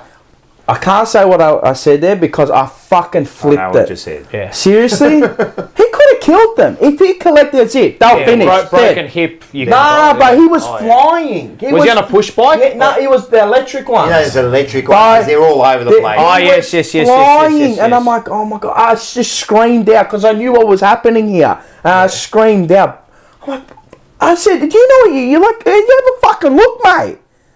I nearly grabbed him and I was gonna punch him. I nearly grabbed him. I was gonna. I was irate. Like seriously. They're everywhere now. Like they're just everywhere. But they go through red lights. They don't look. They're on their fucking. They got the ear pods in and they cut out in front of you. Like they just. And then you know what? It was bad, but I always said this was gonna happen because I work on an intersection, right? One of those people, they got T-boned on a bike. God. He got T-boned. Not dead or anything. He was alive. They got up and all that. But they ate the person's food that he was meant to deliver it to. They ate donuts. What? While he was sitting there? Yeah. That's the best, man. Bro, he gets up, he's like, like that. His leg dragging his leg. But 20 minutes later, he's on his phone. Mind you, he was on his phone on the grass, right? Just got hit, right? And then we see him get up. Michael and I go, this cunt's eating the fucking food. Bro, someone's not getting their food, and these cunts just scoffed it down. He just scoffed it down his gob. I'm like, what the fuck, man? The Uber rider scoffed down someone else's food. So he got T-boned and scoffed it down. But you couldn't write that. You couldn't write that. Seriously. I don't know what this means, but it just sounds funny. Scotty Tompkins, every time I go to the city, it's 3 broccoli heads to a scooter. And then the other bananas go to the Brisbane supporters that are on Lygon Street. Oh, yeah. You know me after a grand final. Go the fucking Lions like that. Yeah. On your Will Ashcroft, fucking little star, bro. Yeah. They're like, bro, I'm like, you just won a grand final. No, losing it. Then I saw men in suits with Brisbane scarves on. That would have been, I had to, because I knew they were just there by corporate bullshit. They got given tickets to wear that, right? And nothing. No, I said, you're a fucking idiot. Like that, right in his face. I'm like, you're fucking shit. I'm like, you don't even know who won the fucking Norm Smith, you weak dog, like that. But they don't even care. They say the grand final's not for the bloody supporters, is it? Nah, it's not. It's 70% is corporate. 30% is actual race day goers. Race day goers? Fuck, how was race day goers? Yeah. Quite a Jenny on the weekend. Far out. Tony Otobre returned to SEN. A bit more pitch than that. I like that little banter. Yeah. It was good. It was good. We banter. got on air on Friday. Yeah, it was good. Yeah. So that's it. Any more? No, I don't have any more. But yeah. Any more? I need to experience a Mars car ride. Don't. No, actually, I've had a good week, and you know what? I love doing this, right? But I need the break. I think everybody does. Like, I need the break. So that's why with the draft and that, like, you'll probably keep up with it and that. I absolutely turn off. I turn off. I don't want to know, man, because it wears me out this for the whole year. I just need now a break. And you watch, by the time it gets to February, I'm pumped, mate. I'm winning grand finals. I'm ready to go again, you know. But I just need this break. And in 3 weeks' time, I'm off to Thailand, and I'll be on the beach somewhere, man, sitting back, mate. So I can't wait for that. I remortgaged my rental on your Mr. Brightside tip, Paul. Oh, dearie. Oh, that should be the banana just quietly. Mate, my luck on the horse there. Mate, let it get too far in front. It's not the best ride. I'm like the Paul, just needs to sit within about 5 lengths of this thing, and you know.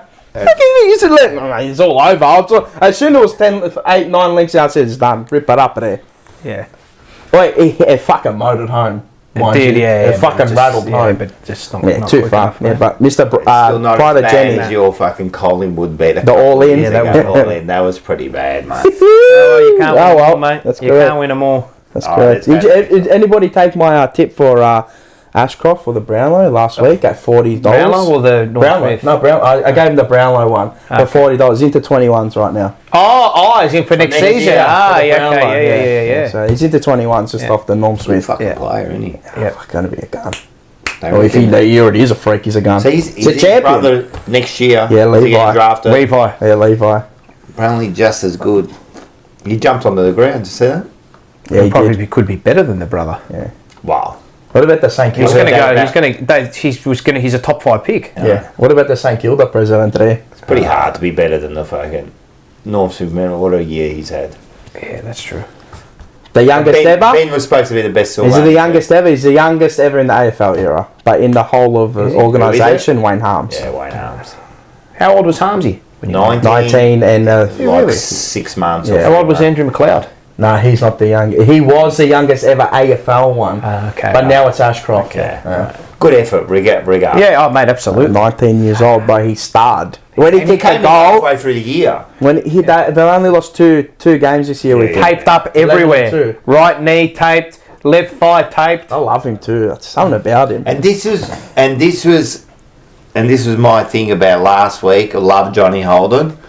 His thing about the 40 weeks. I don't think players are gonna get through it, mate. I'm telling you, they just. I remember when St Kilda and Collingwood played that draw, and the week after, St Kilda were done.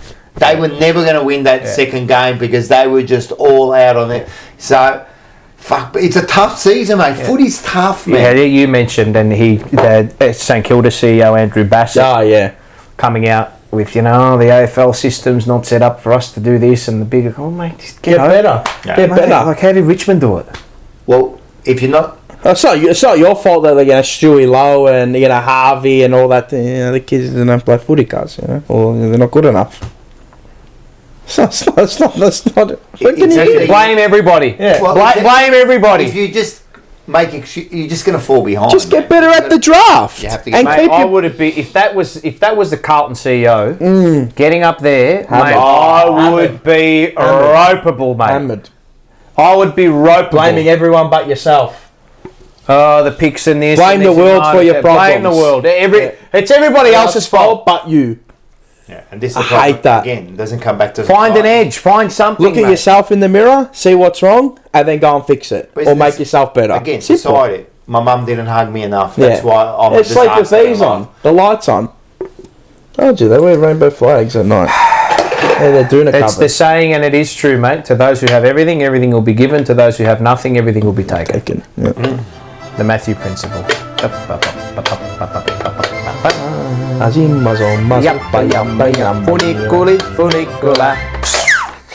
Barchi of the week. Proudly brought to you by Barchi. I haven't done it for a while, actually. No. I reckon I can do the compilation now. Thank Yes. you. I'm just going to put it out on one. this. Everyone. That's the way to do it.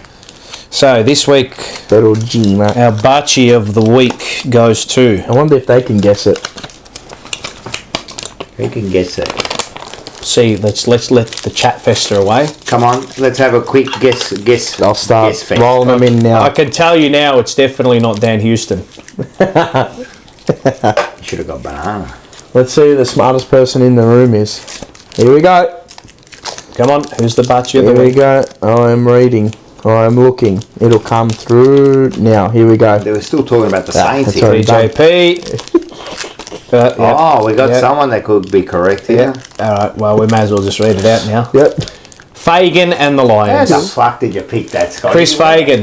Because he knows us. Easy, We're mate. fucking basic. Yeah, We got- mate, he's in the walls. He's in the walls, he's mate. that fucking massive bot fly that was in the room last week. Fucking bot fly. That Bro, that thing- thing was a fucking bird. It's a bird. Bro, that thing was that big, man. It was a bird. It's a straight pigeon. Bro, that was whizzing on my bar. That was a drone. I'm convinced that was a bird. Fuck yeah. That would have been a good one, actually, by Rocco Moro, Oscar McInerney.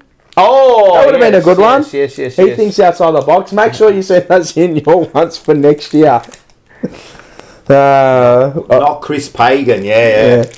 Oh, He Dennis called it Fagan. Dennis Pagan there. Come on, Dennis. Fucking Come on, Brian. BT. Fuck off, he's got Alzheimer's. What's He wrong did with really him? have a bad call. Yeah, but no. You know what spun me out? Actually, that's Banana my the week. banana. Yeah. Oh. But you know, with 10 minutes to go, they were 10 goals down, and here comes Sydney. Bro, the 10 goal. Go watch it back on KO. Bro, he starts amping up because it's dead. The game's dead, right? I understand what you're trying to do as a caller, but just talk about anything else and pick some dead shit in the crowd or something. Channel 7's gone real revamp. Yeah. They got rid of it. Yeah. I'm like, how many times can you say wow and Oh, boy, wow. They got to get, you know who they got to get? Oh, Matt Hill. They got to get Get Lungs, Matt Hill. Yeah. Mate. Get Matt Hill. Mate. Mate, give him the most money. Yeah. Give him the most cash. Marzi's Insta stories were cinema. I flipped it. The way, and you know, Who said that? Zach Asuni. Oh, yeah. With I went low. Yeah. with roaming Ryan, whatever the fuck. his Roman name. BT, yeah. He kept preempting like, he's missed it. Oh no, he did get it. You know, the ball come around. Oh, that Shut the fuck up and wait till the bloody. Oh, what was that? I think He it was did it for like 2 or 3 It was not times. Loman. It was a goal of McCluggage, maybe. Or was it Where it Loman? kind of spun around. Yeah. Oh, yeah, no. And then he kicked it. He lost it. I'm like, oh, fuck. I think he's lost his edge a little bit. I think he's gone a bit. Yeah. Yeah, no, they're revamping it. There's going to be a lot of changes next season. You know what? It's Channel good. 7. It needs a little bit of a change. Maybe they should bring Bruce back. Imagine Bruce and Matt Hill together. God, that'd be, mate. Fuck, I think my head would explode. I'd blow about My head, 30 times. My head would explode. That'd be like I wouldn't know what to That'd do. be orgasmic. I wouldn't know what to do. The Dussel tones of fucking yeah. of Matt Hill, and then you got Bruce. Oh, Bruce! Imagine Bruce. That's just special comments only. He's never properly called Charlie Curnow or Carlton Nah, in this up mold. and about. Yeah, They got to bring back Bruce. Just get him back for a couple of games. yeah, once every now and again. Yeah, Get him back. I love him, mate. He was the best. him and Dennis Committee. What a 1-2 punch combo, chit. And Bruce McAvaney. Oh, mate. Why did he retire for? I know. Just go follow horses now. He loves his horses. Wow. All right. Alright, go. You wanna go? Or? Yep. Le regole per la felicità. Qualcosa da fare, qualcuno da amare, qualcosa in cui sperare. Which means the rules for happiness: have something to do, someone to love, and something to hope in. Yeah. From Immanuel Kant. Something to do, someone to love, and something to hope in. Perfect. Yep. Rex Hunt was the goat, 100%. Yeah, Rex Hunt. If you got that, you're pretty much fulfilled. Not he's the goat. Yep. Mine is from Wolfgang Goethe. Wolfgang, I love I think I know this. Whatever you can do or dream you can, begin it. Yep. Mine's from Emily Dickinson. Oh yeah, she's. Don't know who she is. But the name sounds very familiar. No, Charles It's Dickinson. from the joke. That's the Charles. joke. Charles It's the Dickinson. cider joke. Yeah. Until I loved, I never lived. Till I loved, I never lived. So Okay. if you don't love, If you don't love, you don't live. Yeah. Fair enough. Yeah, that's the old cider joke. That one's. Have you ever tried Dickens cider? Oh yeah, Dickens cider. Yeah, the commercial's fantastic. They won't let me play it. No, of course not. No. Yeah. Can't do that. I never. I had a great thought. I put a Scotty Tompkins. Dickens Emily cider. Dickinson is a poet. She's okay. She's okay. He was okay. He was okay. Okay. Good old Lee. He was okay. Might have to die. All right, this time. It's 11 o'clock already, is it? Mate. No, there are, but lucky we got another one here. Oh, we still got this segment to do. I forgot about this. Oh, I think this is a quick one. Yeah. Market cuts! You just had to. He said it in his head. He said it in his head. What? Oh, you know what I've got? I've got a fuck. I've got an eating challenge. Why don't we do an eating challenge on the thing on the live stream? What is that? Not hot. Nah, right? Because hamburgers are like $2 each, cuz. Here we go. And I haven't. Will they still be $2 at that time? Yeah, 100. October, you reckon? They might change. Anyway, he gives a fuck. Where from? Anyway, donate for the eating challenge. What's it called? Just Macca's, cuz. How many you reckon? Who should do the eating? You want me to do it? I'll do it. How many you can eat? Yeah. Nah, you're gonna make yourself sick. We're gonna make ourselves sick. That's alright. I'm supposed to fucking shit my Don't ask me to eat fruit. I ain't eating fruit. No, we got to do. Everyone's got to do a challenge. Fucking hell. Oh, fuck, we got 20 Oh, a challenge, points, so yeah, you're a fucking okay. idiot. Alright, okay. Well, not so much. Alright. Not you, but yeah. Alright. Yours, you know what yours is. You Yeah. gotta do it. You have to do it. You got 3 hours. I'm giving you 3. That's a long fucking time. That's a big. I was thinking. 2 hours. 2 hours. Nah, you gotta 2 eat- hours is a good challenge. 3 hours you can mull about it, you can have a fucking shit. I was come thinking. back. I was actually Fucking big thinking, fat and liar. people who want to 20 hamburgers, you reckon I can on do the 20? on the 20 what? Hamburgers. what date are we doing it again? Which one? 19th to the 20th. Wait, what? Big Macs? No, hamburgers. No, they're fucking just the hamburgers. Standard stock, So you're plain just Jane. talking about like the junior burger? Yeah, junior burger. Oh, How many? 20. Oh, 20? that's not many. Fuck, it's a lot, man. Yeah, I know. My but stomach, I can't eat that much anymore. 20. Nah, you're gonna make yourself sick. I don't care, but I want to do it. So I'm gonna eat the pavlova. I might die of a heart attack, which is fine. How long have you got to eat then? I'll under 30 minutes. 19th of October, Yeah. Caulfield Cup Day. Beauty. Oh, build So what we'll do is, I want to start I'll put together it a starts punt. at 12. Punt Right. club. So I'll put together. This is, and I was thinking Actually, of what it, I'm but gonna do, I'll make a widget for it and everything. Oh, fuck. Yep, you got the other one? There you go. what I'll do. Here. Are you No, gone? we got the I'm other one. gonna Because bring we're you. 40. Okay, right. So what we'll do is people who want to get involved with it, I'll make a spend or whatever. I'm going to do a punting club on the day, right? So how's that work? So so I'm going to come up with like just a stock standard price. I don't know. It might be $25 or $50, or you can buy as many tickets into the punting club as you want. So we did. A couple of months ago, a good mate of mine from work, Mitch and I, we went down and we ran the punters club at Geelong Greyhounds, right? So we'll do the exact same setup, right?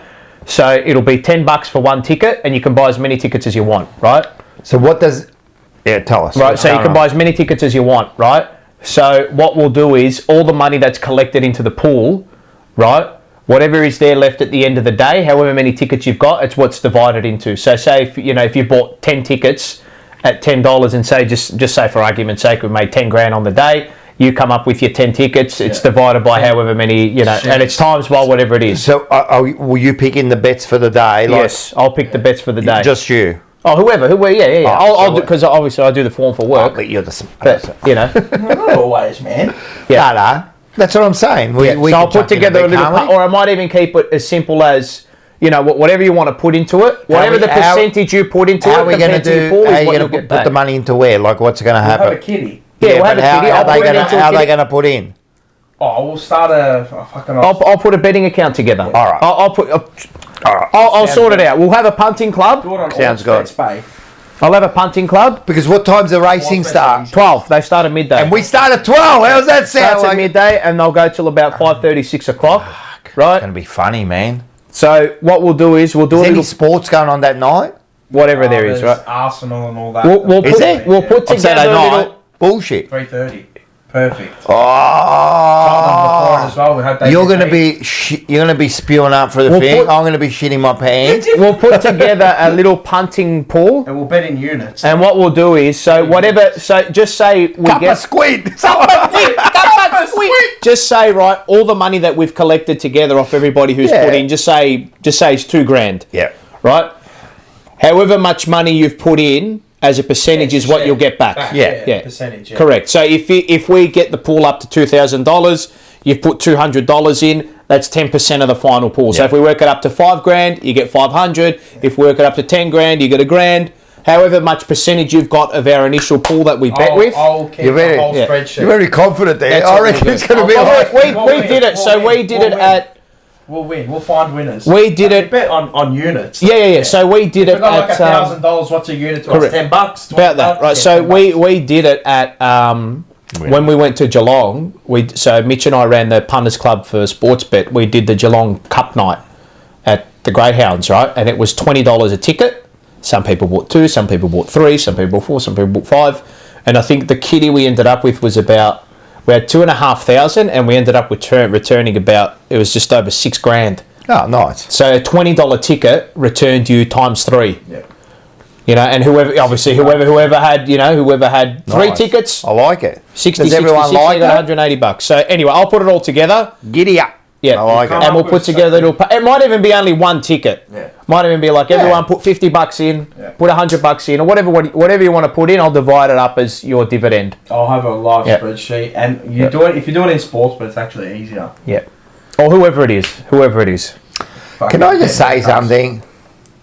Yeah. Rat poison. I know you're a big thing, but come on, mate. You're a downer on everything, mate. When you're doing punt clubs, you invariably lose, and it leads to resentment, and most especially if you bet with corporate bookies, as it seems corrupt.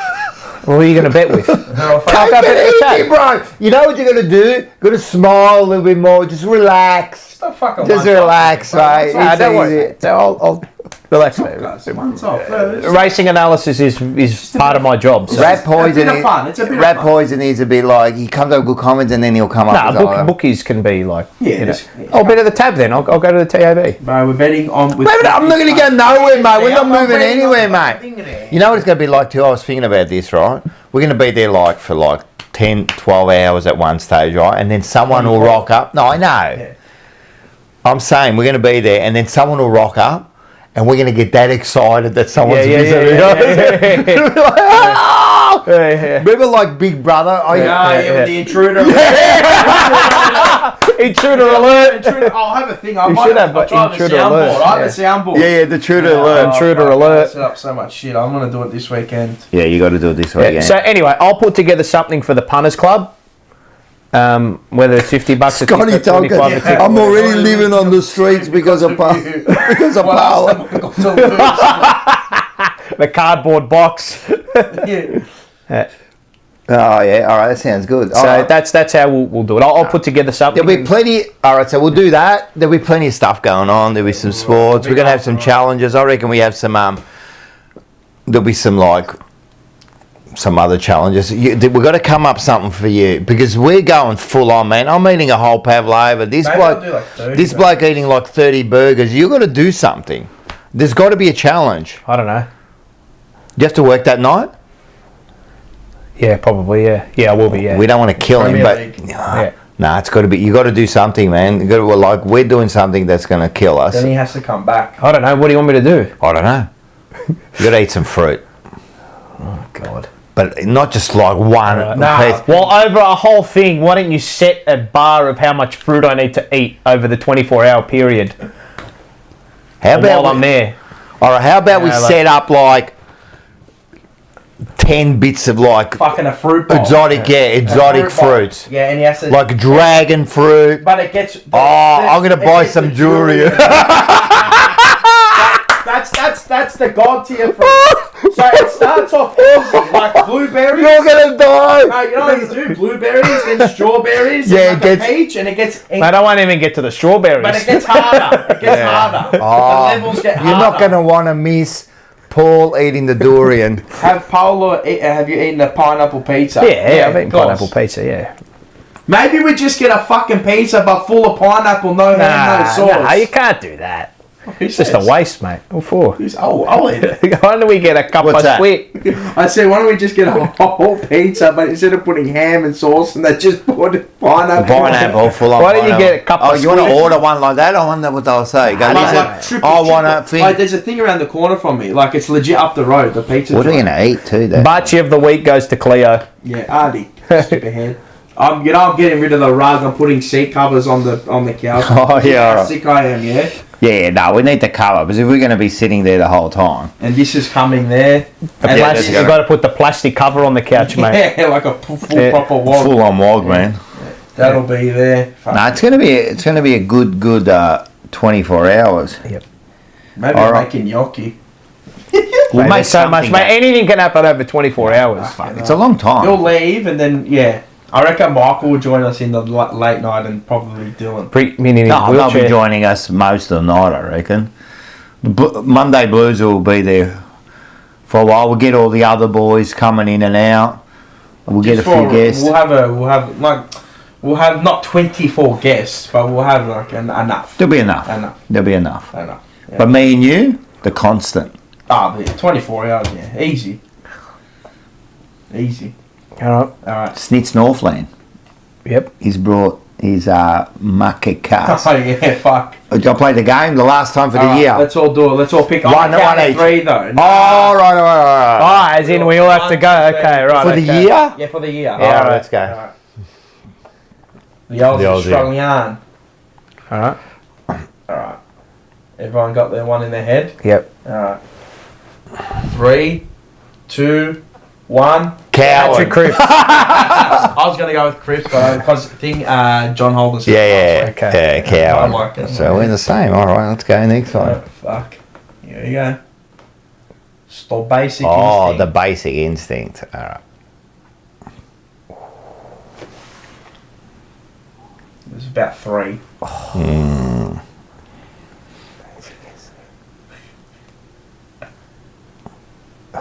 Ready?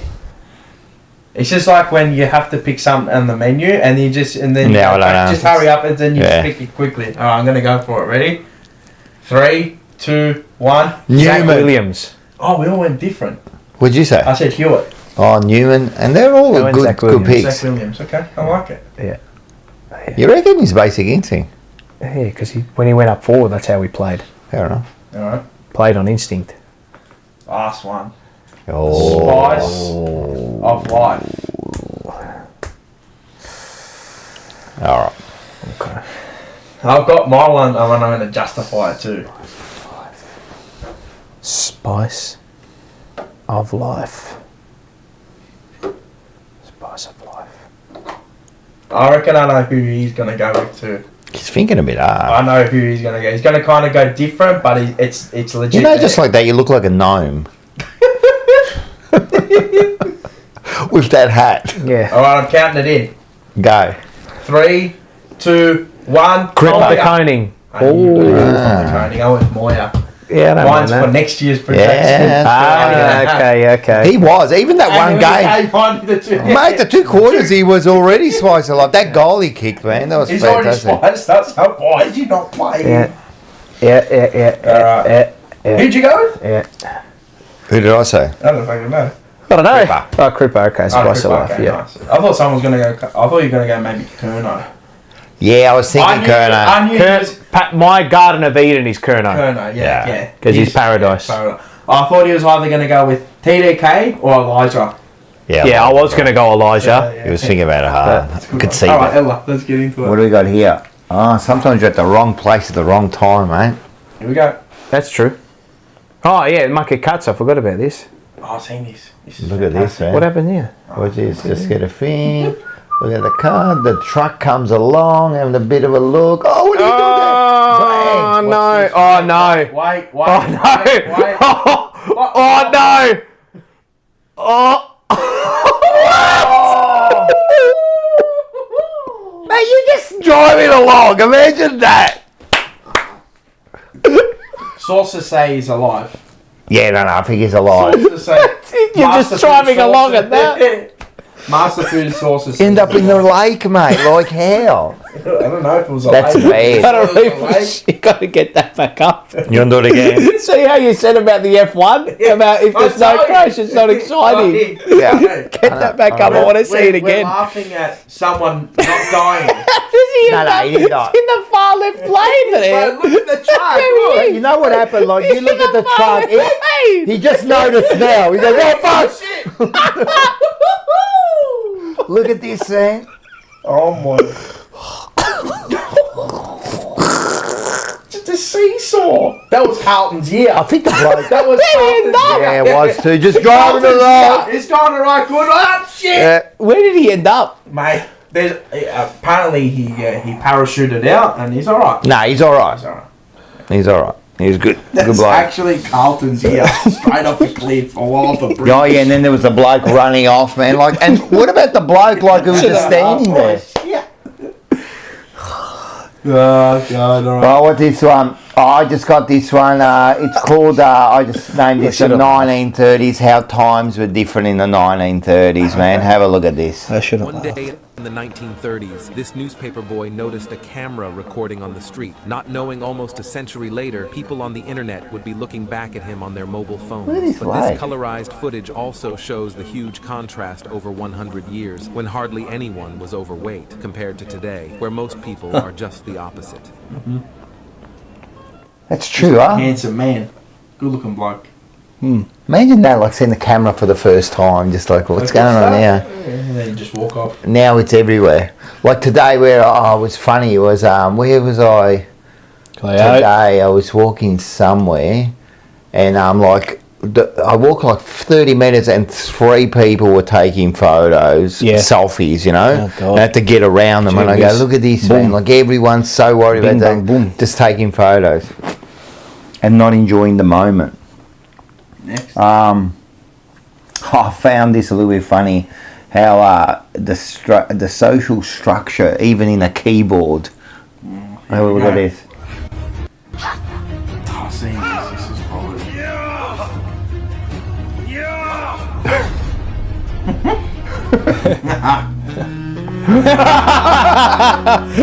Waiting. 요즘 컨디션 어때? Not bad. Scroll lock. Look at the F11. F11. That's so true, man. They never get used. Man. Scotty Thompson's will like that one. What do I got next? Now this one here I just put because I remember this commercial, and I love this person, this particular lady. I loved her when I was young. Loved her. The thing is, I just wrote "get moist." Oh God. Okay. Let's Here get we it. go. Is this Al? No. Wet. Wonderful colors. Colors that lick your lips. Moisture with Colors by Maybelline. With moisturizers and a protective sunscreen to keep your lips very soft, very moist, very wet. And I think that's very wonderful. Moisture. Jimmy R just goes Linda Carter, just over the top automatic knowledge. You know who Linda Carter was? I know her now. That's Wonder Woman. Oh, That's the original Wonder Woman. Wonder Woman. And now it's that's she was beautiful. Wow. That's beauty. That was beauty, I'm telling you. Natural beauty. I loved Wonder Woman. That was such a show, man. Natural Especially when they went to the island full of women. It was the best. You're singing from my hymn book, mate. What about You're next? singing from my hymn Oh, book. I just thought, I saw this, man. Imagine going to this restaurant. I want to go to this restaurant. Let's go. At a restaurant. They got a little ring in the restaurant. Look at it. They're just gearing up, limbering up. It's a little.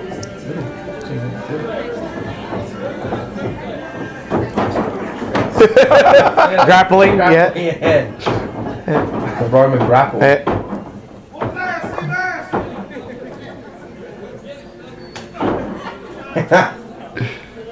at the acting.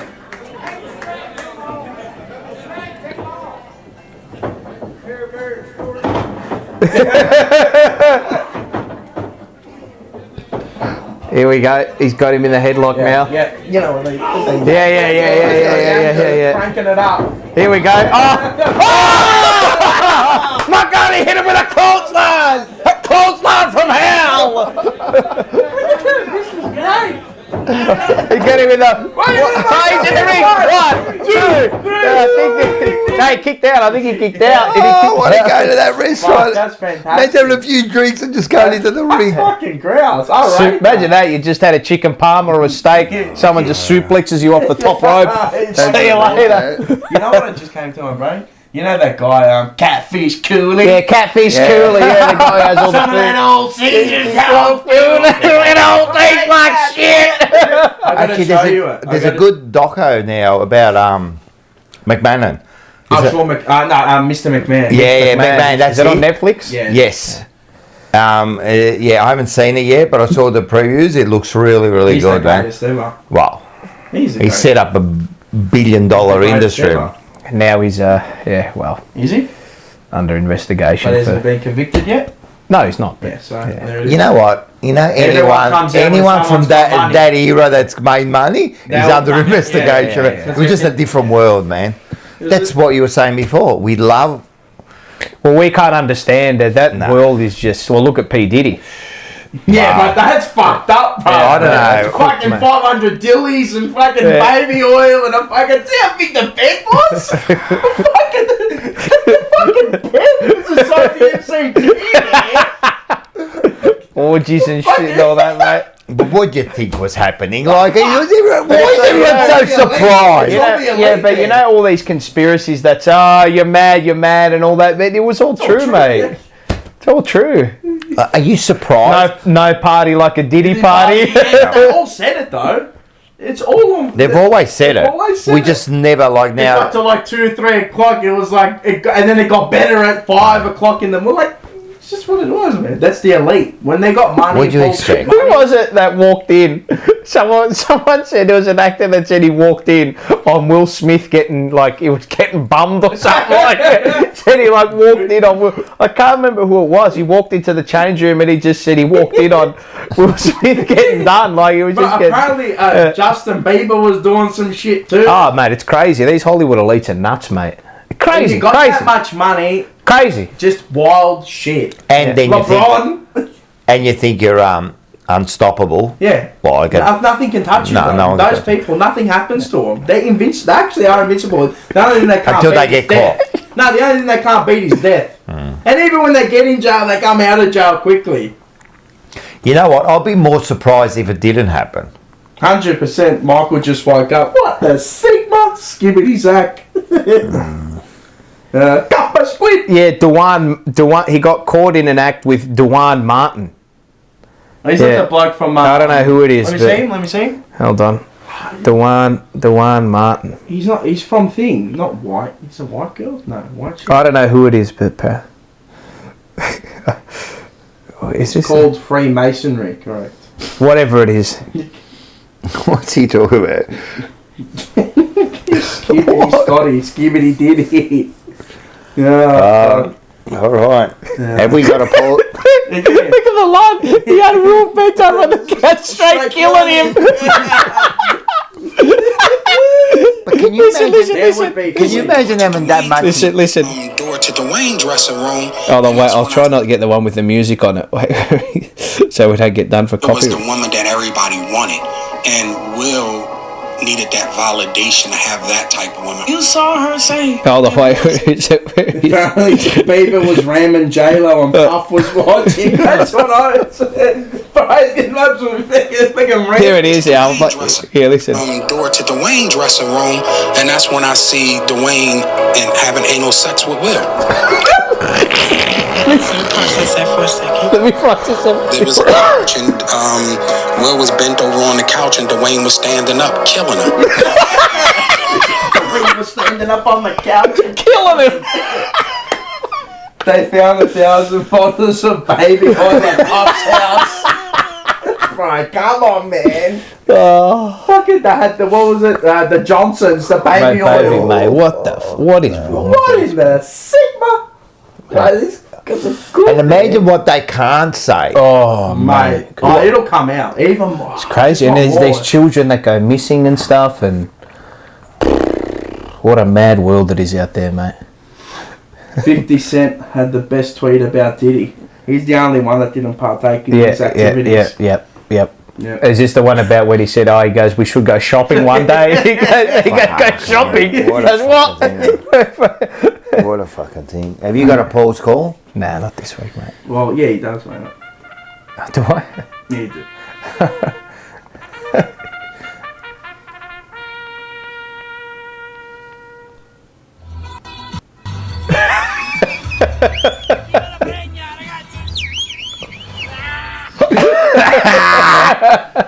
That's Paul signing off for the year. I think I've let Lana down. Oh no. Oh no. I've let Lana down. You have one, you know what you have one 24 hours straight. 24 hours straight. Oh, you're going to have a 24-hour call. 24 calls in 24 hours. I'm going to save my voice. Yeah. I'll call every race there on the day. All right. I'll call every something. race. You're going to call the races, yeah. Yeah. Oh, no. Sorry, Lana. Sorry, Lana. I hadn't really planned All right, to so prepare the for other this thing show is, tonight, so. we're going to give away this. Yeah, The hoodie. All right. So have a look.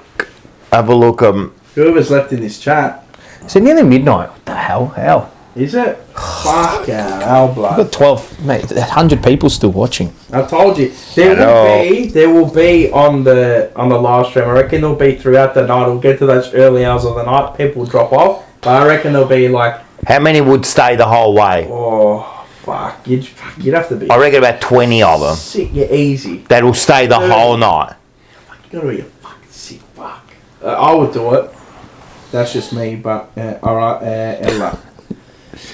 I gotta go to fucking Diddy parties there. Maybe we'll have a fucking TJP party.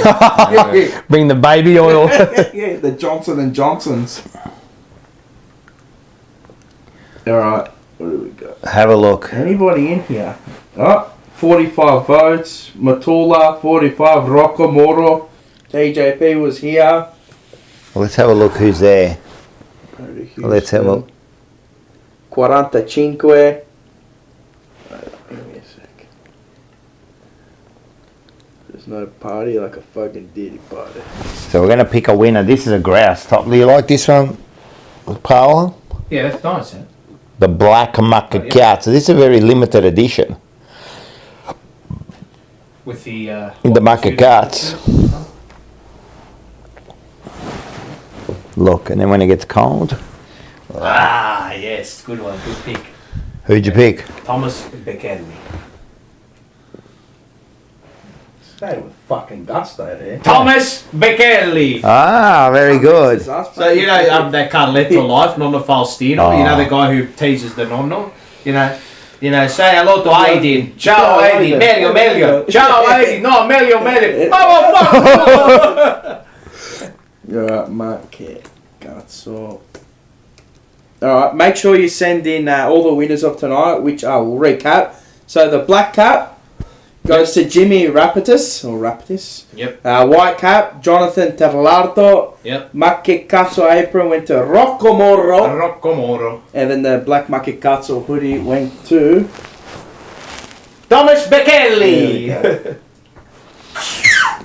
Scotty Tompkins reckons any Skippy's going to win free shit around here. Don't worry there. Did we give it free Skippies? Don't worry. It's 24-hour stream. Yeah, there's a 24-hour. There'll be 24 people winning all sorts of shit. Yeah. And plus we've got the hamper. Yeah. The Punters Club, you're going to let everyone know about that? I'll put it together. I'll start working on it in the next week. Then I'll come up with something. I'll put something together. Whether it's $50, $20, whatever it might be. Hopefully we get a collect on the day. Yeah, it's all going to be some fun. Look, there'll be heaps of shit going on, man. As I said, this has been like my rant was just a thank you to everyone for Jumper Punch this year and what a year it's been, you know. So the whole channel's... Ladies and gentlemen, what a year it's been. Well, it has been a year. Thank all our sponsors. Yeah, thank the sponsors. Got to big up the sponsors. Thank you to everybody in the chat. Oh, you've been great. I hope you're enjoying it. Listen to this after as well. Yeah. So if you're listening to this and it's tomorrow, which is now, thanks for listening. And if you're listening to us on Spotify, thank you. And maybe if you're listening in the future, maybe in like you're listening in 50 years' time. Hello and thank you. I'm dead if that's the case. I'm not around anymore. I'm just. Suave. Thanks, Suave. Suave's in the chat. Is he? Yeah. Suavito's in the chat. Oh, Suave. Suavito. Yesian bet. Armenian bet. How are ya? Ella. Yes. Where did you see that? James, yes. Oh, James, yeah. Big Carlton man. He was spewing that he couldn't come to the live because he went overseas. Big Carlton man. But there's another one anyway, so you got. I'm off to London actually. Fucking London. When are you off? 8th November. I'll be back.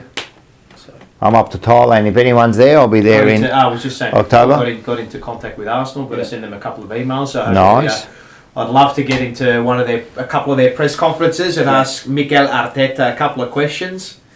That'd be fantastic. That'd be good, yeah. Fucking standards. Because that's their fucking standards. That's their fucking standards. Yeah, that's right. That's exactly right. I'll be in Japan. And you're going to Japan? Actually, I think you're going about the same time. When are you leaving? The 2nd. November. Okay. What's it called? I might, because I know Dom lives there in Osaka, so I want to. Yeah, Dom Pang. so he is too. Up with Dom Pang. Okay. He's too. So if you're watching Dom, I'm going to send you. Anyone in Thailand? I'll be with you at a Diddy party, Rocco. Who said that? Michael. It's the 19th, mate. We'll work something out. They're going to put you back out of place, or maybe they'll put it back into place. Maybe we're back into place. Anthony Ioannidis, Man United and Carlton have the same mentality. Yep. Yeah. You can say that again. It's a carbon copy. Great, yeah. Peter V. Bluebagger. He's a sick puppy. How many hamburgers you want me to eat? I'll try and out eat ya. Fuck. So hamburgers, pavlova, fruit. Oh, the durian, man. Okay, no, don't give me that. No, you're going to go through the tears. The durian, that's the best, man. That one every hour. Well, he'll be at work. It actually tastes nice, but it's very... It's custardy. It's got a custard texture. It tastes nice, but the smell... Yeah. No. But that's what makes it taste good. The actually, smell. you probably even can't eat it inside.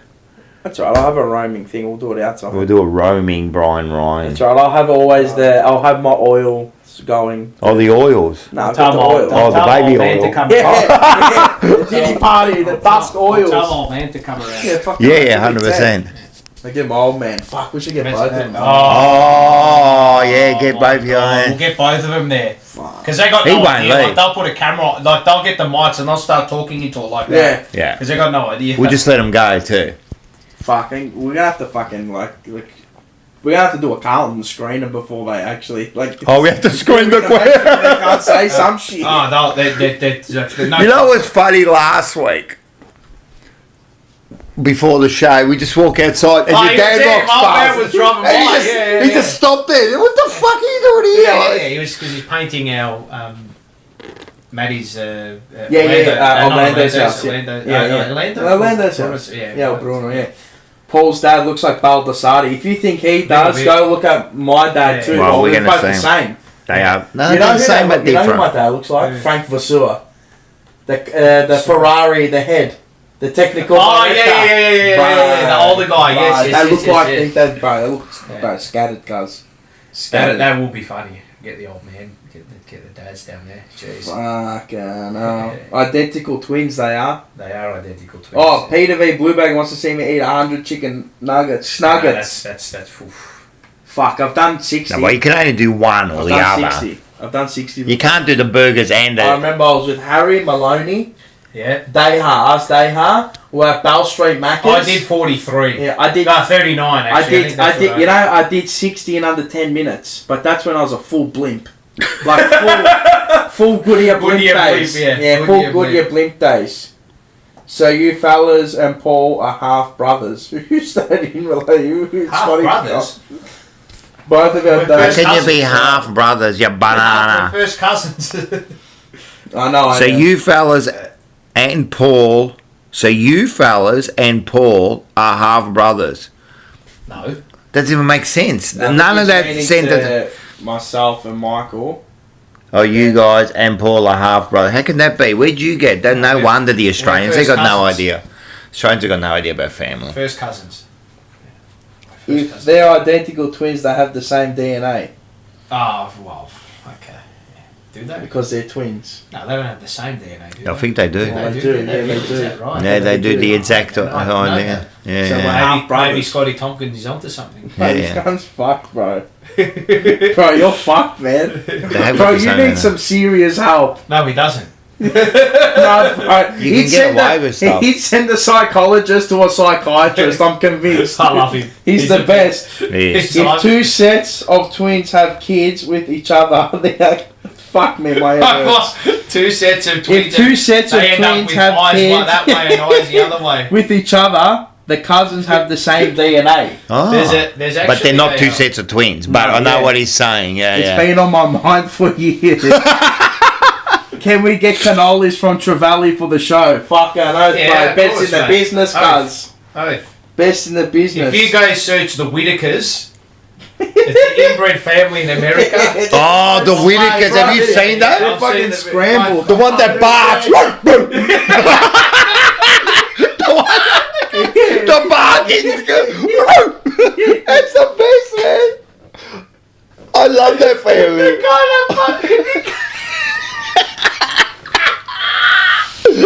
I think he died.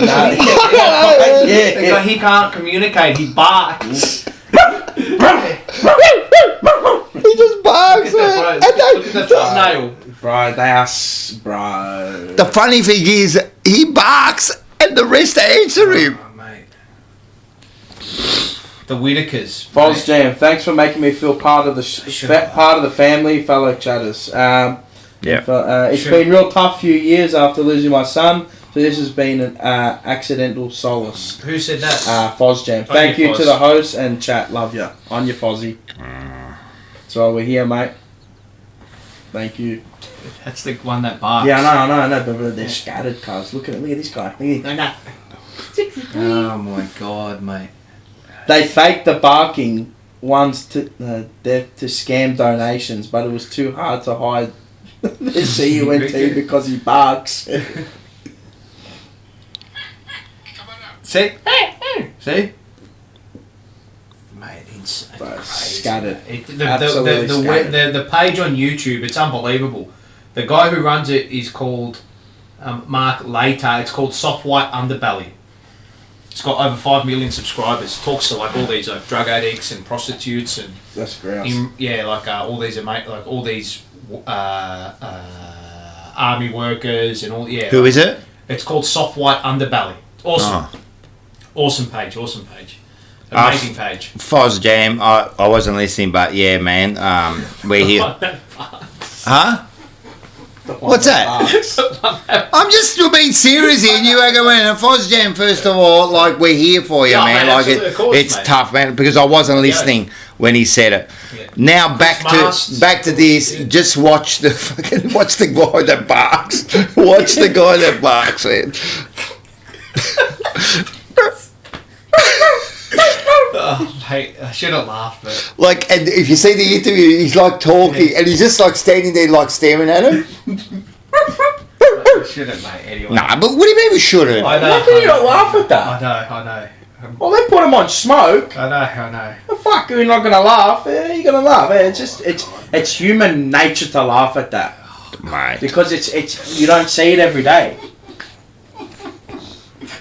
Well, you don't get a whole family, except for the royal family, Of that full look like... inbreds and a But bloke full inbred. laughing. Like, come on, bruv.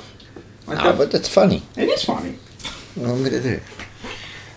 Then Will you he watch goes and it? tells All right, us I on want to his say, couch. I'm going to challenge people to watch it and not laugh when he barks.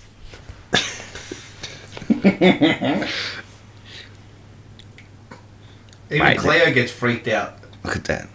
Michael said the soft white underbelly Hey, watch guy is dead. He started a GoFundMe for them and never gave them the money. Oh. What do you mean? Yeah, correct. Yes. Did he? Did he really? Yeah, the guy. He started. Yes, he is right. Really? Yeah. What a dog. Yeah, he started. Yes. Yeah, you know what? He's right, Michael. No, he's still alive. This guy. Catman Whitaker. Did he? Fraud. Not dead. He said not dead. He said he's a fraud. But he's Is a he? fraud. Yeah, he said he's a fraud. Sorry. The Whitaker GoFundMe. But he didn't pay him. Didn't he really? Is that No. right? Wow. Mark later. Braden Formosa. That's got to be a joke, guys. Apparently, Jaden Laverde is linked to the Blues. Jaden Laverde? Yeah, from Essendon.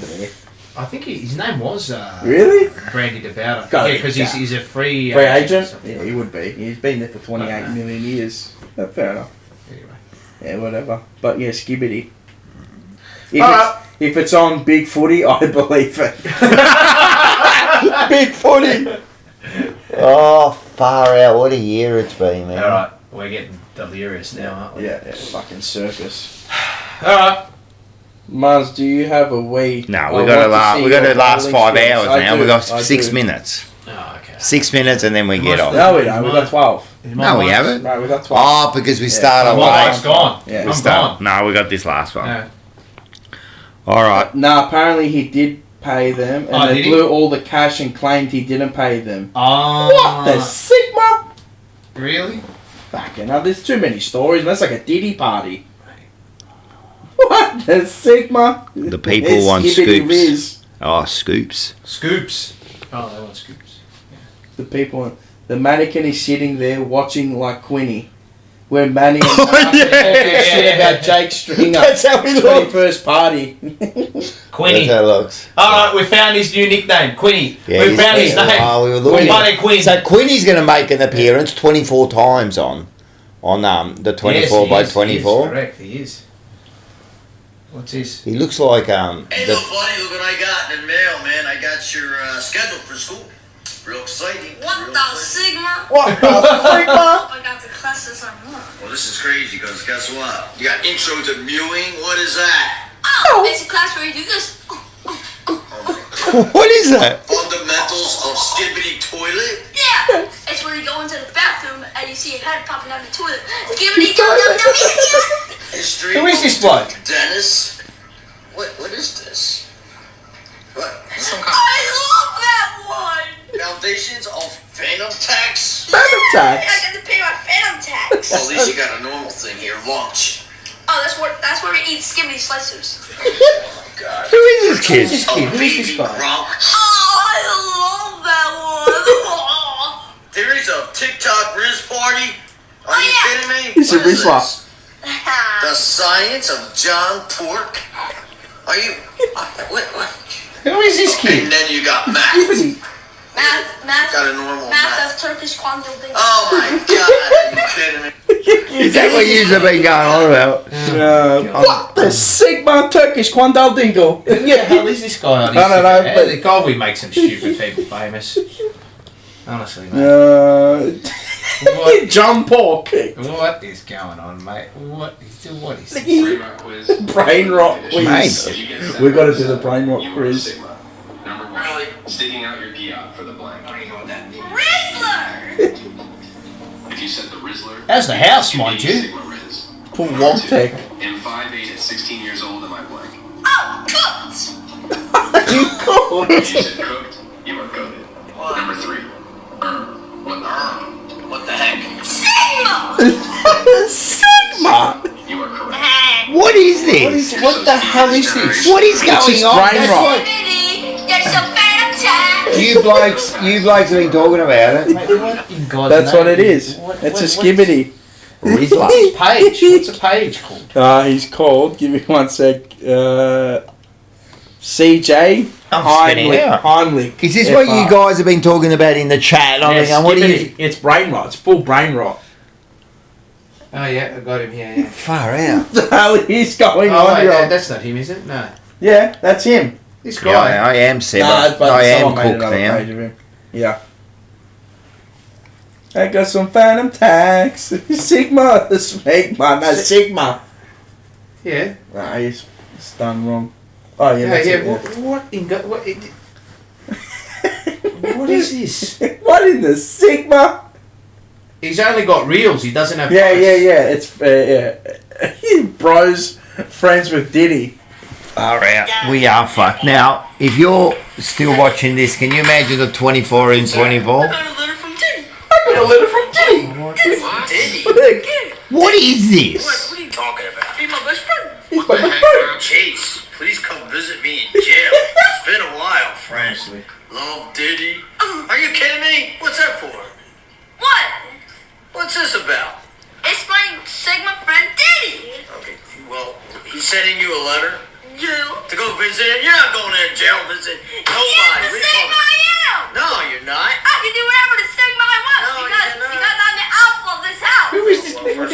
I'm lost, man. Secondly, no, you're not going to no jail to go see Diddy. You're such a beta! Why can't I go? Same as you can't go to a Diddy party, and there is no more anyway. You can't go to see him, and you can't go to no parties. You know what I'm gonna do? I'm gonna write a letter. I'm gonna say I'm coming. I'm going right now. You know what? You better sit right down, and you should better. I wanna go! Okay. Is he putting? He's putting that on. No, isn't he? yeah, they're putting it on, but Oh God. Anyway, fucking hell. Rocco isn't even blinking. I am. What I was watching there, This is a secret to hypnotising Rocco. yeah. World's fucked, yeah, no. Oh, not the world, the people in it. Sigma Rocco. And the people watching it. That's Why right. do people sit down and watch us talk about this? Well, future they were is talking bleak. about, when we were talking about getting hypnotised in 2 weeks, Sam said... Look at her. Sam said that you're pretty much hypnotised Every day. Yeah. Like you're getting hypnotised in a lot of things you do. Yeah, where your focus orients itself. Well, and he goes, when you're watching footy, you're hypnotised. And when you're watching this show, you're probably hypnotised for 4 hours. What in the Sigma? All right, so make Skibbity sure... Cleo. That's Skibbity Cleo. Skibbity Cleo. That's Cleo. Sigma. She's a good girl, good girl. Oh, fucking hell. Now we are all cooked after listening to that, mate. If you got through that, I commend Cleo, you. hello. Hello. Sigma on the wall. Who's the skibbityest of them all? Okay, she's gonna...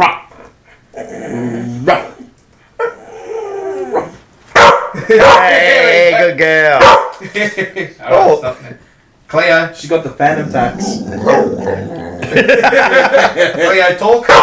I think I thought your head is. How many, you reckon if we video this, how many views you reckon we get her just... Oh, mate. You'd surely, mate, fuck. I'd Yeah, post hey. it every day.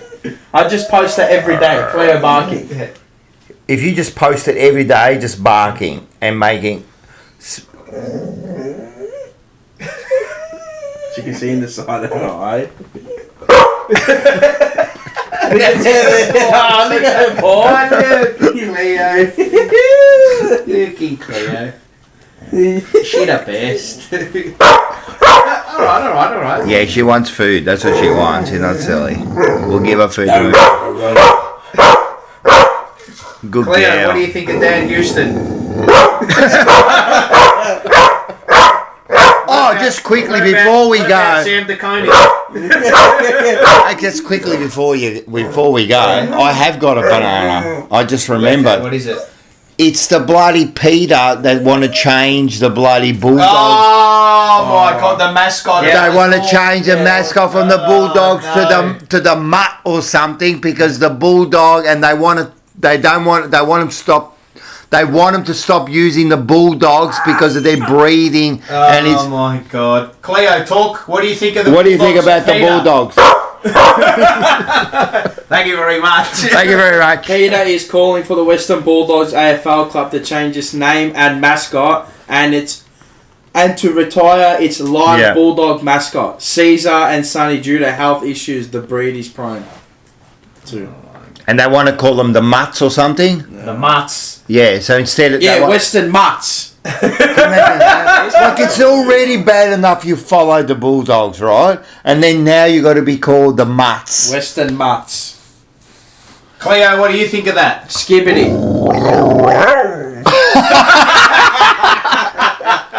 What do you reckon about calling them the Mutts?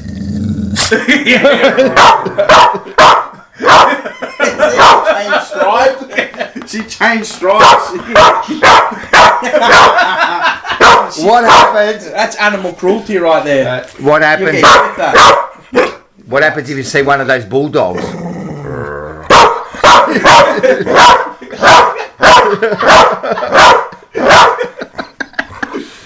Cleo, should we give away draft picks for Houston and DeConey?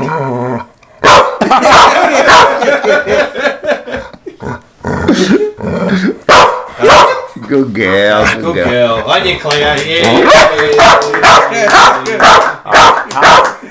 Calm down now. Calm down. Sit down. That's enough now. All right, we've done it. All right, enough. Claire, what do we think of Collingwood?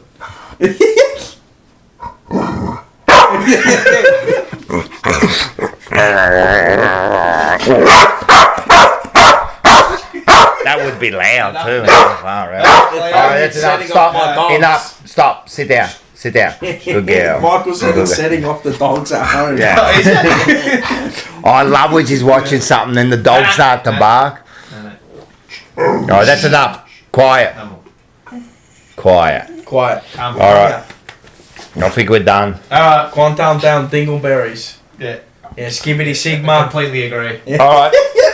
Let's finish this off. Thanks everyone. Listen, next week there will be a show called Rocco and Andy Unfiltered.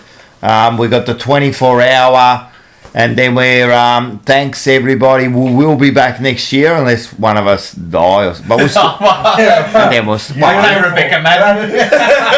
Oh, what did she say? She said, "Make sure you come back alive." Oh yeah, that's true. To Jamie Elliott from Las Vegas. Oh yeah. But if not, the show still will go on. And yeah, thanks everyone. And then do we have to say anything else? Nah, that's it. We're just signing up for it. See you on October 19 for the 24-hour live stream. Yeah, 100%. Yeah, we'll keep you updated. Yes. Yeah. You have a thing? Oh, you got it. Alright. See ya. Go Blues. Go Blues. Ciao. I don't care who is doing better than me. Because the truth is, I'm not in competition with anyone else. Look at this. The only person I need to be better than is the person I was yesterday. Last year, I was different.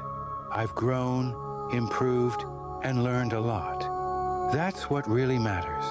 It's me versus me. Every day, I wake up ready to push myself further, to challenge my limits and become the best version of myself. I don't let other people's success make me feel small. Their journey is theirs, and mine is mine. Instead of looking at what others have achieved, I focus on where I've come from, and I'm proud of my progress. It's about showing up for myself, staying consistent, and building my future one step at a time. So focus on your own journey, and celebrate your own wins, no matter how small. In the end, the only competition that matters is with yourself. Keep growing and keep pushing, because you are your only true rival.